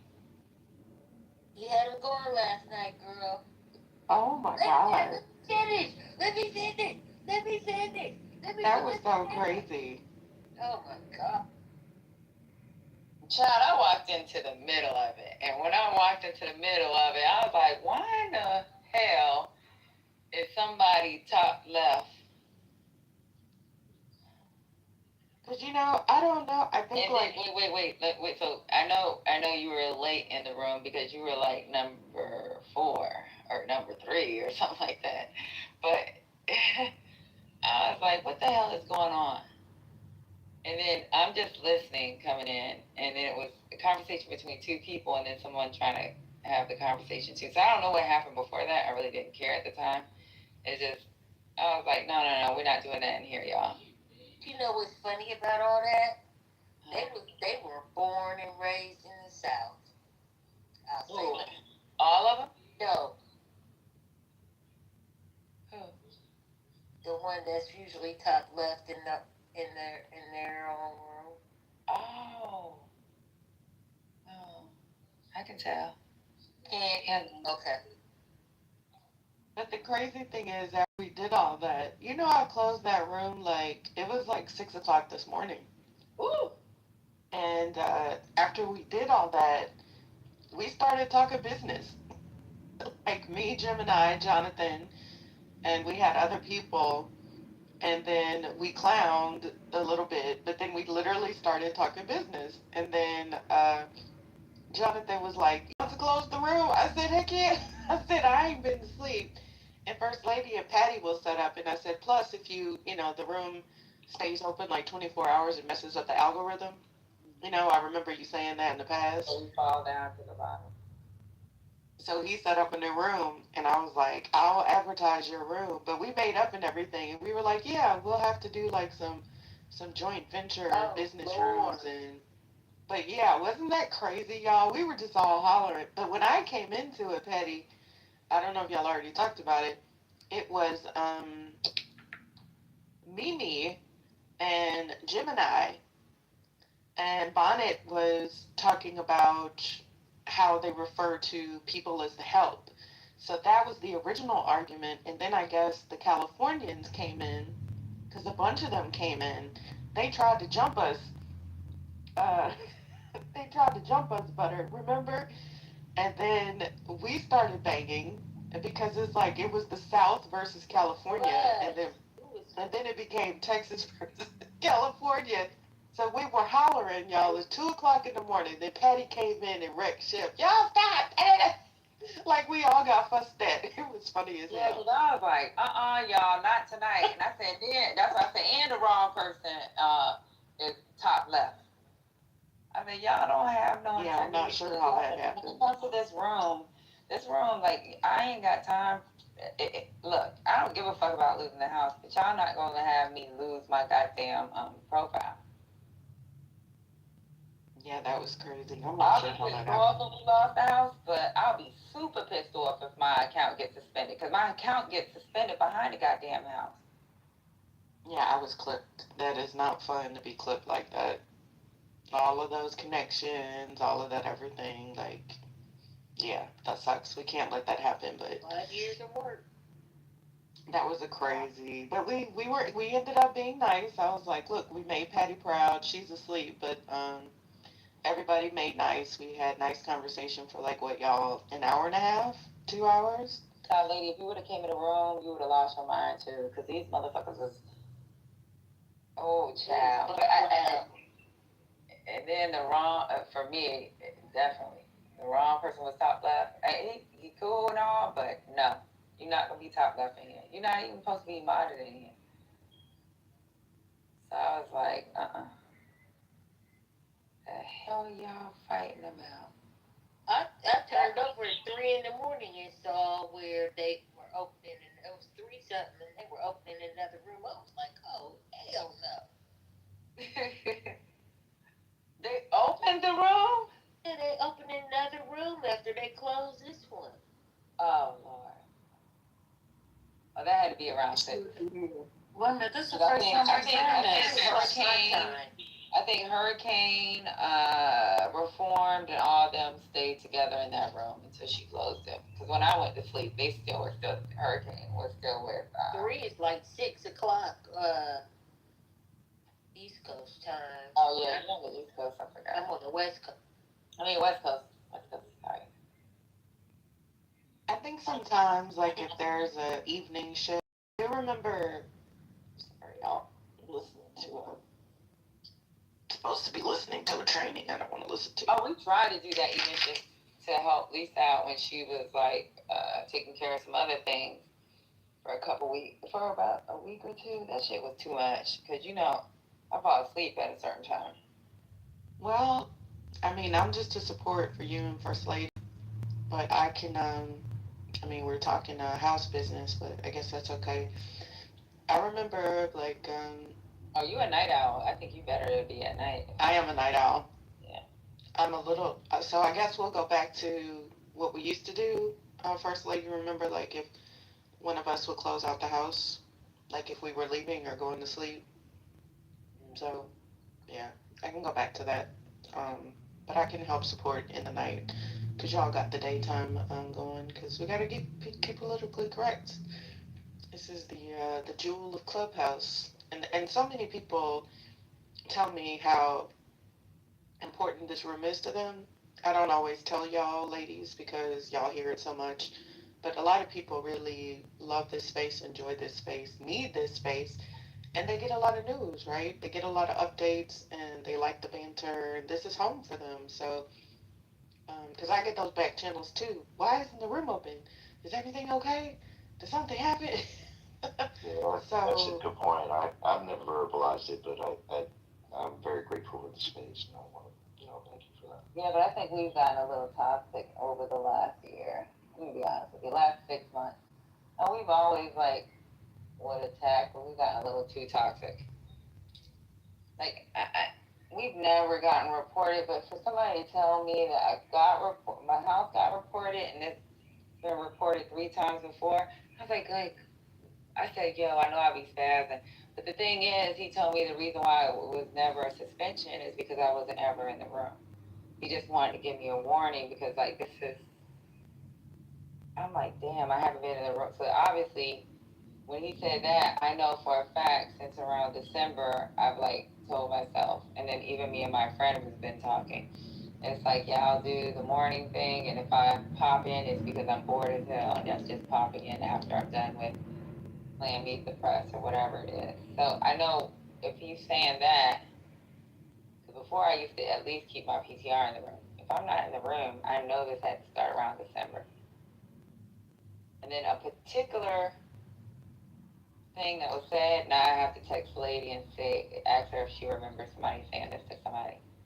It was a word that was said, but he said I wasn't in the room at the time, and he just wanted me to be aware of what's happening and what's happening.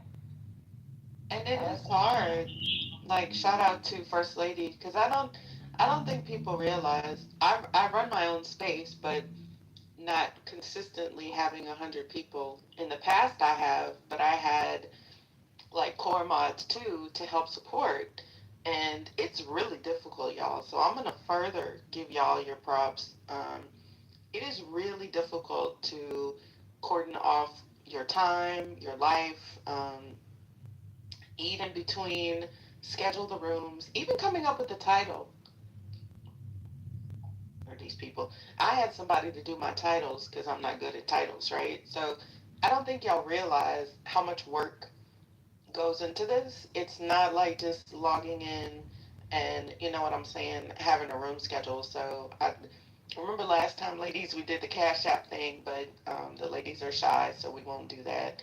But we definitely need to show our appreciation by helping them to keep a great space, right? And shout out to Clubhouse for recognizing that politically correct is a great space. So I will definitely show up more. I should, as part of one of the original support people for the space, and because y'all, we need to, right? We still got work to do. The slush fund was just created. We do a great service. Y'all do a great service getting information out to people, and we cannot let the space go away because it's too necessary. So definitely giving y'all your props. I believe in giving folks their flowers. Shout out to First Lady. Shout out to Patty. Shout out to the support mods. But we'll definitely take care of that for you, Patty. You know what's crazy, y'all? Y'all don't realize this. Do y'all know this space? We opened this space. So originally it was PhD, and Corey told me to use his house because, and I was like, you know what? I don't care. I was doing it as a public space, just like when I work out, it was 2 hours, bang, boom, I'm done, right? And the room grew for let's say 70, 80 people. And that's what attracted PhD and his little crew to come and listen in the morning when I work out. But the thing that's crazy about it is I went to PhD asked me to come over there. I only went over there to be a mod in his room because of Kamala. And because it was too fucking toxic with those male chauvinists over there and him he's the homie, but sometimes he says some shit that's a little out of line. And I was like, yeah, I can't. I gotta go. And it was Corey that said, use my house, because at the time, the only houses I have, if you look at my name, it was under Hood Talk. There's people on the dark side that'll put me on their house just to save it in case they get clipped. It's Hood Talk. It's Opinionated. It was Marimbo. They'd be like, yo, I need you to just at least hold my house as a secondary, as the second person. So that's the only reason why there's extra houses under my name. Even one of the houses that's on here, it's because somebody that got fucking kicked off a Clubhouse. What is it called? Kermit, whatever, Poppin', whatever. Motherfucker got kicked off a Clubhouse, and then I ended up being the owner. That ain't my house. That's somebody else's house. But it's crazy because I never had a house. And in a year and a half, me, Lady Mel, Just, a reformed, Van, the ones, honestly, the ones that really, really, really grew it in the beginning will be the Lady, the Mel, and will be reformed.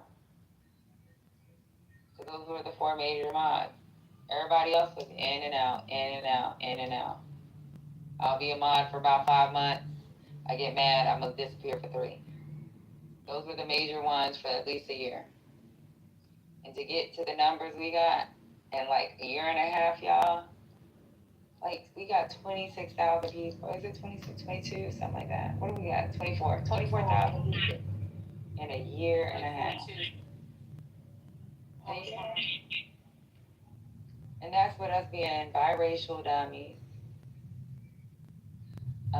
Some of y'all that's in here that made rooms or even sat in a room and talk shit about us and still come up in this motherfucker. But we still fucking laugh and giggle with you motherfuckers and still fucking keep the room going. Reformed do get crazy. Me and her get crazy.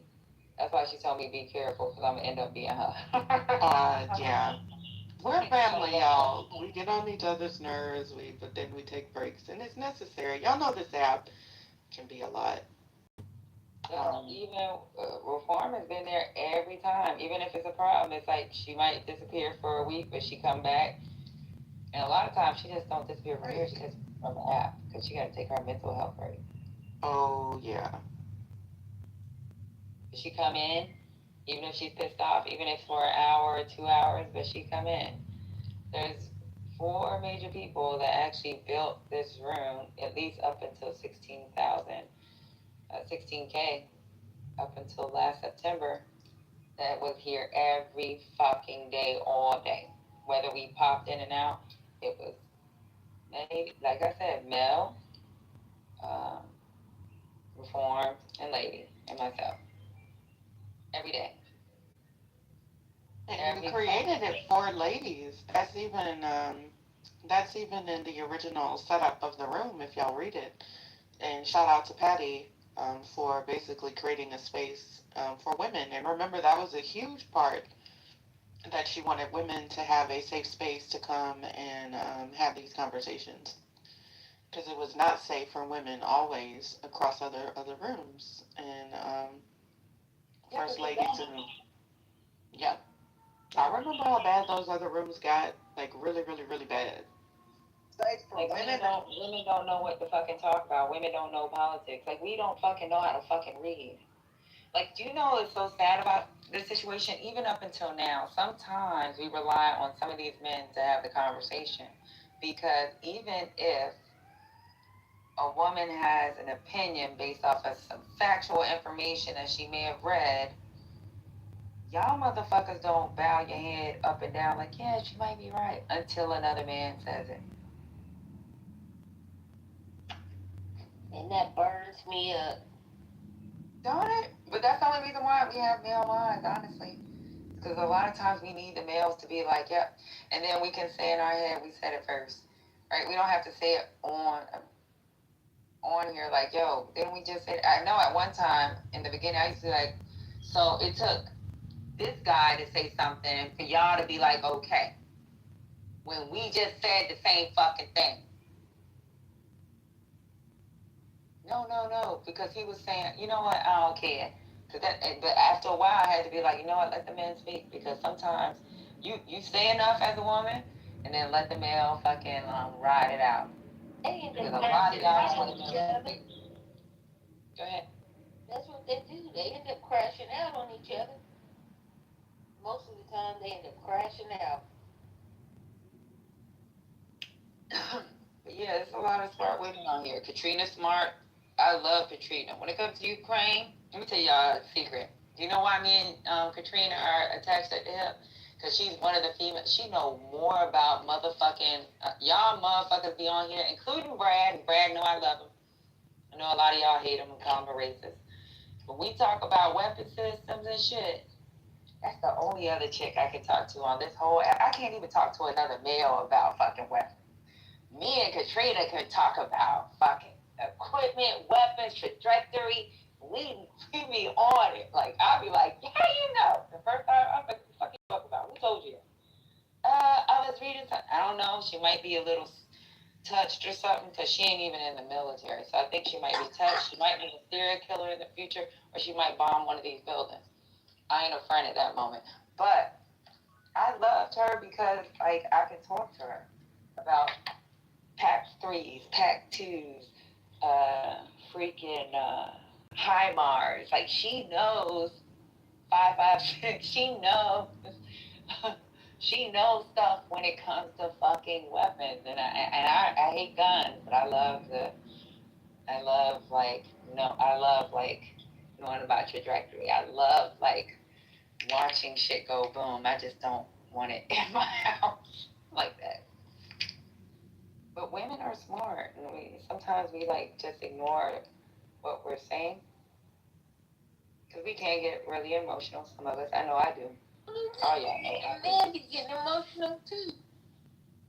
Yeah, but you know they only know when we get emotional. Shit, Ashton get emotional too. My poor Ashton, and she be trying to defend us. I do say that. Sometimes she try to defend us. Sometimes I be like, Ashton, what the hell you talking about? Get off that conversation. When she be like, women, I don't get, you get along with all the women in here. So you need to stop saying that. Keep that shit to yourself. And women in the past, them ain't real. They not real. You get along with all the ladies in here. We all fucking protect you. I used to come on this app in the morning, man. I can't do that no more. I told people, man, I can't be getting up in the morning arguing. I said, I'm gonna go down here and go to a pool. So that's why y'all don't see me on this app in the morning or go unload the truck. I'm not. Some people on this app be mean. I was in a room last night with a dude talking about you're gay, you look like a man. I said, bro, how old are you? I'm 25, 5. I'm 40 years old. I don't know all this stuff, and I just when you become a certain age, you just. It's not to say it doesn't hurt you, but you just don't care. You know what I mean? And when you out here living your life, you really honestly can't care what people think about you because they ain't paying the bills. And like these old folks say, they ain't Motel 6. They ain't keeping no lights on for you, man. So as they put money in your pocket, don't listen to most people unless it's good advice. If it's something that people being mean, I don't listen to people on this app. It's just good advice and things like that. And one of the advice I took, don't be on here a lot. I don't. I mainly come on here in the evening because I just don't have the time. You know what I'm saying? I come on here, Patty, have a good time and fun. I know I be joking a lot about it. Yeah, but no more saying women, you don't get it, because there's women that get along with you. All of them. Yeah, I like that. And 420, love you, and they take care of you. Laura, I ain't seen you in a long time, boo. Where you been? And I know your daughter got married, so what's going on? Girl, hi, how are you? I've been in your room, but you haven't been here. I've been here for the last 2 days, and you weren't in here. I don't know where you were, but I was in here listening to everybody. I hope everyone's doing well. And Ashton, I just wanted to say to you, I remember you, and we met in Million Marathon. You are one of my favorite people on this app. So don't get it twisted. Women support women. So we got you, girl. And it's great to hear from you, Pat. I miss my girl. Laura's my sister from Million Marathon, DTN, Pop-Up and Lutheran, Pop-Up and You don't remember her? She got changed her picture. She be fighting. Laura a little fighter, or her little So be fine. Yeah, I still am. Like, don't get it twisted. Like, yeah, I listen a lot. I don't come up. I listen. But if I got something to say, you know I'm raising my hand, Patty.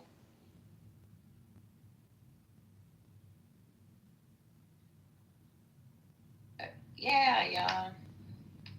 We do appreciate y'all supporting us as much as y'all have. We appreciate y'all supporting our sister Lisa, Misa, Cookies and Ice Cream, whatever her name is today, but we always know her as Lisa. Now it's Misa. But yeah, we appreciate it. And we appreciate y'all. And on Sundays from now on, there is a room, our sister room from Reformed, and she had a really good room this Sunday. Yeah, thank you, Patty, for coming through.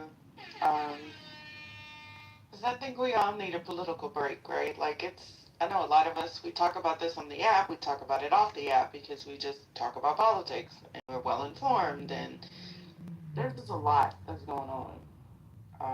So I appreciate that, Patty. Yeah, we had a great space. We talked about market sectors, discretionary spending.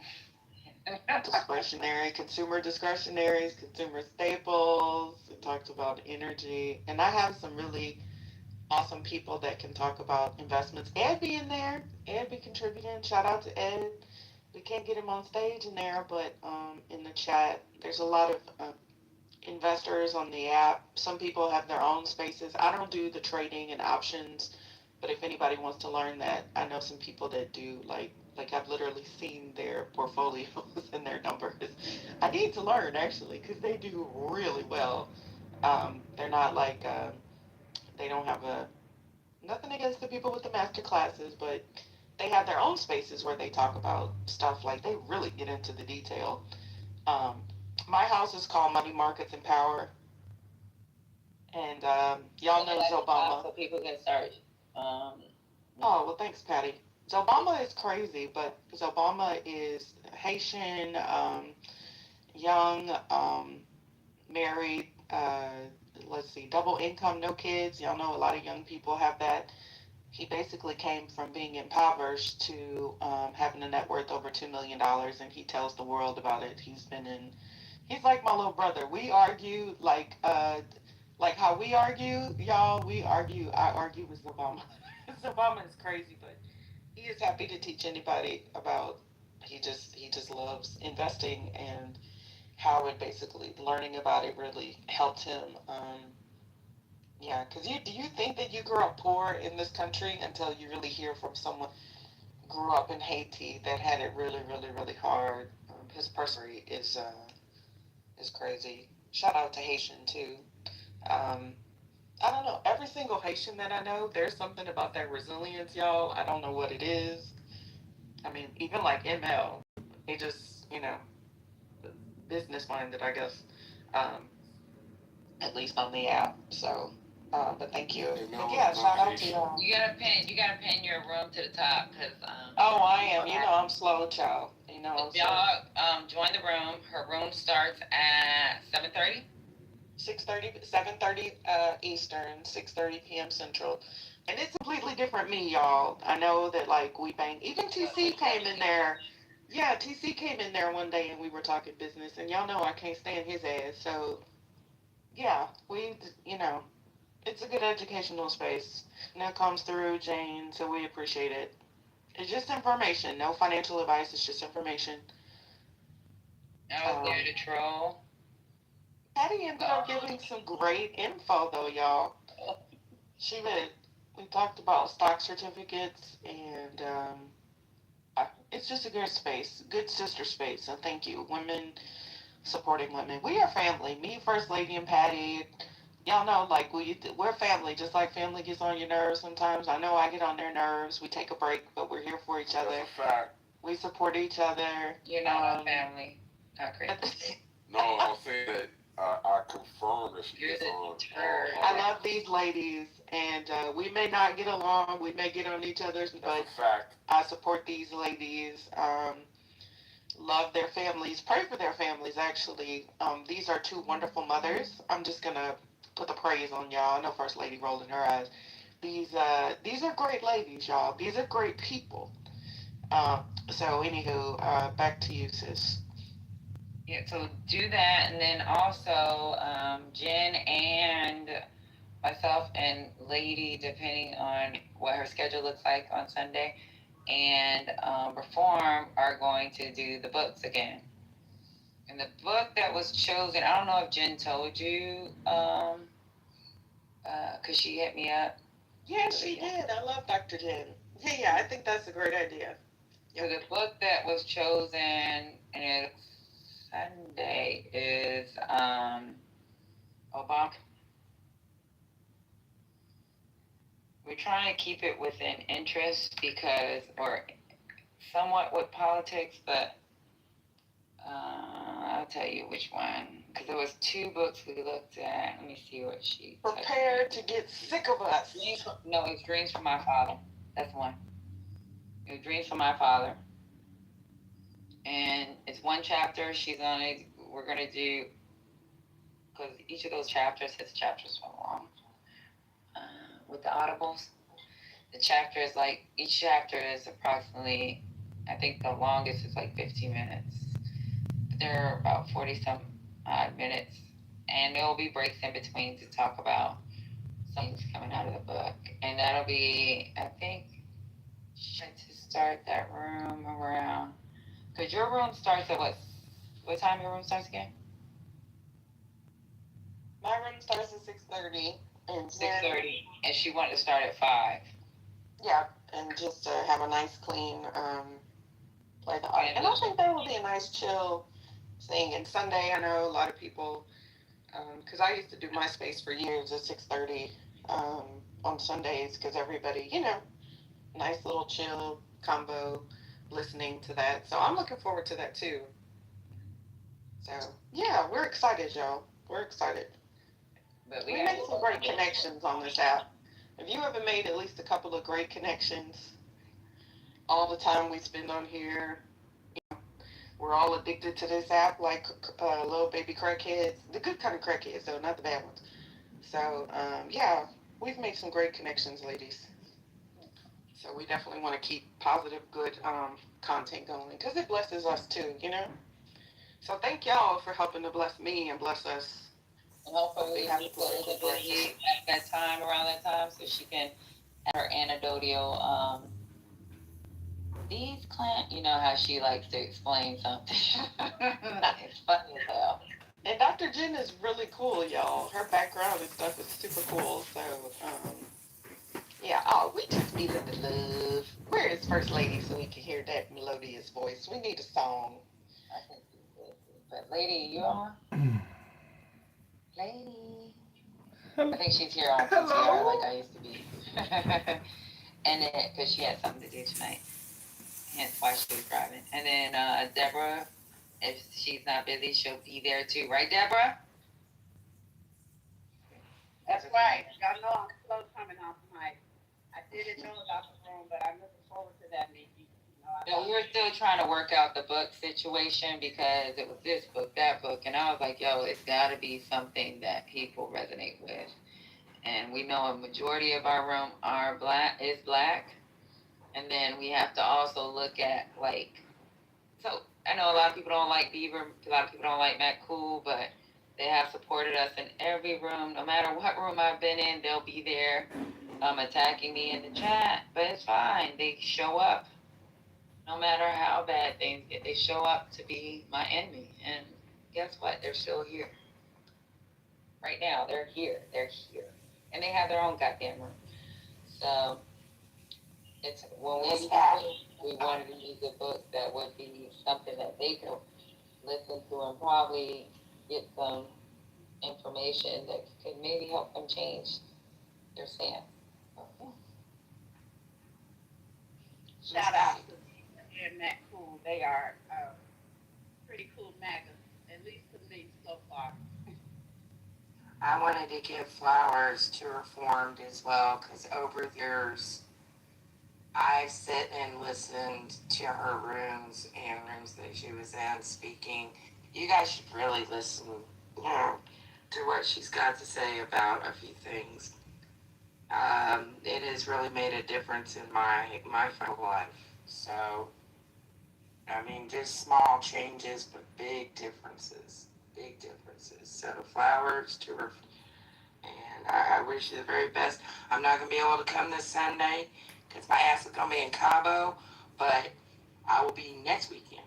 So, I definitely give you your flowers for that. Thank you. Oh, Penny, come up. So we're gonna do. I know you love educational rooms. So we're gonna do. We're gonna start our book club back up again because we stopped, and we're gonna start doing Sundays at 5 o'clock. Where we're going. The book we're gonna use for the next couple of weeks. Takes forever to get through these books. But we're gonna use Dreams from My Father, and that's Barack Obama. You already know this. I don't know why I'm not saying that. Everybody knows that's Barack Obama. We're gonna do one chapter at a time, and it's gonna be on Sunday. So I think it's gonna take us about 2 months to finish that book, but one chapter at a time on Sundays, right before Reform does her financial flowers. It's not financial flowers anymore. I'm there. Just tell me. Her money markets and power room. Money markets and power. My phone cut out. I typed the book in the chat. I'll order it today. We're gonna start this Sunday. This Sunday. So we're actually. So how we do it, Penny? Because you weren't here back in the past. Somebody did matter.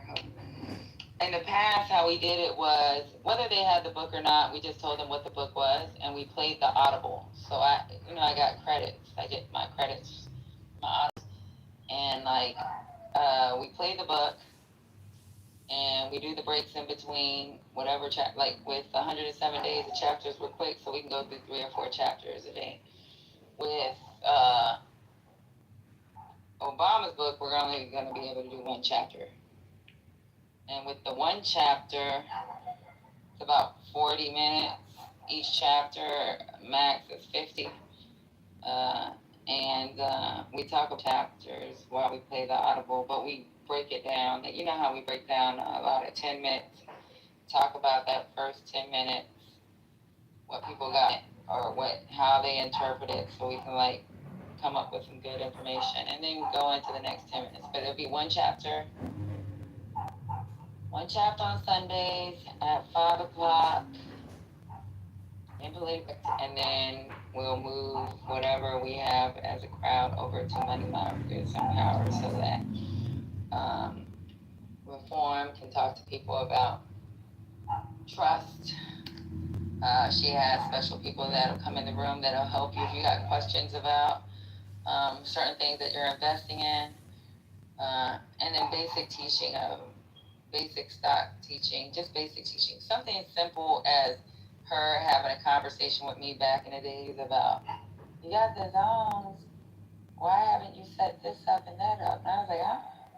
And then I came back the next week and was like, oh, I found it where I can do it for free through the military.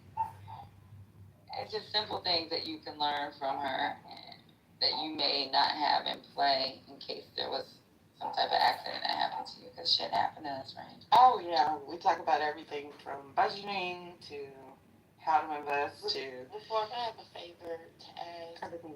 It's not for me. It's just for someone else. Oh hey Penny. Hey babe, a metaverse friend of mine just lost her dad, and how do I say this? His life insurance lapsed, and so. Oh no. Yeah, it's not good. And so, well, I can only do so much, and she's been asking kind of like for help and whatnot. And what I was thinking was maybe if you could do a room on awareness. I asked her if she was okay with the vulnerability of using her story in hopes of maybe just getting some support. I think she said she only needs $1,800 more. It's not a lot. But basically, kind of just making spreading awareness on how to keep up with things like that. What you need, and then what we need to do as adults with older parents, sort of thing. So I wanted to connect with you and see if you were know what I mean? This has nothing to do with me. She'll come in, she'll explain her story, and then maybe like, you know, 100 people in the room, you know, we all get $10, $15. She can bury her dad because she can't even grieve right now. Oh, that sounds Yeah. like we can also do that in IGB. You know, those crazy people in IGB be real generous. Yeah, Um, yeah. but definitely, yeah, y'all. I have had estate planning attorneys. One of my main mods used to be an estate planning attorney out of Florida. Um, I've had CFPs. I've had people, and yeah, because I just remind y'all that we're all gonna die, and we have to take care of the people that are living. That's like my main focus. It's not really investing. So, absolutely, Penny. I am so sorry to your friends, and if you give me the information, you know, I'm happy to help out a little. But I'll also let Lou know because that would be a great. Sometimes I just like to do things, y'all, to reach out to more people. But in my spaces, y'all know that I've met 100 people personally on the app, just from social groups, and also just business stuff, right? And plus, everybody and their mama seems to be from Houston or come through Houston on Clubhouse at some point in time. It's California, Texas, and New York must be at least in the Clubhouse for some reason. But I probably, honestly, y'all talked to at least probably 1,000 people. I don't tell. Um, Penny is someone I've had conversations with. I never say that, but Penny does, right? So I don't tell people's business. I'm still a fiduciary, y'all. You can Google me if you want to. Good luck finding me. It's not a challenge. Y'all leave me alone.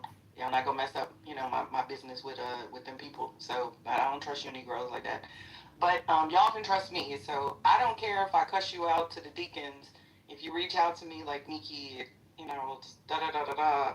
I'm always happy to have a conversation with somebody. Y'all know that.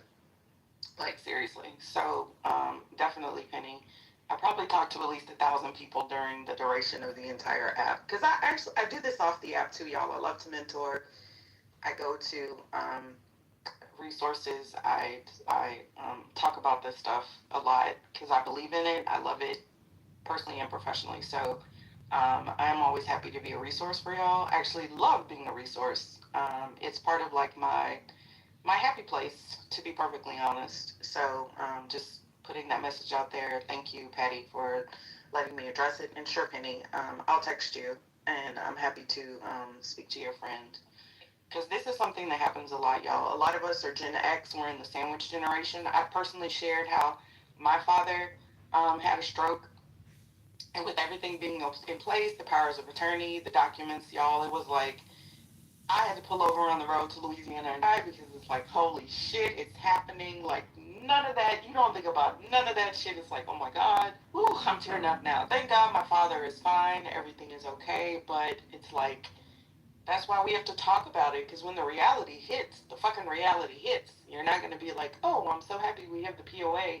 You're going to be bawling your eyes out because you get that call that something has happened to your parents, and God forbid something happens to our children. So thank y'all for allowing me to have this PSA. Get your shit together.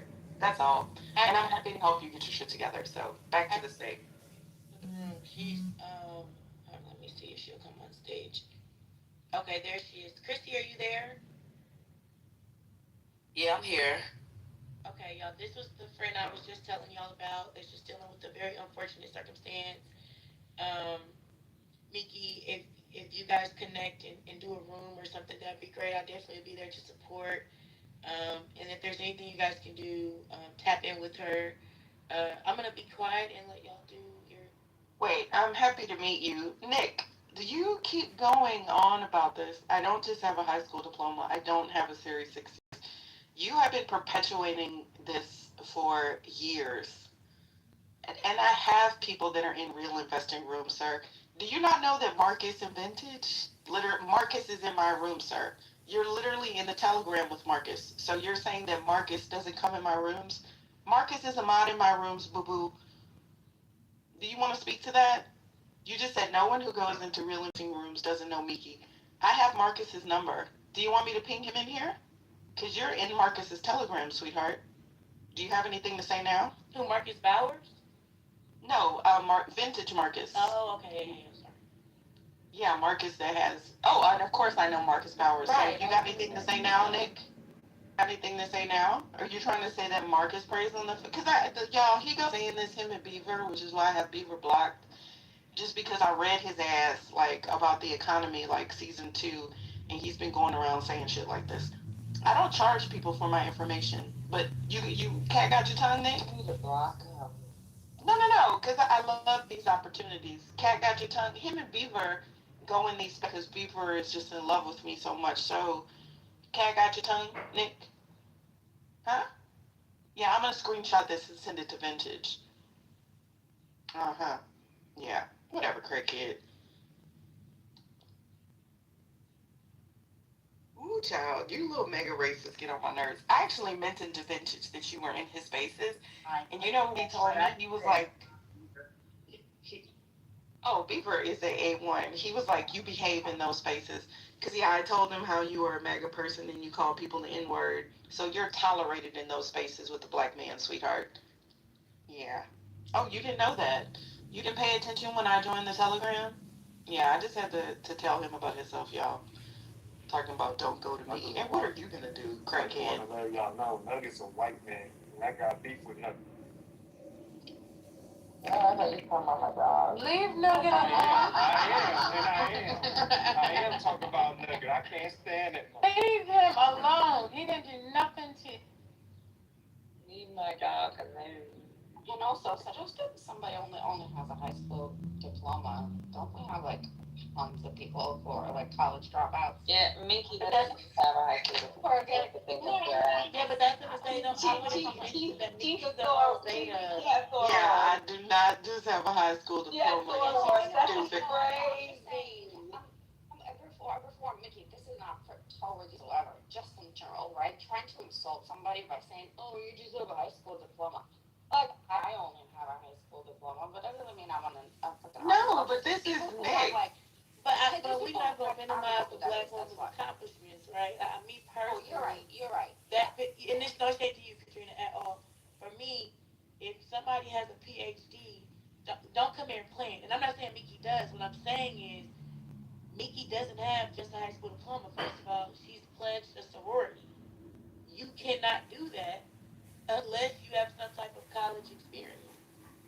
Right, Mickey? Yeah, no, I've been very open because we've all been together since season 1. But y'all, this man, I literally went off on him about something that he didn't know anything about because he's supposed to be a CPA. He was giving misinformation. Y'all know how I am. It was in one of those rooms. I read his ass. I think it was like Roger's room back in the day. And ever since then, folks, so Beaver tells people that I work for let's see. Which if I did, who cares? If that I work for like H&R Block doing tax returns. I don't hate on people that have jobs. Jobs are jobs, right? So yeah, I'm like, You know, no, you see how he's quiet? This is how retarded people are. Crackhead. There's nothing wrong with you just having a high school diploma and going forward and getting a job because it's okay, right? College ain't for everybody. Sometimes we just can't afford it. Sometimes we're not. No one has taught us what is out there for like furthering our education and what's available to. But one thing I do know about me, and y'all, if anybody is in anything when it comes to whether you're in some other sorority or you're part of the Divine Nine, she hasn't changed her name. That's her real name. It's too easy. If somebody wanted to clap her, they would have been clapped her. All your business is on. She got sisters on the app that could have been outed her. No, we have had all of those discussions. Everybody knows season 1 we all had our damn resumes, our LinkedIn profiles. Everybody remembers. Thank y'all. I'm fine, but I have gone toe to toe with this fool. He always says this dumb shit. Let me tell you something else, Nick. Since you want to hate on securities licensed individuals, Donald Trump, because he's a felon, couldn't take a fucking Series 66, and I have a Series 65. Crackhead, get it straight. The Series 66 is a combination of the 63 and 65. I dare you to come up here and challenge me on any fucking thing, because you already know that. In one of my rooms, I had 3 estate planning attorneys. 3. You want to Google them too, motherfucker? Like, I'm tired of you. No, bring this shit on, because I hate this shit. Nobody who knows me, who talks to me, believe your little goofy ass. So you're the only one looking stupid going and saying this stupid shit, crackhead. I literally had vintage yesterday, Patty, the person he says no one who knows.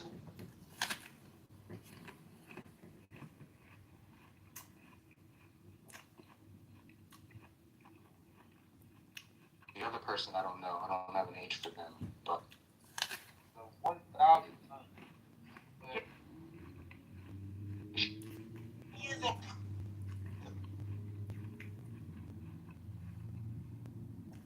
No! This is like public knowledge. Y'all know that DARPA actually shut. It's the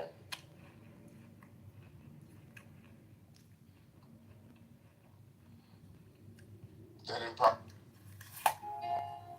means that God gives His Spirit.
I bear the rose and cross of life and light, giving the sign at each abracadabra. Remaining in the sign, the invocation concludes. Therefore I say unto thee, come thou forth and dwell in me, so that every spirit, whether of the firmament, or of the ether, or of the earth, or under the earth, on dry land, or in the water, of whirling air, or of rushing fire, and every spell and scourge of God, the vast one, might be thee.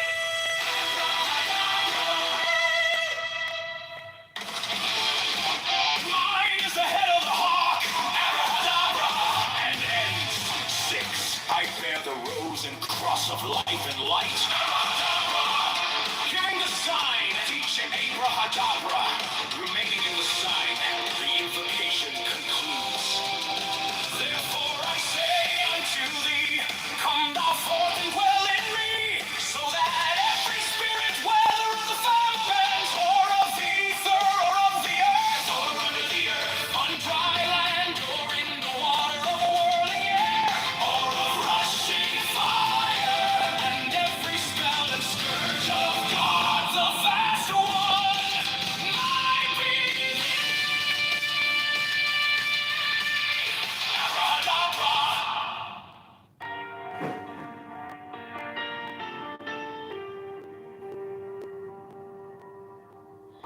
You came like dawn in my hands, soft but stronger than I.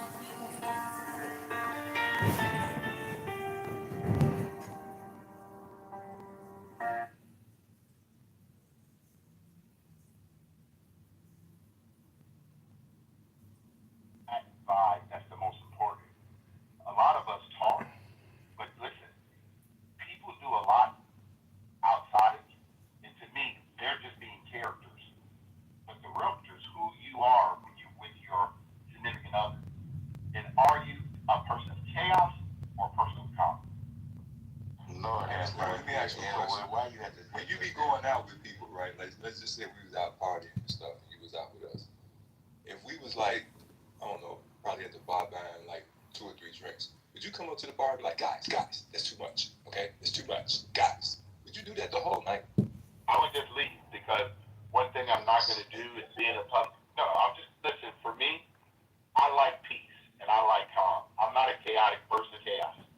I don't want arguments. I like peace, that's it. Yeah, but do you understand that people can go to a section, get drunk and have nothing but peace and fun the whole night? I mean, I say 50 drunk. Let me take that away because that's how. But I'm saying, yeah, but I'm saying, say you come out, find this room went out, and you were invited, and you came out, and we all having dinner, whatever we're doing. We're at a little lounge, chill spot, safe environment, no ghetto shit, right? Everybody chilling, and then say, I'm like, hey, I got the first round, right? I get around, and then say, Billis. I've all been on this. He's doing another one like this week. Why is he debating a mentally ill? Yeah, I don't know. That's kind of like abuse almost. That's what everybody tells me. That's what everybody tweets me. John made a new account called Ayn Rand. That's crazy. Oh, John, is it you in the audience? He's the type of atheist who have room for arguments and reasoning. You're more like the scientistic type of guy. We call it. Oh my God, Tim, he's not. Like, trust me, he's not. CM is the scientist. We would say he's in the category of the scientism. To him, this is why. This is crazy. It's crazy how much these people on this app think so highly of PhD for you, students. knowledge is based on science. Not a PhD student. You're not a professor. Being a professor, you need a fucking tenureship. I'm a senior lecturer. You're just an assistant professor. You admit to it. He's a mathematician. Tim, I know that, but he's not fucking at the same time. Hello? Somebody in the flat earth called me that. I'm gonna change my name. See, I'm the doctor professor. Okay, do whatever you want. Nobody cares. Your voice is You're gonna still give a you away. retard. Well, just like Tim, like, I swear he's not that what you think he is. I understand. Once you're in academia, you would understand. I've had, like, I don't need anybody to tell me about my. Well, apparently you don't know. We had enough. Well, what I don't know, I wouldn't say I don't know the experience. Why do I have so many fans? I kind of like at first. Why I have so many fans? Like, I'm a fucking gossip girl, and then everyone gets upset with me when I make gossip about people. But then, I don't know why everyone's so upset with me. Again, Fatima literally follows me around. YouTube.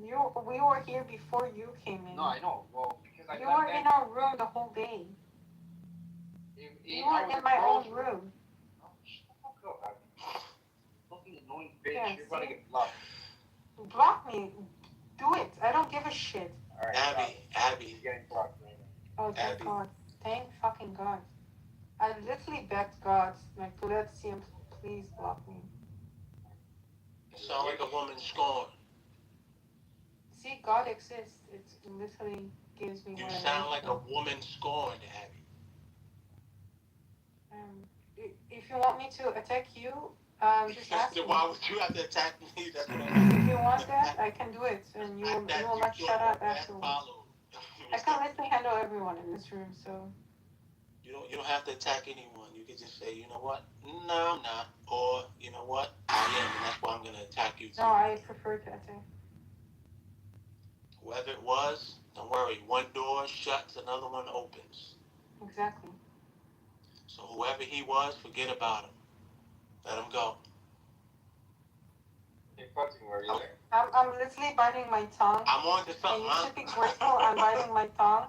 I'm on because to if I didn't, like, you would like also block me. No, don't hold on to it. Well, you want me to be honest? Is it she? He? Am I wrong with the gender? I'm the libertarian, so Do you want me to be you've got me honest? convinced. No, not yet. Not right Okay, now. I will say the same thing. Christian, Homophobic, like everything. Hey, she keeps it real. It's all right. Just keep it real. I will always keep it real. Keep it authentic. We're online. She's not in a job interview with me. I'm not looking to hire her.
But what about for men? Don't they get their versions or something like that? Yes, they do.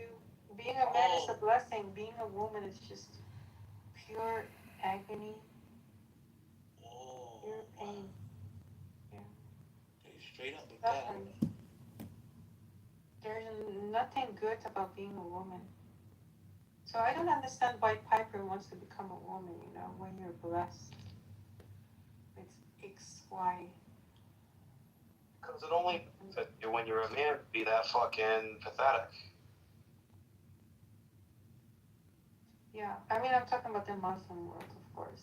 Me as a Muslim, I'm You're just a Muslim? Apparently I am, according to CN. So yeah, I'm gonna lock this one now. Fucking Muslim. I've never heard you espouse any kind of Muslim rhetoric, not once. Oh, I used to troll on this app as a Muslim. But there is a judgment. Why would you do that? I don't know. Non-refundable. It was like an ongoing troll back in the days when I was holding scientific leadership in Israel. He was calling me Palestine and he was Israel. So that's why I became quote unquote Muslim, but not really. Just to troll and continue the role play. But yeah.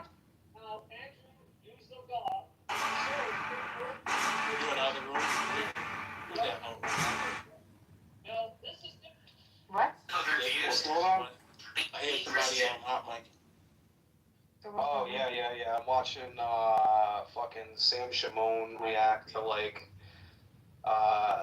fucking Andrew Wilson basically criticizing the shit out of fucking David Wood. And David Wood is fucking getting burnt. But you're bringing it up right away. So bringing it up. He doesn't even know what eschatology is, so he's getting fucking cooked by Andrew Wilson, fucking asking him all these questions about what his views are on Christianity is, and it just seems like he's pointing out that basically David Wood is a grifter. So his content revolves around Has he ever given these whole advice?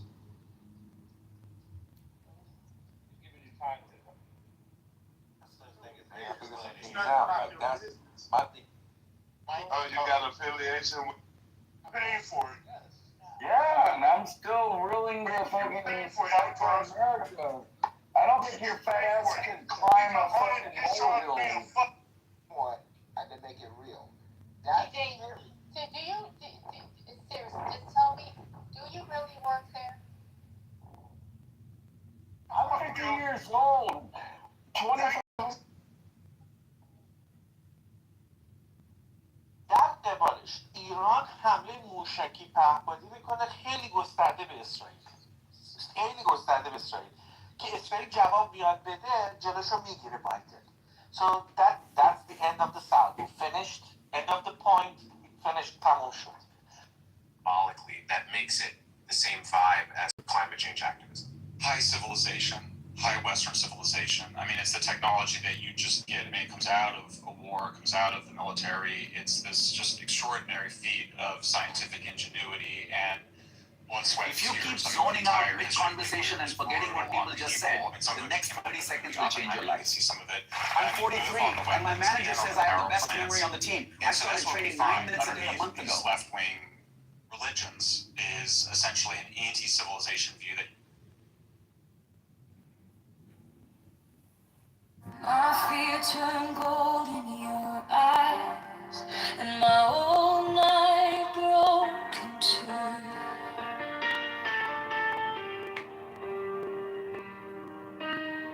I was lost in the noise, now I'm learning how to stay close to your quiet light in the middle of the day. Stop thinking, let it fall. Take the deepest breath of them all. Hold it close. Don't run from the feeling. One more second, you can start believing. Wisdom of God.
touches a steady rain on the dust of who I was.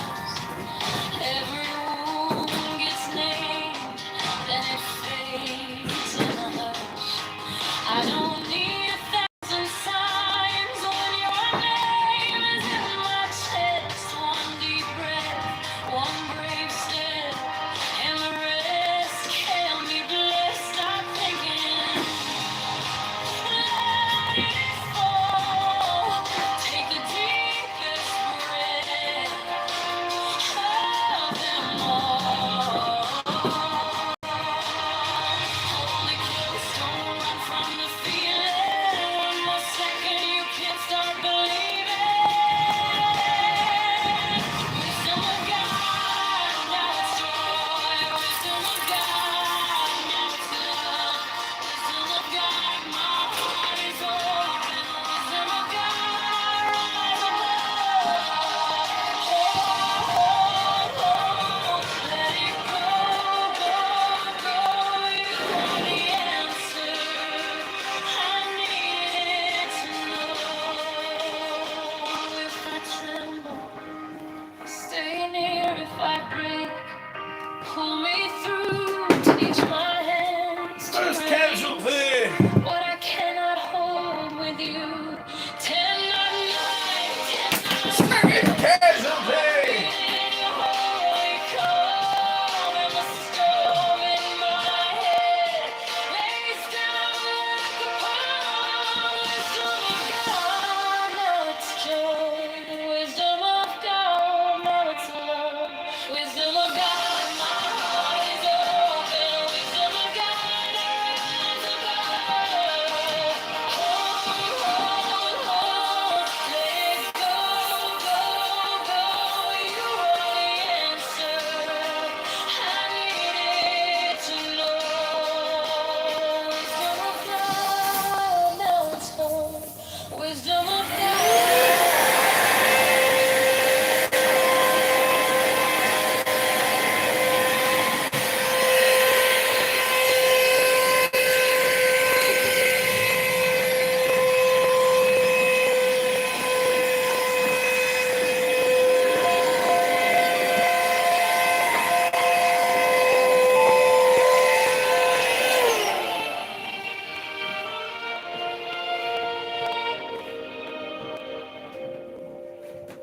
Wisdom of God is now joy.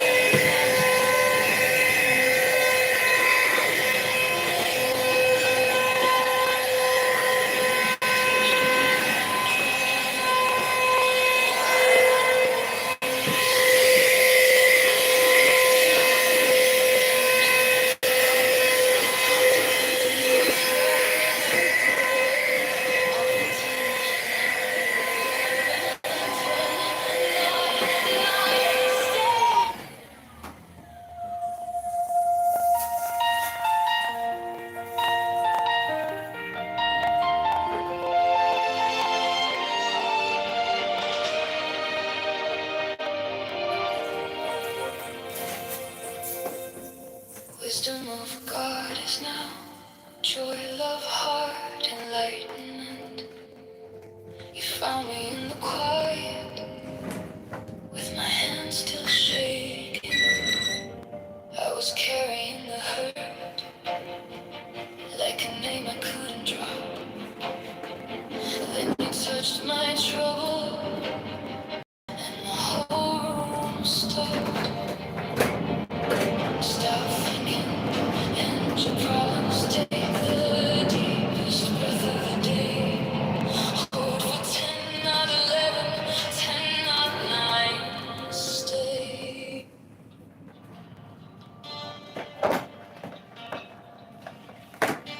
Now ye shall know that the chosen priest, that of infinite space,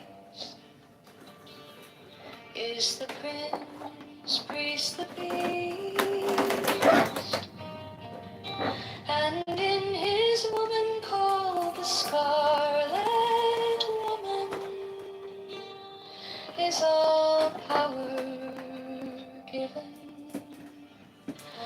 They shall gather my children into their fold.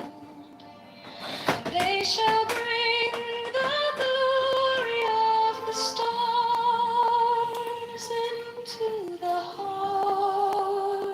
hearts of men. 16, for he is ever a sun and shield, but to him is the winged secret flame.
Every man